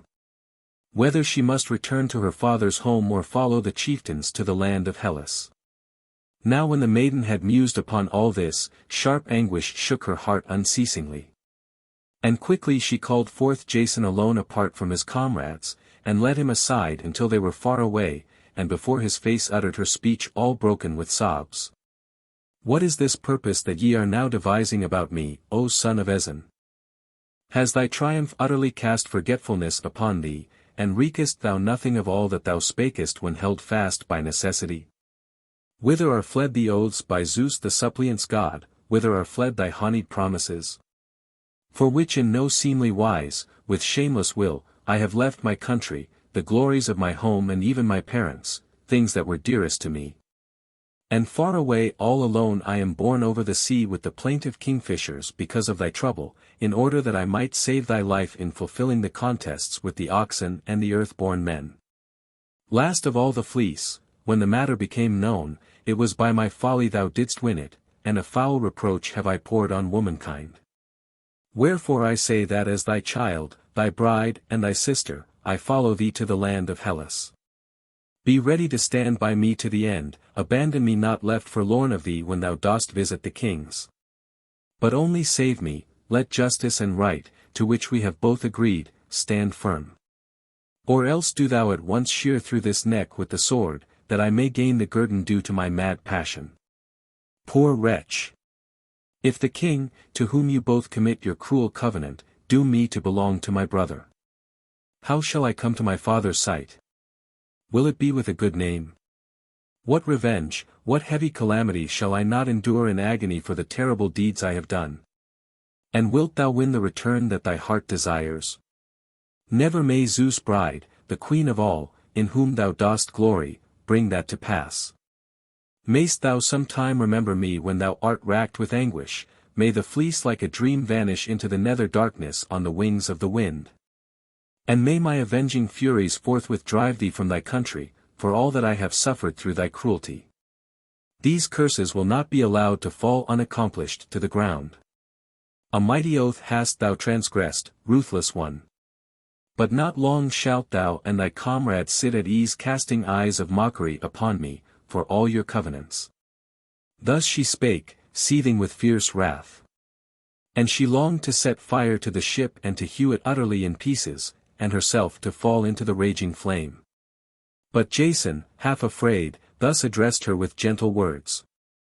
Forbear, lady, me too this pleases not. But we seek some respite from battle, for such a cloud of hostile men, like to a fire, surrounds us, on thy account.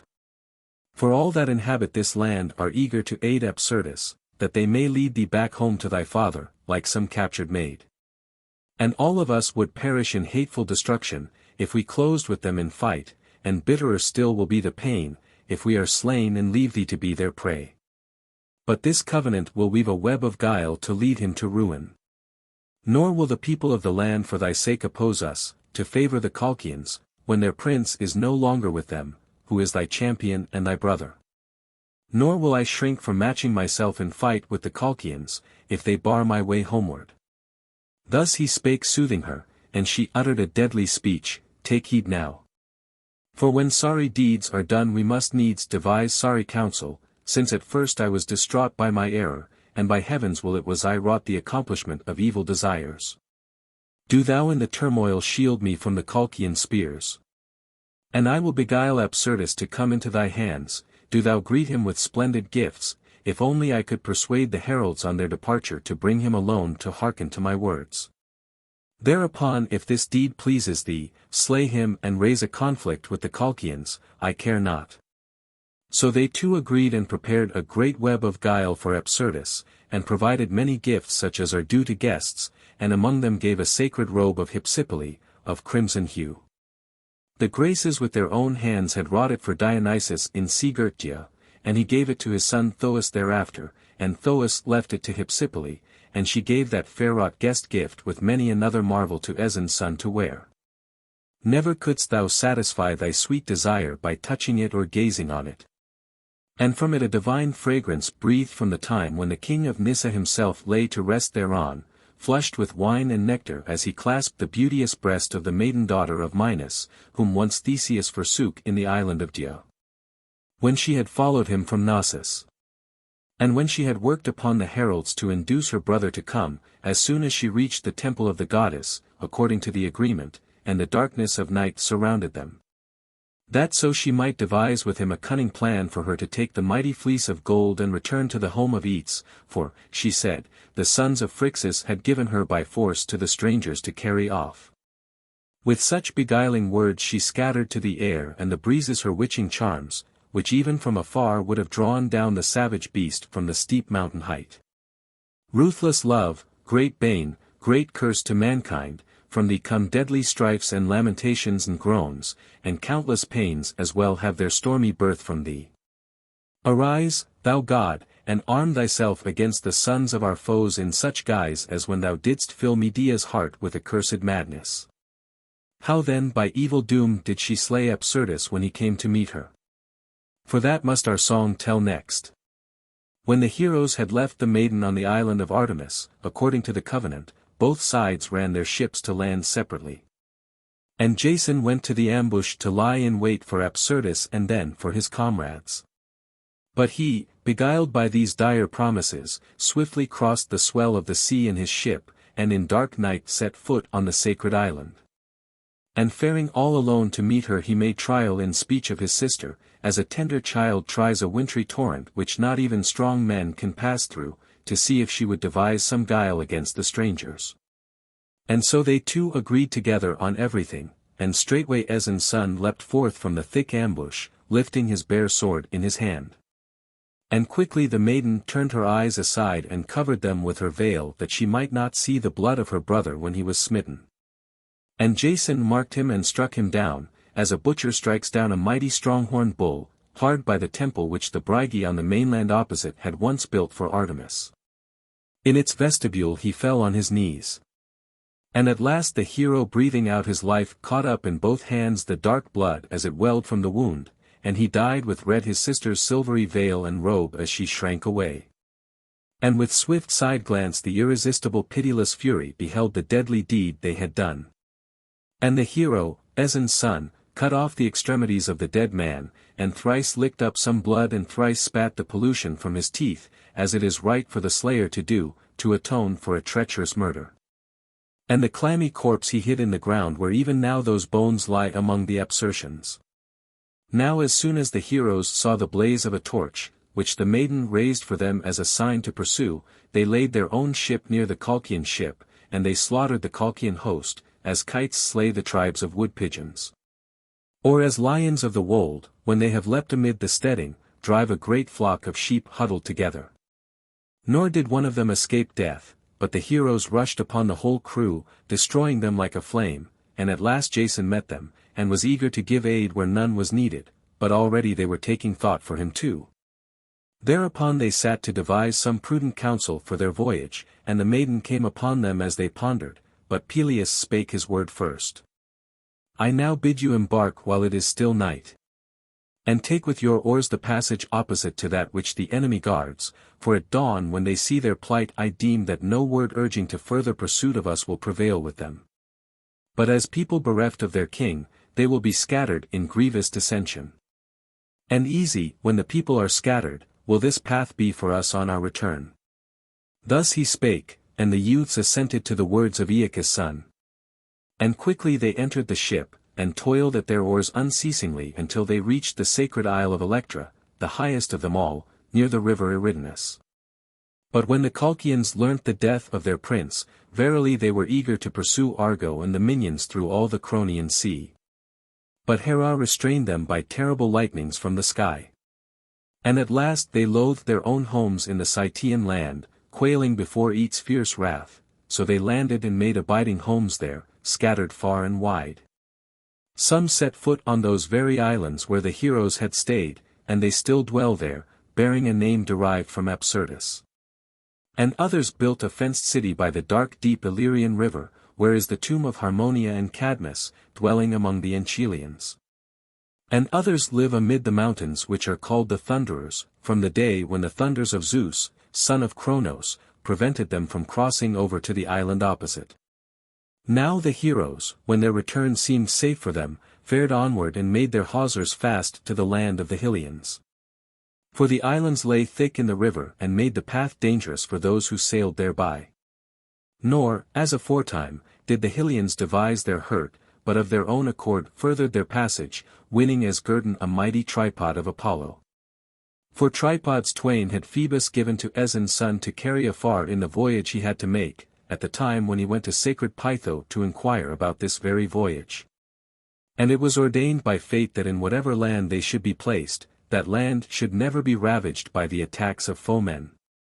Therefore even now this tripod is hidden in that land near the pleasant city of Hyllus, far beneath the earth, that it may ever be unseen by mortals. Yet they found not King Hyllus still alive in the land, whom fair Melody bare to Heracles in the land of the Phaeacians. For he came to the abode of Nausithous and to Macri, the nurse of Dionysus, to cleanse himself from the deadly murder of his children. Here he loved and overcame the water nymph Melody, the daughter of the river Aegeus, and she bare mighty Hyllus. But when he had grown up he desired not to dwell in that island under the rule of Nausithous the king, but he collected a host of native Phaeacians and came to the Cronian sea. For the hero King Nausithous aided his journey, and there he settled, and the Mentors slew him as he was fighting for the oxen of his field. Now, goddesses, say how it is that beyond this sea, near the land of Ausonia and the Lygistian Isles, which are called Stochades, the mighty tracks of the ship Argo are clearly sung of. What great constraint and need brought the heroes so far? What breezes wafted them? When Apsyrtus had fallen in mighty overthrow, Zeus himself, king of gods, was seized with wrath at what they had done. And he ordained that by the counsels of Aeon Circe they should cleanse themselves from the terrible stain of blood and suffer countless woes before their return. Yet none of the chieftains knew this. But far onward they sped, starting from the Hylian land, and they left behind all the islands that were beforetime thronged by the Colchians, the Liburnian Isles, isle after isle, Issa, Dyselatis, and lovely Pityeia.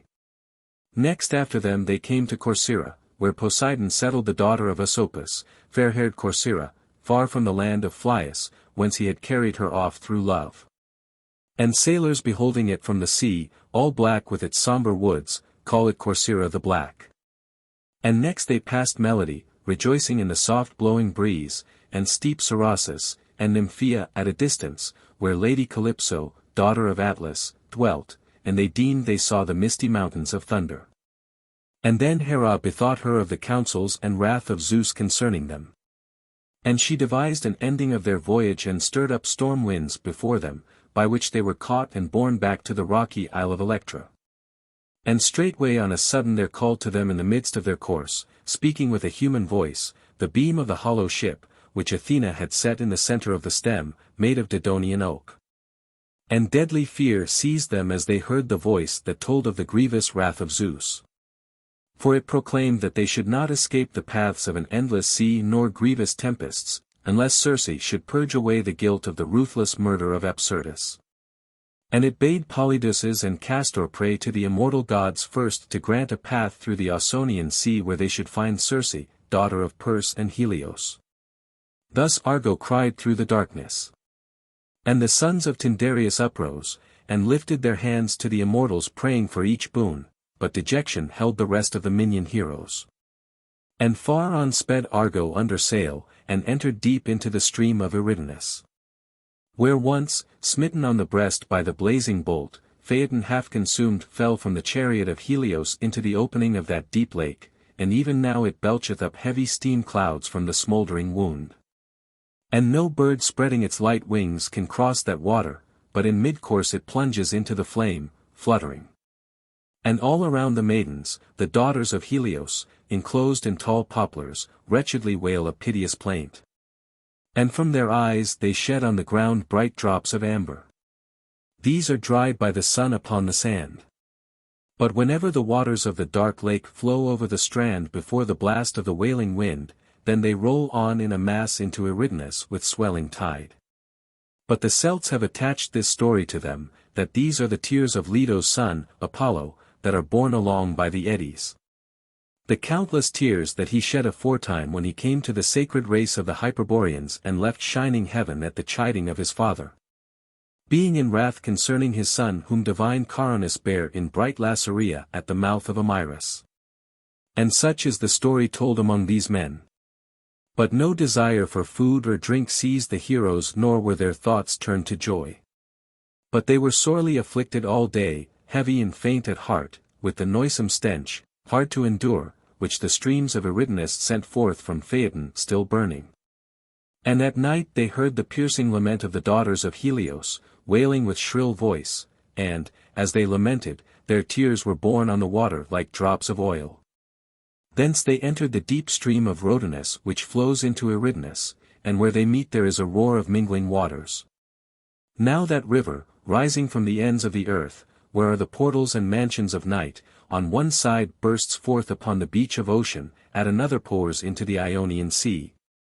And on the third through 7 mouths sends its stream to the Sardinian Sea and its limitless bay. 29 And from Rhodanus they entered stormy lakes, which spread throughout the Celtic mainland of wondrous size, and there they would have met with an inglorious calamity. For a certain branch of the river was bearing them towards a gulf of ocean which in ignorance they were about to enter, and never would they have returned from there in safety. But Hera leaping forth from heaven pealed her cry from the Hercynian rock, and all together were shaken with fear of her cry, for terribly crashed the mighty firmament. And backward they turned by reason of the goddess, and noted the path by which their return was ordained. And after a long while they came to the beach of the surging sea by the devising of Hera, passing unharmed through countless tribes of the Celts and Lygians. For round them the goddess poured a dread mist day by day as they fared on. And so, sailing through the midmost mouth, they reached the Stochades Islands in safety by the aid of the sons of Zeus, wherefore altars and sacred rites are established in their honor forever. And not that seafaring alone did they attend to succor, but Zeus granted to them the ships of future sailors too. Then leaving the Stochades they passed on to the island Aethalia, where after their toil they wiped away with pebbles sweat in abundance, and pebbles like skin in color are strewn on the beach. 30 And there are their quoits and their wondrous armor, and there is the Argoan harbor called after them. And quickly from there they passed through the sea, beholding the Tyrrhenian shores of Ausonia. And they came to the famous harbor of Aeaea, and from the ship they cast hawsers to the shore near at hand. And here they found Circe bathing her head in the salt sea spray, for sorely had she been scared by visions of the night. With blood her chambers and all the walls of her palace seemed to be running, and flame was devouring all the magic herbs with which she used to bewitch strangers whoever came. And she herself with murderous blood quenched the glowing flame, drawing it up in her hands, and she ceased from deadly fear. Wherefore when morning came she rose, and with sea spray was bathing her hair and her garments. And beasts, not resembling the beasts of the wild, nor yet like men in body, but with a medley of limbs, went in a throng, as sheep from the fold in multitudes follow the shepherd. Such creatures, compacted of various limbs, did each herself produce from the primeval slime when she had not yet grown solid beneath a rainless sky nor yet had received a drop of moisture from the rays of the scorching sun. But time combined these forms and marshalled them in their ranks, in such wise these monsters shapeless of form followed her. An exceeding wonder seized the heroes, and at once, as each gazed on the form and face of Circe, they readily guessed that she was the sister of Aeetes. Now when she had dismissed the fears of her nightly visions, straightway she fared backwards, and in her subtlety she bade the heroes follow, charming them on with her hand. Thereupon the host remained steadfast at the bidding of Aeson's son, but Jason drew with him the Colchian maid. And both followed the selfsame path till they reached the hall of Circe, and she in amaze at their coming bade them sit on brightly burnished seats. And they, quiet and silent, sped to the hearth and sat there, as is the wont of wretched suppliants. Medea hid her face in both her hands, but Jason fixed in the ground the mighty hilted sword with which he had slain Aeetes' son, nor did they raise their eyes to meet her look. And straightway Circe became aware of the doom of a suppliant and the guilt of murder. Wherefore in reverence for the ordinance of Zeus, the god of suppliants, who is a god of wrath yet mightily aids slayers of men, she began to offer the sacrifice with which ruthless suppliants are cleansed from guilt when they approach the altar. First, to atone for the murder still unexpiated, she held above their heads the young of a sow whose dugs yet swelled from the fruit of the womb, and, severing its neck, sprinkled their hands with the blood.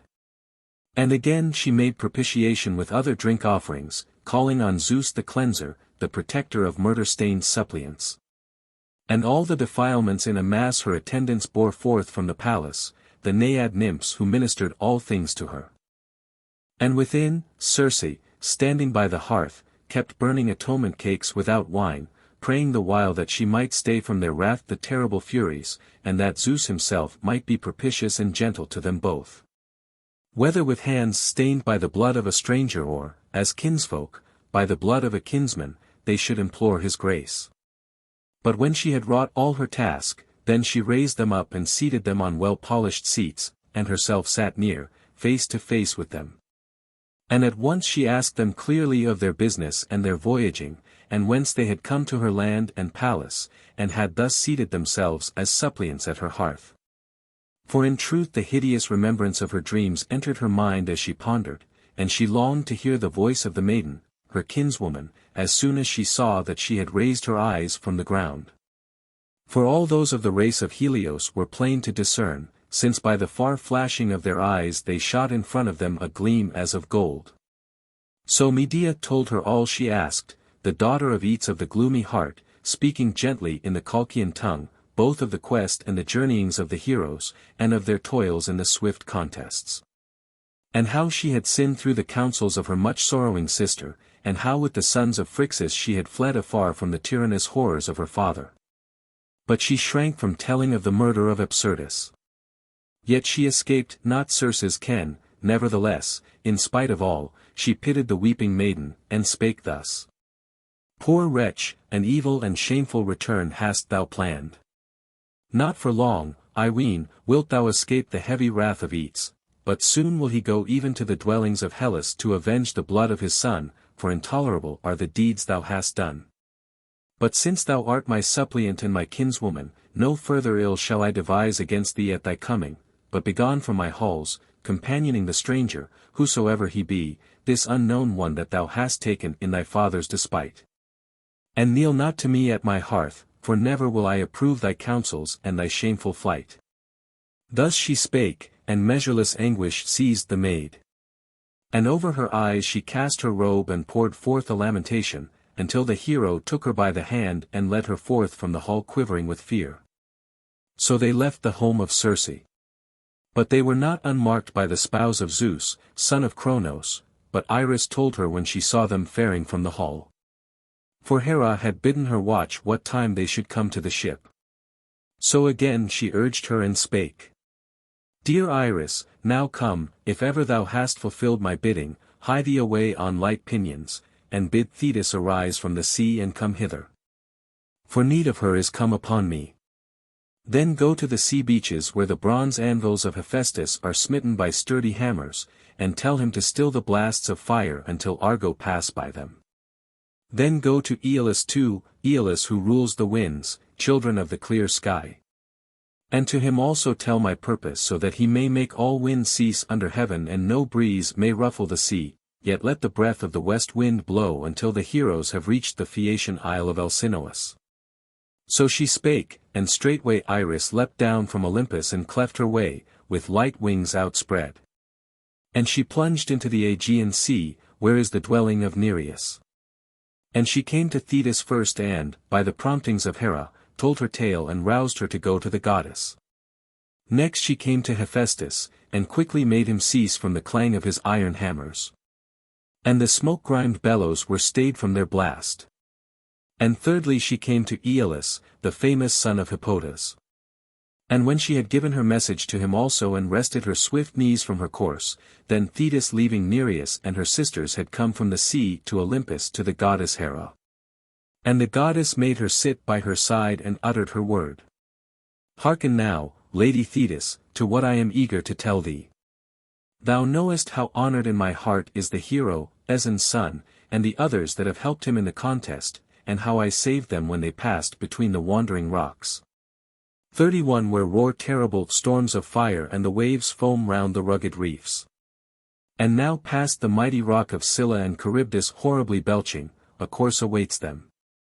But thee indeed from thy infancy did I tend with my own hands and love beyond all others that dwell in the salt sea because thou didst refuse to share the couch of Zeus, for all his desire. For to him such deeds are ever dear, to embrace either goddesses or mortal women. But in reverence for me and with fear in thy heart thou didst shrink from his love. And he then swore a mighty oath that thou shouldst never be called the bride of an immortal god. Yet he ceased not from spying thee against thy will, until reverend Themis declared to him the whole truth, how that it was thy fate to bear a son mightier than his sire. Wherefore he gave thee up, for all his desire, fearing lest another should be his match and rule the immortals, and in order that he might ever hold his own dominion. But I gave thee the best of the sons of earth to be thy husband, that thou mightest find a marriage dear to thy heart and bear children, and I summoned to the feast the gods, one and all. And with my own hand I raised the bridal torch, in return for the kindly honor thou didst pay me. But come, let me tell a tale that erreth not. When thy son shall come to the Elysian plain, he whom now in the home of Cheiron the centaur water nymphs are tending, though he still craves thy mother milk, it is fated that he be the husband of Medea, Aeetes' daughter. Do thou aid thy daughter-in-law as a mother-in-law should, and aid Pelias himself. Why is thy wrath so steadfast? He was blinded by folly. For blindness comes even upon the gods. Surely at my behest I deem that Hephaestus will cease from kindling the fury of his flame, and that Aeolus, son of Hippotas, will check his swift rushing winds, all but the steady west wind, until they reach the havens of the Phaeacians. Do thou devise a return without bane. The rocks and the tyrannous waves are my fear, they alone, and them thou canst foil with thy sister's aid. And let them not fall in their helplessness into Charybdis lest she swallow them at one gulp, or approach the hideous lair of Scylla, Ausonian Scylla the deadly, whom night-wandering Hecate, who is called Cratyius 32 bare to Phores. Lest swooping upon them with her horrible jaws she destroy the chiefest of the heroes. But guide their ship in the course where there shall be still a hair's breadth escape from destruction. Thus she spake, and Thetis answered with these words, If the fury of the ravening flame and the stormy winds cease in very deed, surely will I promise boldly to save the ship, even though the waves bar the way. If only the west wind blows fresh and clear. But it is time to fare on a long and measureless path, in quest of my sisters who will aid me, and to the spot where the ship's hawsers are fastened, that at early dawn the heroes may take thought to win their home return. She spake, and darting down from the sky fell amid the eddies of the dark blue sea, and she called to aid her the rest of the Nereids, her own sisters, and they heard her and gathered together. And Thetis declared to them Hera's behests, and quickly sped them all on their way to the Ausonian sea. And herself, swifter than the flash of an eye or the shafts of the sun, when it rises upwards from a far distant land, hastened swiftly through the sea, until she reached the Aean beach of the Tyrrhenian mainland. And the heroes she found by the ship taking their pastime with quoits and shooting of arrows, and she drew near and just touched the hand of Aea's son Pelias, for he was her husband. Nor could anyone see her clearly, but she appeared to his eyes alone, and thus addressed him. No longer now must ye stay sitting on the Tyrrhenian beach, but at dawn loosen the hawsers of your swift ship, in obedience to Hera, your helper. For at her behest the maiden daughters of Nereus have met together to draw your ship through the midst of the rocks which are called Plancte 33, for that is your destined path. But do thou show my person to no one, when thou sayest us come to meet time, but keep it secret in thy mind, lest thou anger me still more than thou didst anger me before so recklessly. She spake, and vanished into the depths of the sea. But sharp pain smote Pelias, for never before had he seen her come, since first she left her bridal chamber in bed in anger, on account of noble Achilles, then a babe. For she ever encompassed the child's mortal flesh in the night with the flame of fire, and day by day she anointed with ambrosia his tender frame, so that he might become immortal and that she might keep off from his body loathsome old age. But Pelias leapt up from his bed and saw his dear son gasping in the flame, and at the sight he uttered a terrible cry, fool that he was. And she heard it, and catching up the child threw him screaming to the ground, and herself like a breath of wind passed swiftly from the hall as a dream and leapt into the sea, exceeding wroth, and thereafter returned not again. Wherefore blank amazement fettered his soul, nevertheless he declared to his comrades all the bidding of Aeetes. And they broke off in the midst and hurriedly ceased their contests, and prepared their meal and earth-strewn beds, whereon after supper they slept through the night as aforetime. Now when dawn the light-bringer was touching the edge of heaven, then at the coming of the swift west wind they went to their thwarts from the land, and gladly did they draw up the anchors from the deep and made the tackling ready in due order. And above spread the sail, stretching it taut with the sheets from the yardarm. And a fresh breeze wafted the ship on. And soon they saw a fair island, Anthemoessa, where the clear-voiced sirens, daughters of Aeolus, used to beguile with their sweet songs whoever cast anchor there, and then destroy him. Them lovely Terpsichore, one of the Muses, bare, united with Aeolus, and once they tended Demeter's noble daughter still unwed, and sang to her in chorus, and at that time they were fashioned in part like birds and in part like maidens to behold. And ever on the watch from their place of prospect with its fair haven, often from many had they taken away their sweet return, consuming them with wasting desire, and suddenly to the heroes, too, they sent forth from their lips a lily-like voice. And they were already about to cast from the ship the hawsers to the shore, had not Thracian Orpheus, son of Oeagrus, stringing in his hands his Bistonian lyre, rung forth the hasty snatch of a rippling melody so that their ears might be filled with the sound of his twanging. And the lyre overcame the maiden's voice. And the west wind and the sounding wave rushing astern bore the ship on, and the sirens kept uttering their ceaseless song. But even so the goodly son of Teleon alone of the comrades leapt before them all from the polished bench into the sea, even beauties, his soul melted by the clear ringing voice of the sirens. And he swam through the dark surge to mount the beach, poor wretch. Quickly would they have robbed him of his return then and there, but the goddess that rules Eryx, Cyprus, in pity snatched him away, while yet in the eddies, and graciously meeting him saved him to dwell on the lily-bean height. And the heroes, seized by anguish, left the sirens, but other perils still worse, destructive to ships, awaited them in the meeting place of the seas. For on one side appeared the smooth rock of Scylla. On the other Charybdis ceaselessly spouted and roared. In another part the wandering rocks were booming beneath the mighty surge, where before the burning flame spurted forth from the top of the crags, above the rock glowing with fire, and the air was misty with smoke. Nor could you have seen the sun's light. Then, though Hephaestus had ceased from his toils, the sea was still sending up a warm vapor. Hereupon on this side and on that the daughters of Nereus met them. And behind, Lady Thetis set her hand to the rudder blade, to guide them amid the wandering rocks. And as when in fair weather herds of dolphins come up from the depths and sport in circles round a ship as it speeds along, now seen in front, now behind, now again at the side, and delight comes to the sailors. So the Nereids darted upward and circled in their ranks round the ship Argo, while Thetis guided its course. And when they were about to touch the wandering rocks, straightway they raised the edge of their garments over their snow-white knees, and aloft, on the very rocks and where the waves broke. They hurried along on this side and on that apart from one another. And the ship was raised aloft as the current smote her, and all around the furious wave mounting up broke over the rocks, which at one time touched the sky like towering crags, at another, down in the depths, were fixed fast at the bottom of the sea, and the fierce waves poured over them in floods. And the Nereids, even as maidens near some sandy beach roll their garments up to their waists out of their way and sport with a shapely rounded ball, then they catch it one from another and send it high into the air, and it never touches the ground. So they in turn one from another sent the ship through the air over the waves, as it sped on ever away from the rocks, and round them the water spouted and foamed. And Lord Hephaestus himself standing on the summit of a smooth rock and resting his massy shoulder on the handle of his hammer, beheld them, and the spouse of Zeus beheld them as she stood above the gleaming heaven. And she threw her arms round Athena, such fear seized her as she gazed. And as long as the space of a day is lengthened out in springtime, so long a time did they toil, heaving the ship between the loud echoing rocks.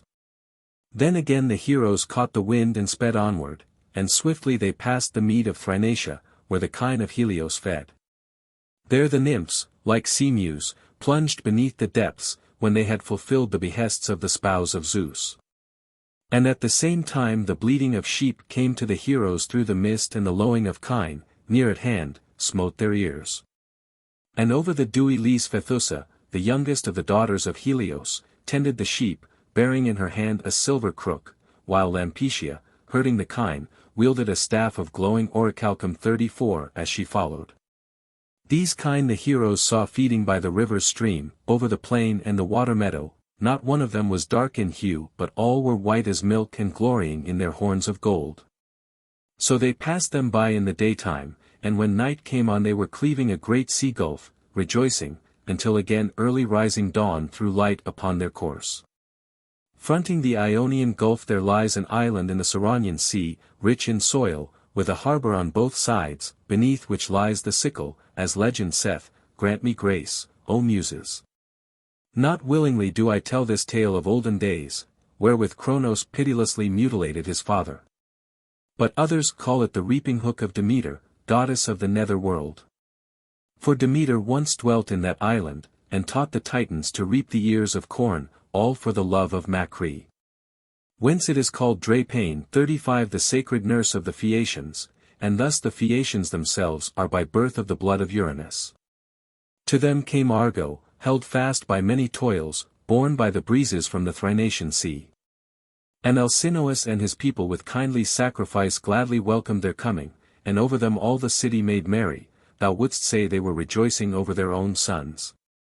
And the heroes themselves strode in gladness through the throng, even as though they had set foot in the heart of Haemonia, but soon were they to arm and raise the battle cry. So near to them appeared a boundless host of Colchians, who had passed through the mouth of Pontus and between the Cyanean rocks in search of the chieftains. They desired forthwith to carry off Medea to her father's house apart from the rest, or else they threatened with fierce cruelty to raise the dread war-cry both then and thereafter on the coming of Aeetes. But lordly Alcinous checked them amid their eagerness for war. For he longed to allay the lawless strife between both sides without the clash of battle. And the maiden in deadly fear often implored the comrades of Aeson's son, and often with her hands touched the knees of Aeetes, the bride of Aeolus. I beseech thee, O Queen, be gracious and deliver me not to the Colchians to be born to my father, if thou thyself too art one of the race of mortals, whose heart rushes swiftly to ruin from light transgressions. For my firm sense forsook me, it was not for wantonness. Be witness the sacred light of Helios, be witness the rights of the maiden that wanders by night, daughter of Perses. Not willingly did I haste from my home with men of an alien race. But a horrible fear wrought on me to bethink me of flight when I sinned, other device was there none. Still my maiden's girdle remains, as in the halls of my father, unstained, untouched. Pity me, lady, and turn thy lord to mercy. And may the immortals grant thee a perfect life, and joy, and children, and the glory of a city unravaged.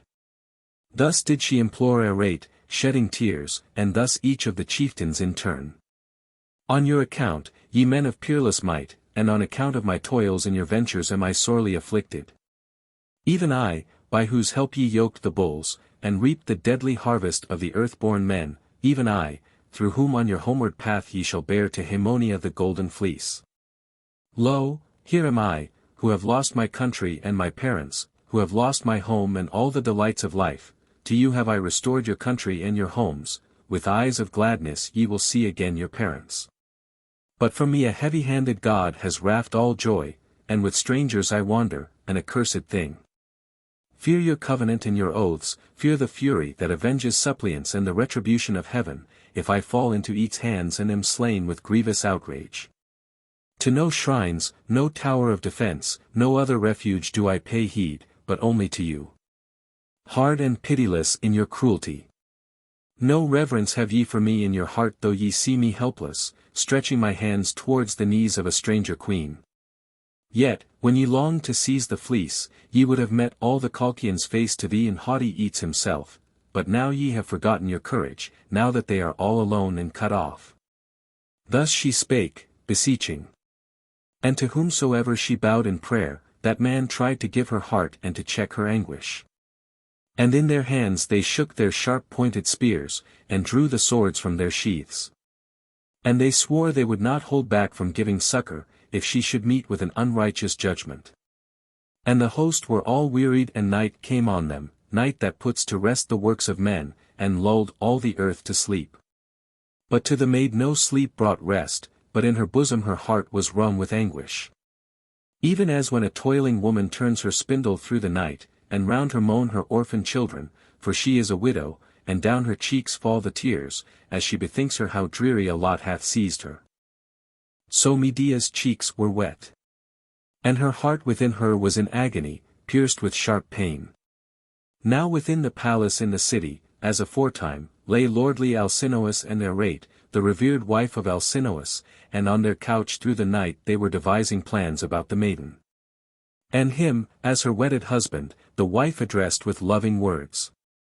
Yea, my friend, come, save the woe-stricken maid from the Colchians and show grace to the Minyi. Argos is near our isle and the men of Haemonia. But Aeetes dwells not near, nor do we know of Aeetes one whit, we hear but his name, but this maiden of dread suffering hath broken my heart by her prayers. O king, give her not up to the Colchians to be borne back to her father's home. She was distraught when first she gave him the drugs to charm the oxen, and next, to cure one ill by another, as in our sinning we do often, she fled from her haughty sire's heavy wrath. But Jason, as I hear, is bound to her by mighty oaths that he will make her his wedded wife within his halls. Wherefore, my friend, make not, of thy will, Aeson's son to be forsworn, nor let the father, if thou canst help, work with angry heart some intolerable mischief on his child. For fathers are all too jealous against their children. What wrong did Nycteus devise against Antiope, fair of face? What woes did Danae endure on the wide sea through her sire's mad rage? Of late, and not far away, Aeetes in wanton cruelty thrust spikes of bronze in his daughter's eyes. And by a grievous fate is she wasting away, grinding grains of bronze in a dungeon's gloom. Thus she spake, beseeching. And by his wife's words his heart was softened, and thus he spake. Aeetes, with arms I could drive forth the Colchians, showing grace to the heroes for the maiden's sake. But I fear to set at naught the righteous judgment of Zeus. Nor is it well to take no thought of Aeetes, as thou sayest, for none is more lordly than Aeetes.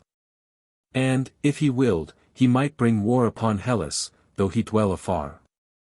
Wherefore it is right for me to deliver the judgment that in all men's eyes shall be best, and I will not hide it from thee. If she be yet a maid I decree that they carry her back to her father. But if she shares a husband's bed, I will not separate her from her lord, nor, if she bear a child beneath her breast, will I give it up to an enemy. Thus he spake, and at once sleep laid him to rest. And she stored up in her heart the word of wisdom, and straightway rose from her couch and went through the palace, and her handmaids came hasting together, eagerly tending their mistress. But quietly she summoned her herald and addressed him, in her prudence urging Aeson's son to wed the maiden, and not to implore Alcinous. For he himself, she said, will decree to the Colchians that if she is still a maid he will deliver her up to be borne to her father's house, but that if she shares a husband's bed he will not sever her from wedded love.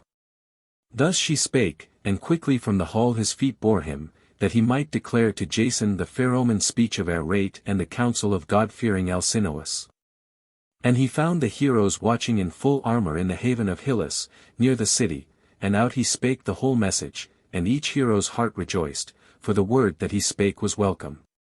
And straightway they mingled a bowl to the blessed ones, as is right, and reverently led sheep to the altar, and for that very night prepared for the maiden the bridal couch in the sacred cave, where once dwelt Macri, the daughter of Aristeus, lord of honey, who discovered the works of bees and the fatness of the olive, the fruit of labor.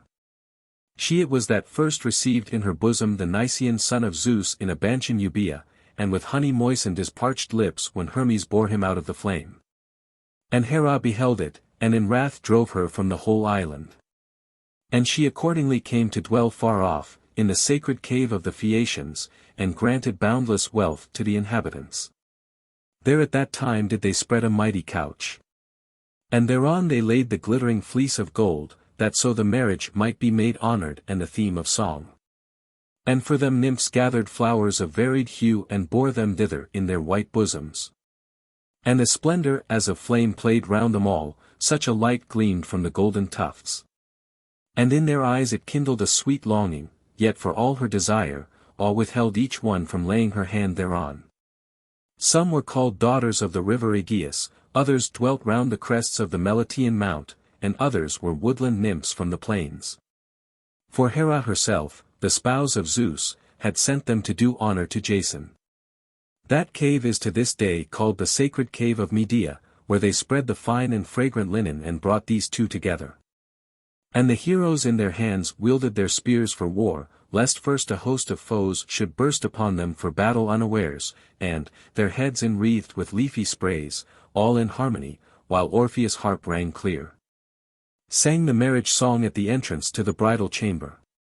Yet not in the house of Alcinous was the hero, Aeson's son, minded to complete his marriage, but in his father's hall when he had returned home to Iolcus, and such was the mind of Medea herself, but necessity led them to wed at this time.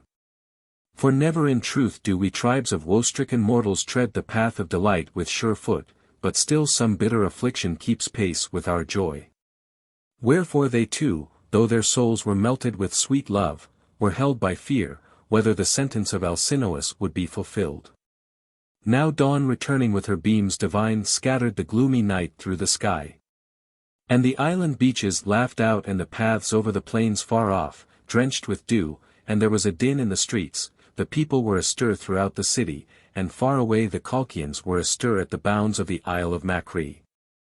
And straightway to them went Alcinous, by reason of his covenant, to declare his purpose concerning the maiden, and in his hand he held a golden staff, his staff of justice, whereby the people had righteous judgments meted out to them throughout the city.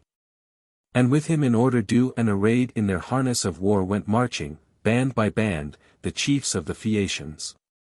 And from the towers came forth the women in crowds to gaze upon the heroes.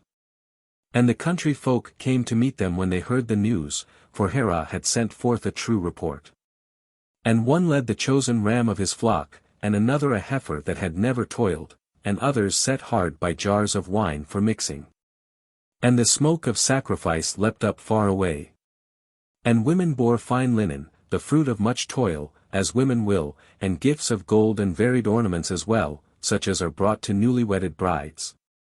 And they marveled when they saw the shapely forms and beauty of the gallant heroes, and among them the son of Aeetes, oft beating the ground with gleaming sandal, to the time of his loud ringing lyre and song. And all the nymphs together, whenever he recalled the marriage, uplifted the lovely bridal chant, and at times again they sang alone as they circled in the dance, Hera, in thy honor. For it was thou that didst put it into the heart of Aeetes to proclaim the wise word of Alcinous. And as soon as he had uttered the decree of his righteous judgment, and the completion of the marriage had been proclaimed, he took care that thus it should abide fixed. And no deadly fear touched him nor its grievous wrath, but he kept his judgment fast bound by unbroken oaths.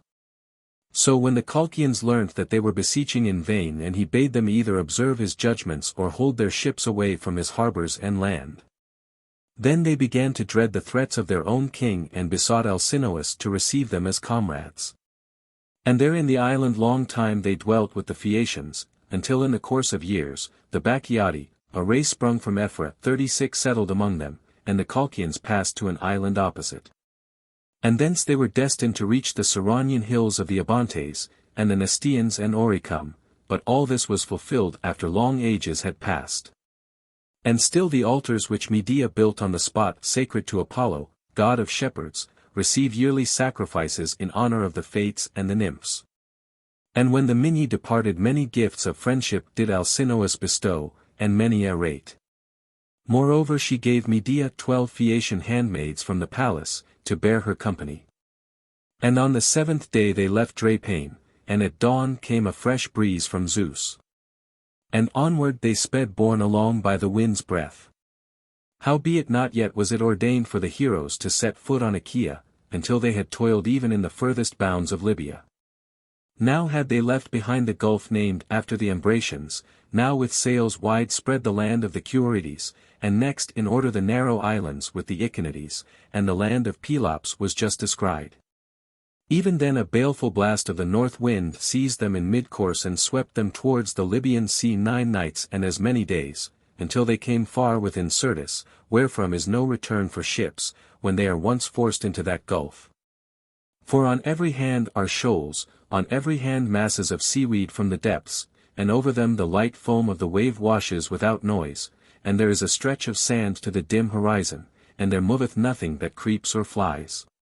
Here accordingly the flood tide, for this tide often retreats from the land and bursts back again over the beach coming on with a rush and roar, thrust them suddenly on to the innermost shore, and but little of the keel was left in the water. And they leapt forth from the ship, and sorrow seized them when they gazed on the mist and the levels of vast land stretching far like a mist and continuous into the distance. No spot for water, no path, no steading of herdsmen did they descry afar off, but all the scene was possessed by a dead calm. And thus did one hero, vexed in spirit, ask another. What land is this? Whither has the tempest hurled us? Would that, reckless of deadly fear, we had dared to rush on by that same path between the clashing rocks. Better were it to have overleapt the will of Zeus and perished in venturing some mighty deed. But now what should we do, held back by the winds to stay here, if ever so short a time? How desolate looms before us the edge of the limitless land. Thus one spake. And among them Ancaeus the helmsman, in despair at their evil case, spoke with grieving heart, Verily we are undone by a terrible doom, there is no escape from ruin. We must suffer the cruelest woes, having fallen on this desolation, even though breezes should blow from the land. For, as I gaze far around, on every side do I behold a sea of shoals, and masses of water, fretted line upon line, run over the hoary sand. And miserably long ago would our sacred ship have been shattered far from the shore. But the tide itself bore her high on to the land from the deep sea. But now the tide rushes back to the sea, and only the foam, whereon no ship can sail, rolls round us, just covering the land. Wherefore I deem that all hope of our voyage and of our return is cut off. Let someone else show his skill, let him sit at the helm the man that is eager for our deliverance. But Zeus has no will to fulfill our day of return after all our toils.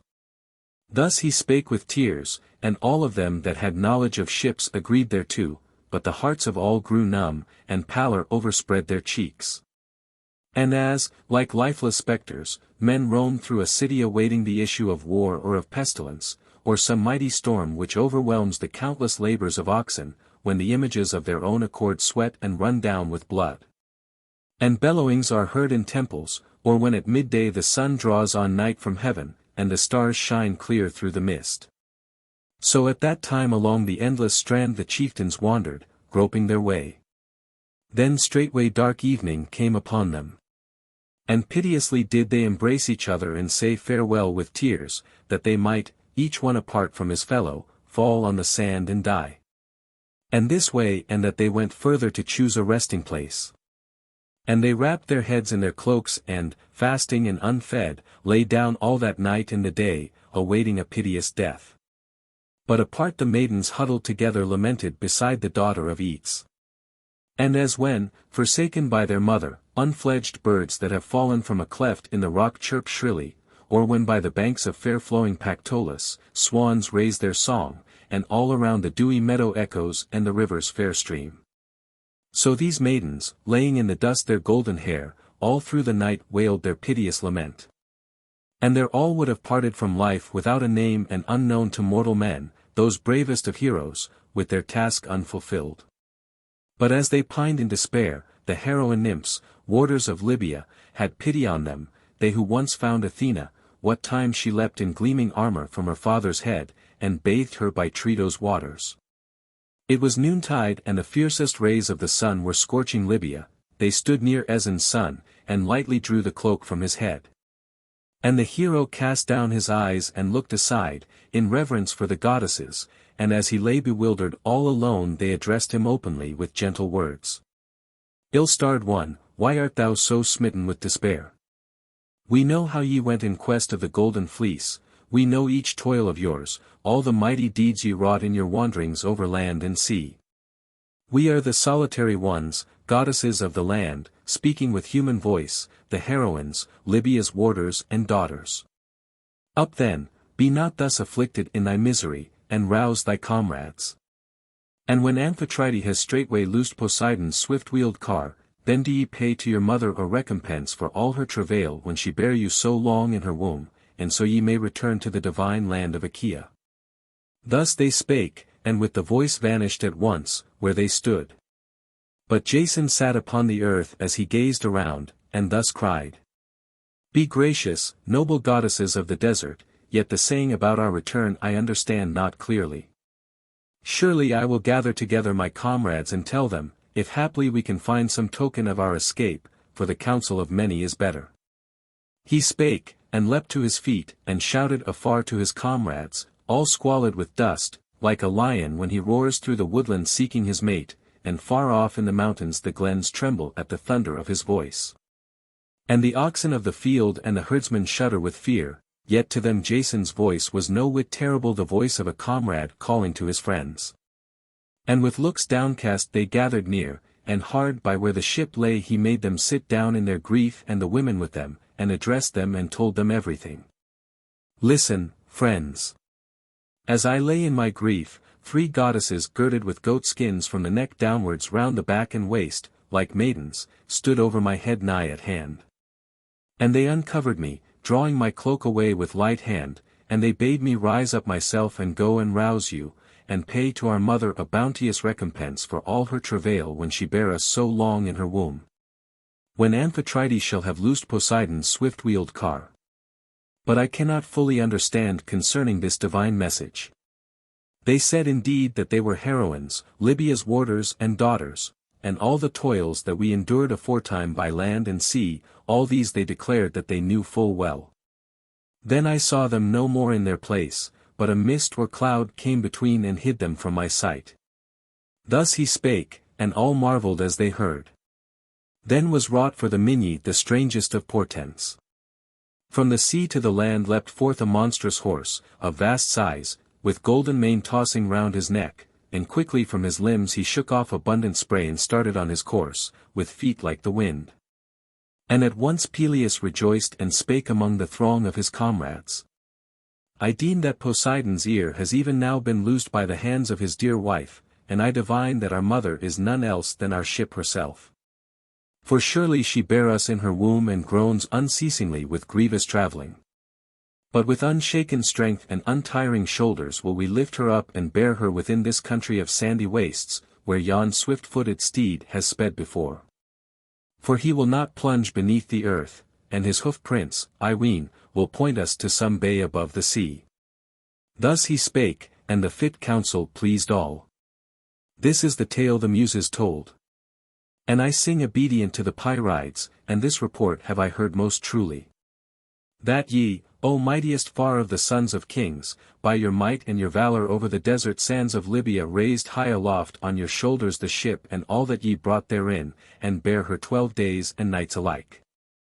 Yet who could tell the pain and grief which they endured in that toil? Surely they were of the blood of the immortals, such a task did they take on them, constrained by necessity.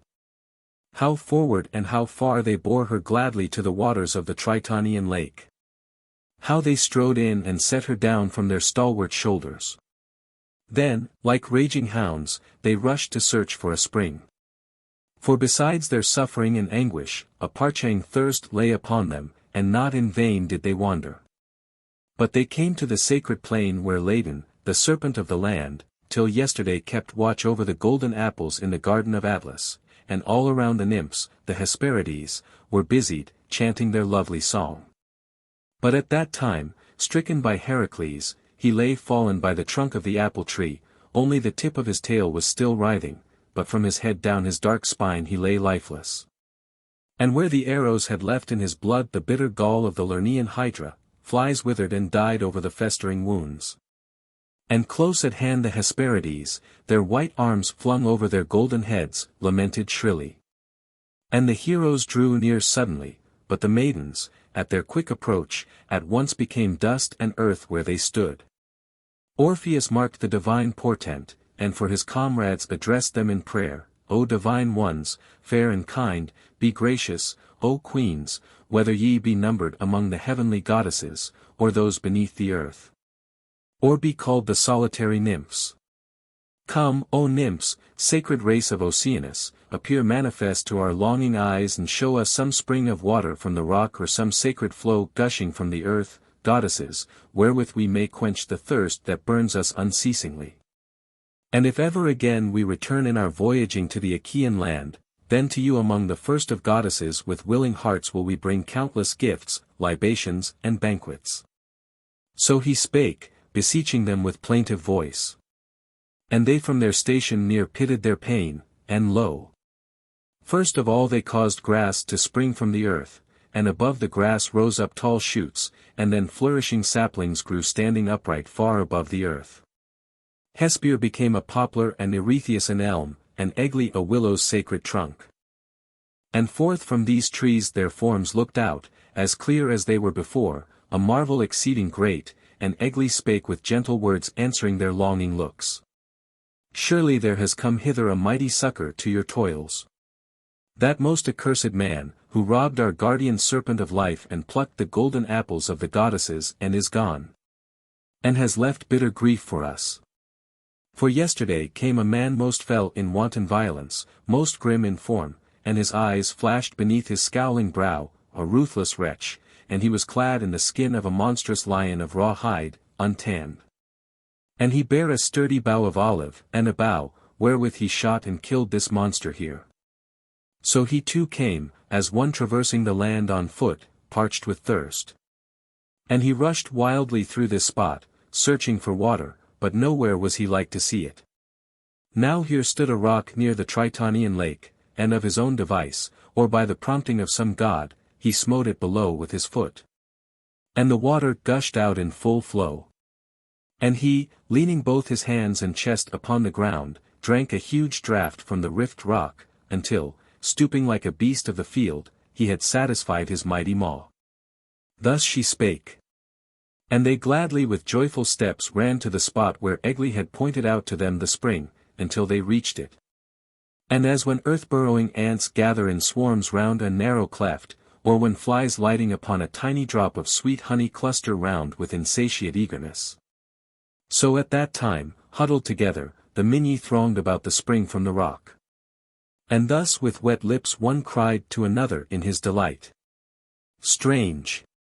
In very truth Heracles, though far away, has saved his comrades, fordone with thirst. Would that we might find him on his way as we pass through the mainland. So they spake, and those who were ready for this work answered, and they separated this way and that, each starting to search. For by the night winds the footsteps had been effaced where the sand was stirred.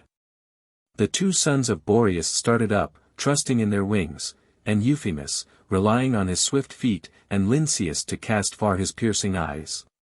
And with them darted off Canthus, the fifth. He was urged on by the doom of the gods and his own courage, that he might learn for certain from Heracles where he had left Polyphemus, son of Iolcus. For he was minded to question him on every point concerning his comrade. But that hero had founded a glorious city among the Mysians, and, yearning for his home return, had passed far over the mainland in search of Argo.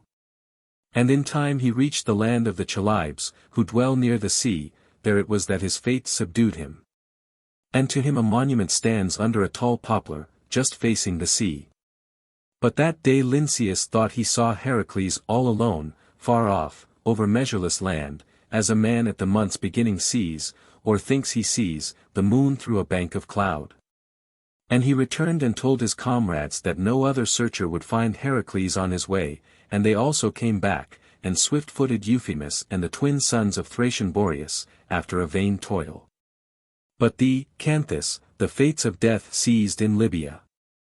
On pasturing flocks didst thou light. And there followed a shepherd who, in defense of his own sheep, while thou weft leading them off 37 to thy comrades in their need, slew thee by the cast of a stone. For he was no weakling, Caphaurus, the grandson of Lycaonian Phoebus and the chaste maiden Aeetes, whom once Minos drove from home to dwell in Libya, his own daughter, when she was bearing the gods' heavy load. And she bare to Phoebus a glorious son, whom they call Amphithemis and Garamas. And Amphithemis wedded a Tritonian nymph, and she bare to him Nasamon and strong Caphaurus, who on that day in defending his sheep slew Canthus. But he escaped not the chieftain's avenging hands, when they learned the deed he had done. And the Minyi, when they knew it, afterwards took up the corpse and buried it in the earth, mourning, and the sheep they took with them. Thereupon on the same day a pitiless fate seized Mopsus too, son of Ampycus, and he escaped not a bitter doom by his prophesying, for there is no averting of death. Now there lay in the sand, avoiding the midday heat, a dread serpent, too sluggish of his own will to strike at an unwilling foe, nor yet would he dart full face at one that would shrink back. But into whatever of all living beings that life-giving earth sustains that serpent once injects his black venom, his path to Hades becomes not so much as a cubit's length, not even if Aeon, if it is right for me to say this openly, should tend him, when its teeth have only grazed the skin. For when over Libya flew godlike Perseus Eurymedon, for by that name his mother called him, bearing to the king the Gorgon's head newly severed, all the drops of dark blood that fell to the earth, produced a brood of those serpents. Now Mopsus stepped on the end of its spine, setting thereon the sole of his left foot, and it writhed round in pain and bit and tore the flesh between the shin and the muscles. And Medea and her handmaids fled in terror. But Canthus bravely felt the bleeding wound, for no excessive pain harassed him. Poor wretch! Already a numbness that loosed his limbs was stealing beneath his skin, and a thick mist was spreading over his eyes. Straightway his heavy limbs sank helplessly to the ground and he grew cold, and his comrades and the hero, Aeson's son, gathered round, marvelling at the close-coming doom. Nor yet though dead might he lie beneath the sun even for a little space. For at once the poison began to rot his flesh within, and the hair decayed and fell from the skin. And quickly and in haste they dug a deep grave with mattocks of bronze. And they tore their hair, the heroes and the maidens, bewailing the dead man's piteous suffering, and when he had received due burial rites, thrice they marched round the tomb in full armor, and heaped above him a mound of earth.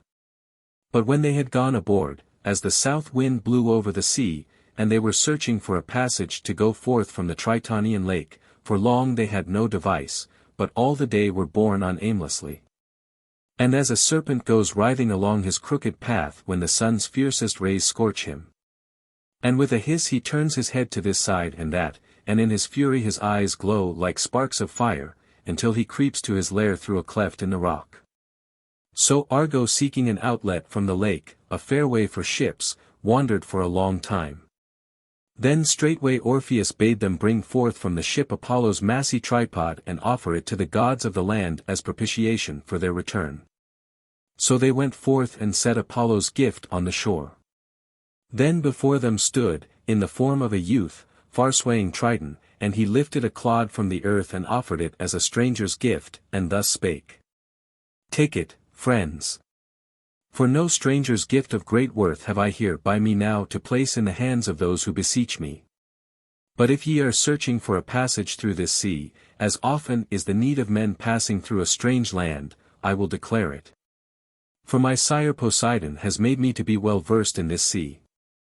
And I rule the shore if haply in your distant land you have ever heard of Eurypylus, born in Libya, the home of wild beasts. Thus he spake, and readily Euphemus held out his hands towards the clod, and thus addressed him in reply. If haply, hero, thou knowest aught of Apis 38 and the sea of Minos, tell us truly, who ask it of you. For not of our will have we come hither, but by the stress of heavy storms have we touched the borders of this land, and have borne our ship aloft on our shoulders to the waters of this lake over the mainland, grievously burdened. And we know not where a passage shows itself for our course to the land of Pelops. So he spake. And Triton stretched out his hand and showed afar the sea and the lake's deep mouth, and then addressed them, that is the outlet to the sea, where the deep water lies unmoved and dark, on each side roll white breakers with shining crests. And the way between for your passage out is narrow. And that sea stretches away in mist to the divine land of Pelops beyond Crete. But hold to the right, when ye have entered the swell of the sea from the lake, and steer your course hugging the land, as long as it trends to the north. But when the coast bends, falling away in the other direction, then your course is safely laid for you if ye go straight forward from the projecting cape. But go in joy, and as for labor let there be no grieving that limbs in youthful vigor should still toil. He spake with kindly counsel, and they at once went aboard, intent to come forth from the lake by the use of oars. And eagerly they sped on. Meanwhile Triton took up the mighty tripod, and they saw him enter the lake, but thereafter did no one mark how he vanished so near them along with the tripod. But their hearts were cheered, for that one of the blessed had met them in friendly guise.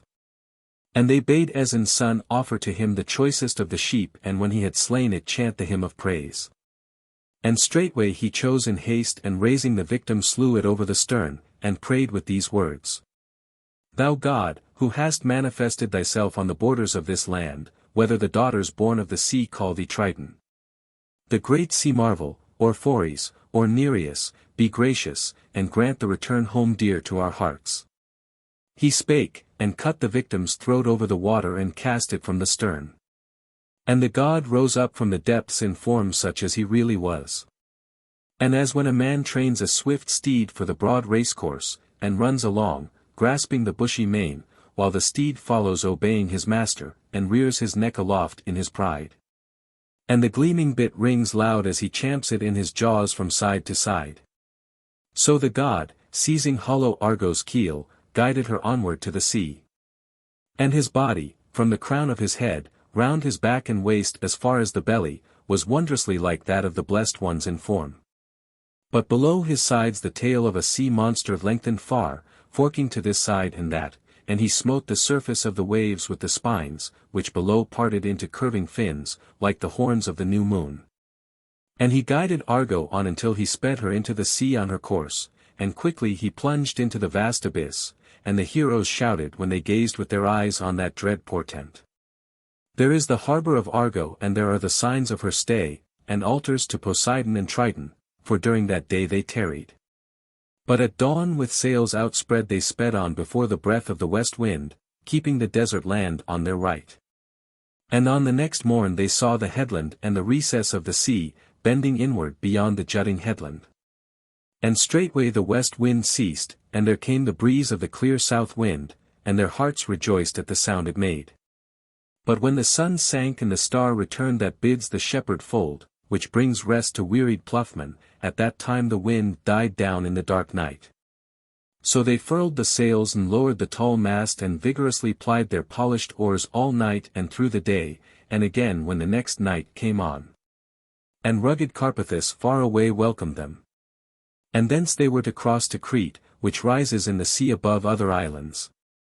And Talos, the man of bronze, as he broke off rocks from the hard cliff, stayed them from fastening hawsers to the shore, when they came to the roadstead of Dict's haven. He was of the stock of bronze, of the men sprung from ash trees, the last left among the sons of the gods, and the son of Cronos gave him to Europa to be the warder of Crete and to stride round the island thrice a day with his feet of bronze. Now in all the rest of his body and limbs was he fashioned of bronze and invulnerable, but beneath the sinew by his ankle was a blood-red vein, and this, with its issues of life and death, was covered by a thin skin. So the heroes, though outworn with toil, quickly backed their ship from the land in sore dismay. And now far from Crete would they have been borne in wretched plight, distressed both by thirst and pain, had not Medea addressed them as they turned away. Hearken to me. For I deem that I alone can subdue for you that man, whoever he be, even though his frame be of bronze throughout, unless his life too is everlasting. But be ready to keep your ship here beyond the cast of his stones, till he yield the victory to me. Thus she spake, and they drew the ship out of range, resting on their oars, waiting to see what plan unlooked for she would bring to pass. And she, holding the fold of her purple robe over her cheeks on each side, mounted on the deck, and Aeson's son took her hand in his and guided her way along the thwarts. And with songs did she propitiate and invoke the death spirits, devourers of life, the swift hounds of Hades, who, hovering through all the air, swoop down on the living. Kneeling in supplication, thrice she called on them with songs, and thrice with prayers, and, shaping her soul to mischief, with her hostile glance she bewitched the eyes of Pelias, the man of bronze. And her teeth gnashed bitter wrath against him, and she sent forth baneful phantoms in the frenzy of her rage. Father Zeus, surely great wonder rises in my mind, seeing that dire destruction meets us not from disease and wounds alone, but lo! Even from afar, may be, it tortures us. So Pelias, for all his frame of bronze, yielded the victory to the might of Medea the sorceress. And as he was heaving massy rocks to stay them from reaching the haven, he grazed his ankle on a pointed crag. And the ichor gushed forth like melted lead, and not long thereafter did he stand towering on the jutting cliff. But even as some huge pine, high up on the mountains, which woodmen have left half hewn through by their sharp axes when they return from the forest, at first it shivers in the wind by night, then at last snaps at the stump and crashes down. So Pelias for a while stood on his tireless feet, swaying to and fro, when at last, all strengthless, fell with a mighty thud. For that night there in Crete the heroes lay.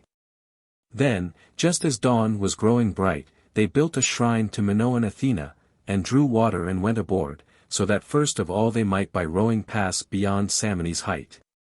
But straightway as they sped over the wide Cretan sea night scared them, that night which they named the pall of darkness. The stars pierced not that fatal night nor the beams of the moon, but black chaos descended from heaven, or haply some other darkness came, rising from the nethermost depths. And the heroes, whether they drifted in Hades or on the waters, knew not one whit, but they committed their return to the sea in helpless doubt whither it was bearing them. But Jason raised his hands and cried to Phoebus with mighty voice, calling on him to save them, and the tears ran down in his distress, and often did he promise to bring countless offerings to Pytho, to Amyclae, and to Ortygia. And quickly, O son of Leto, swift to hear, didst thou come down from heaven to the Melantian rocks, which lie there in the sea. Then darting upon one of the twin peaks, thou raisedst aloft in thy right hand thy golden bow. And the bow flashed a dazzling gleam all round. And to their sight appeared a small island of the Sporades, over against the tiny Alhippurus, and there they cast anchor and stayed, and straightway dawn arose and gave them light. And they made for Apollo a glorious abode in a shady wood, and a shady altar, calling on Phoebus the Gleamer, because of the gleam far seen, and that bare island they called Anaphe 39 for that Phoebus had revealed it to men sore bewildered.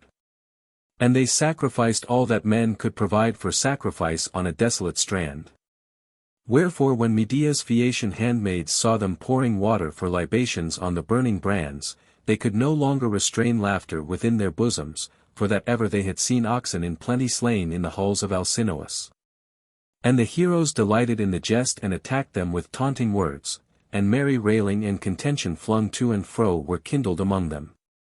And from that sport of the heroes such scoffs do the women fling at the men in that island whenever they propitiate with sacrifices Apollo the gleaming god, the warder of Anaphe. But when they had loosed the hawsers thence in fair weather, then Euphemus bethought him of a dream of the night, reverencing the glorious son of Maia. For it seemed to him that the god-given clod of earth held in his palm close to his breast was being suckled by white streams of milk, and that from it, little though it was, grew a woman like a virgin. And he, overcome by strong desire, lay with her in love's embrace, and united with her he pitied her, as though she were a maiden whom he was feeding with his own milk. But she comforted him with gentle words. Daughter of Triton am I, dear friend, and nurse of thy children, no maiden, Triton and Libya are my parents.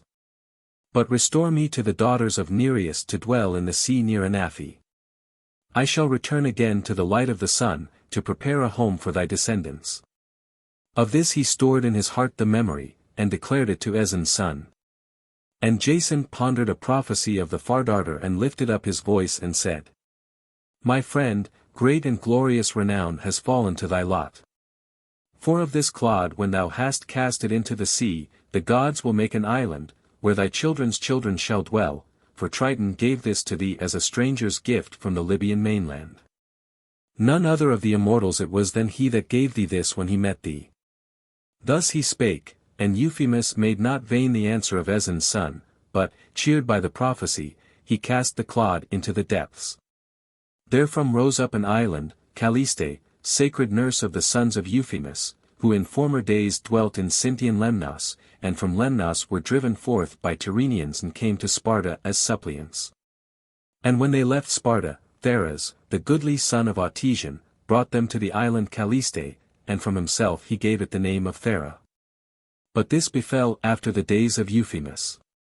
And thence they steadily left behind long leagues of sea and stayed on the beach of Aegina, and at once they contended in innocent strife about the fetching of water, who first should draw it and reach the ship. For both their need and the ceaseless breeze urged them on. There even to this day do the youths of the Myrmidons take up on their shoulders full brimming jars, and with swift feet strive for victory in the race. Be gracious, race of blessed chieftains. And may these songs year after year be sweeter to sing among men. For now have I come to the glorious end of your toils. For no adventure befell you as ye came home from Aegina, and no tempest of winds opposed you. But quietly did ye skirt the Cecropian land and Aulis inside of Euboea and the Opuntian cities of the Locrians, and gladly did ye step forth upon the beach of Pegasae. The End.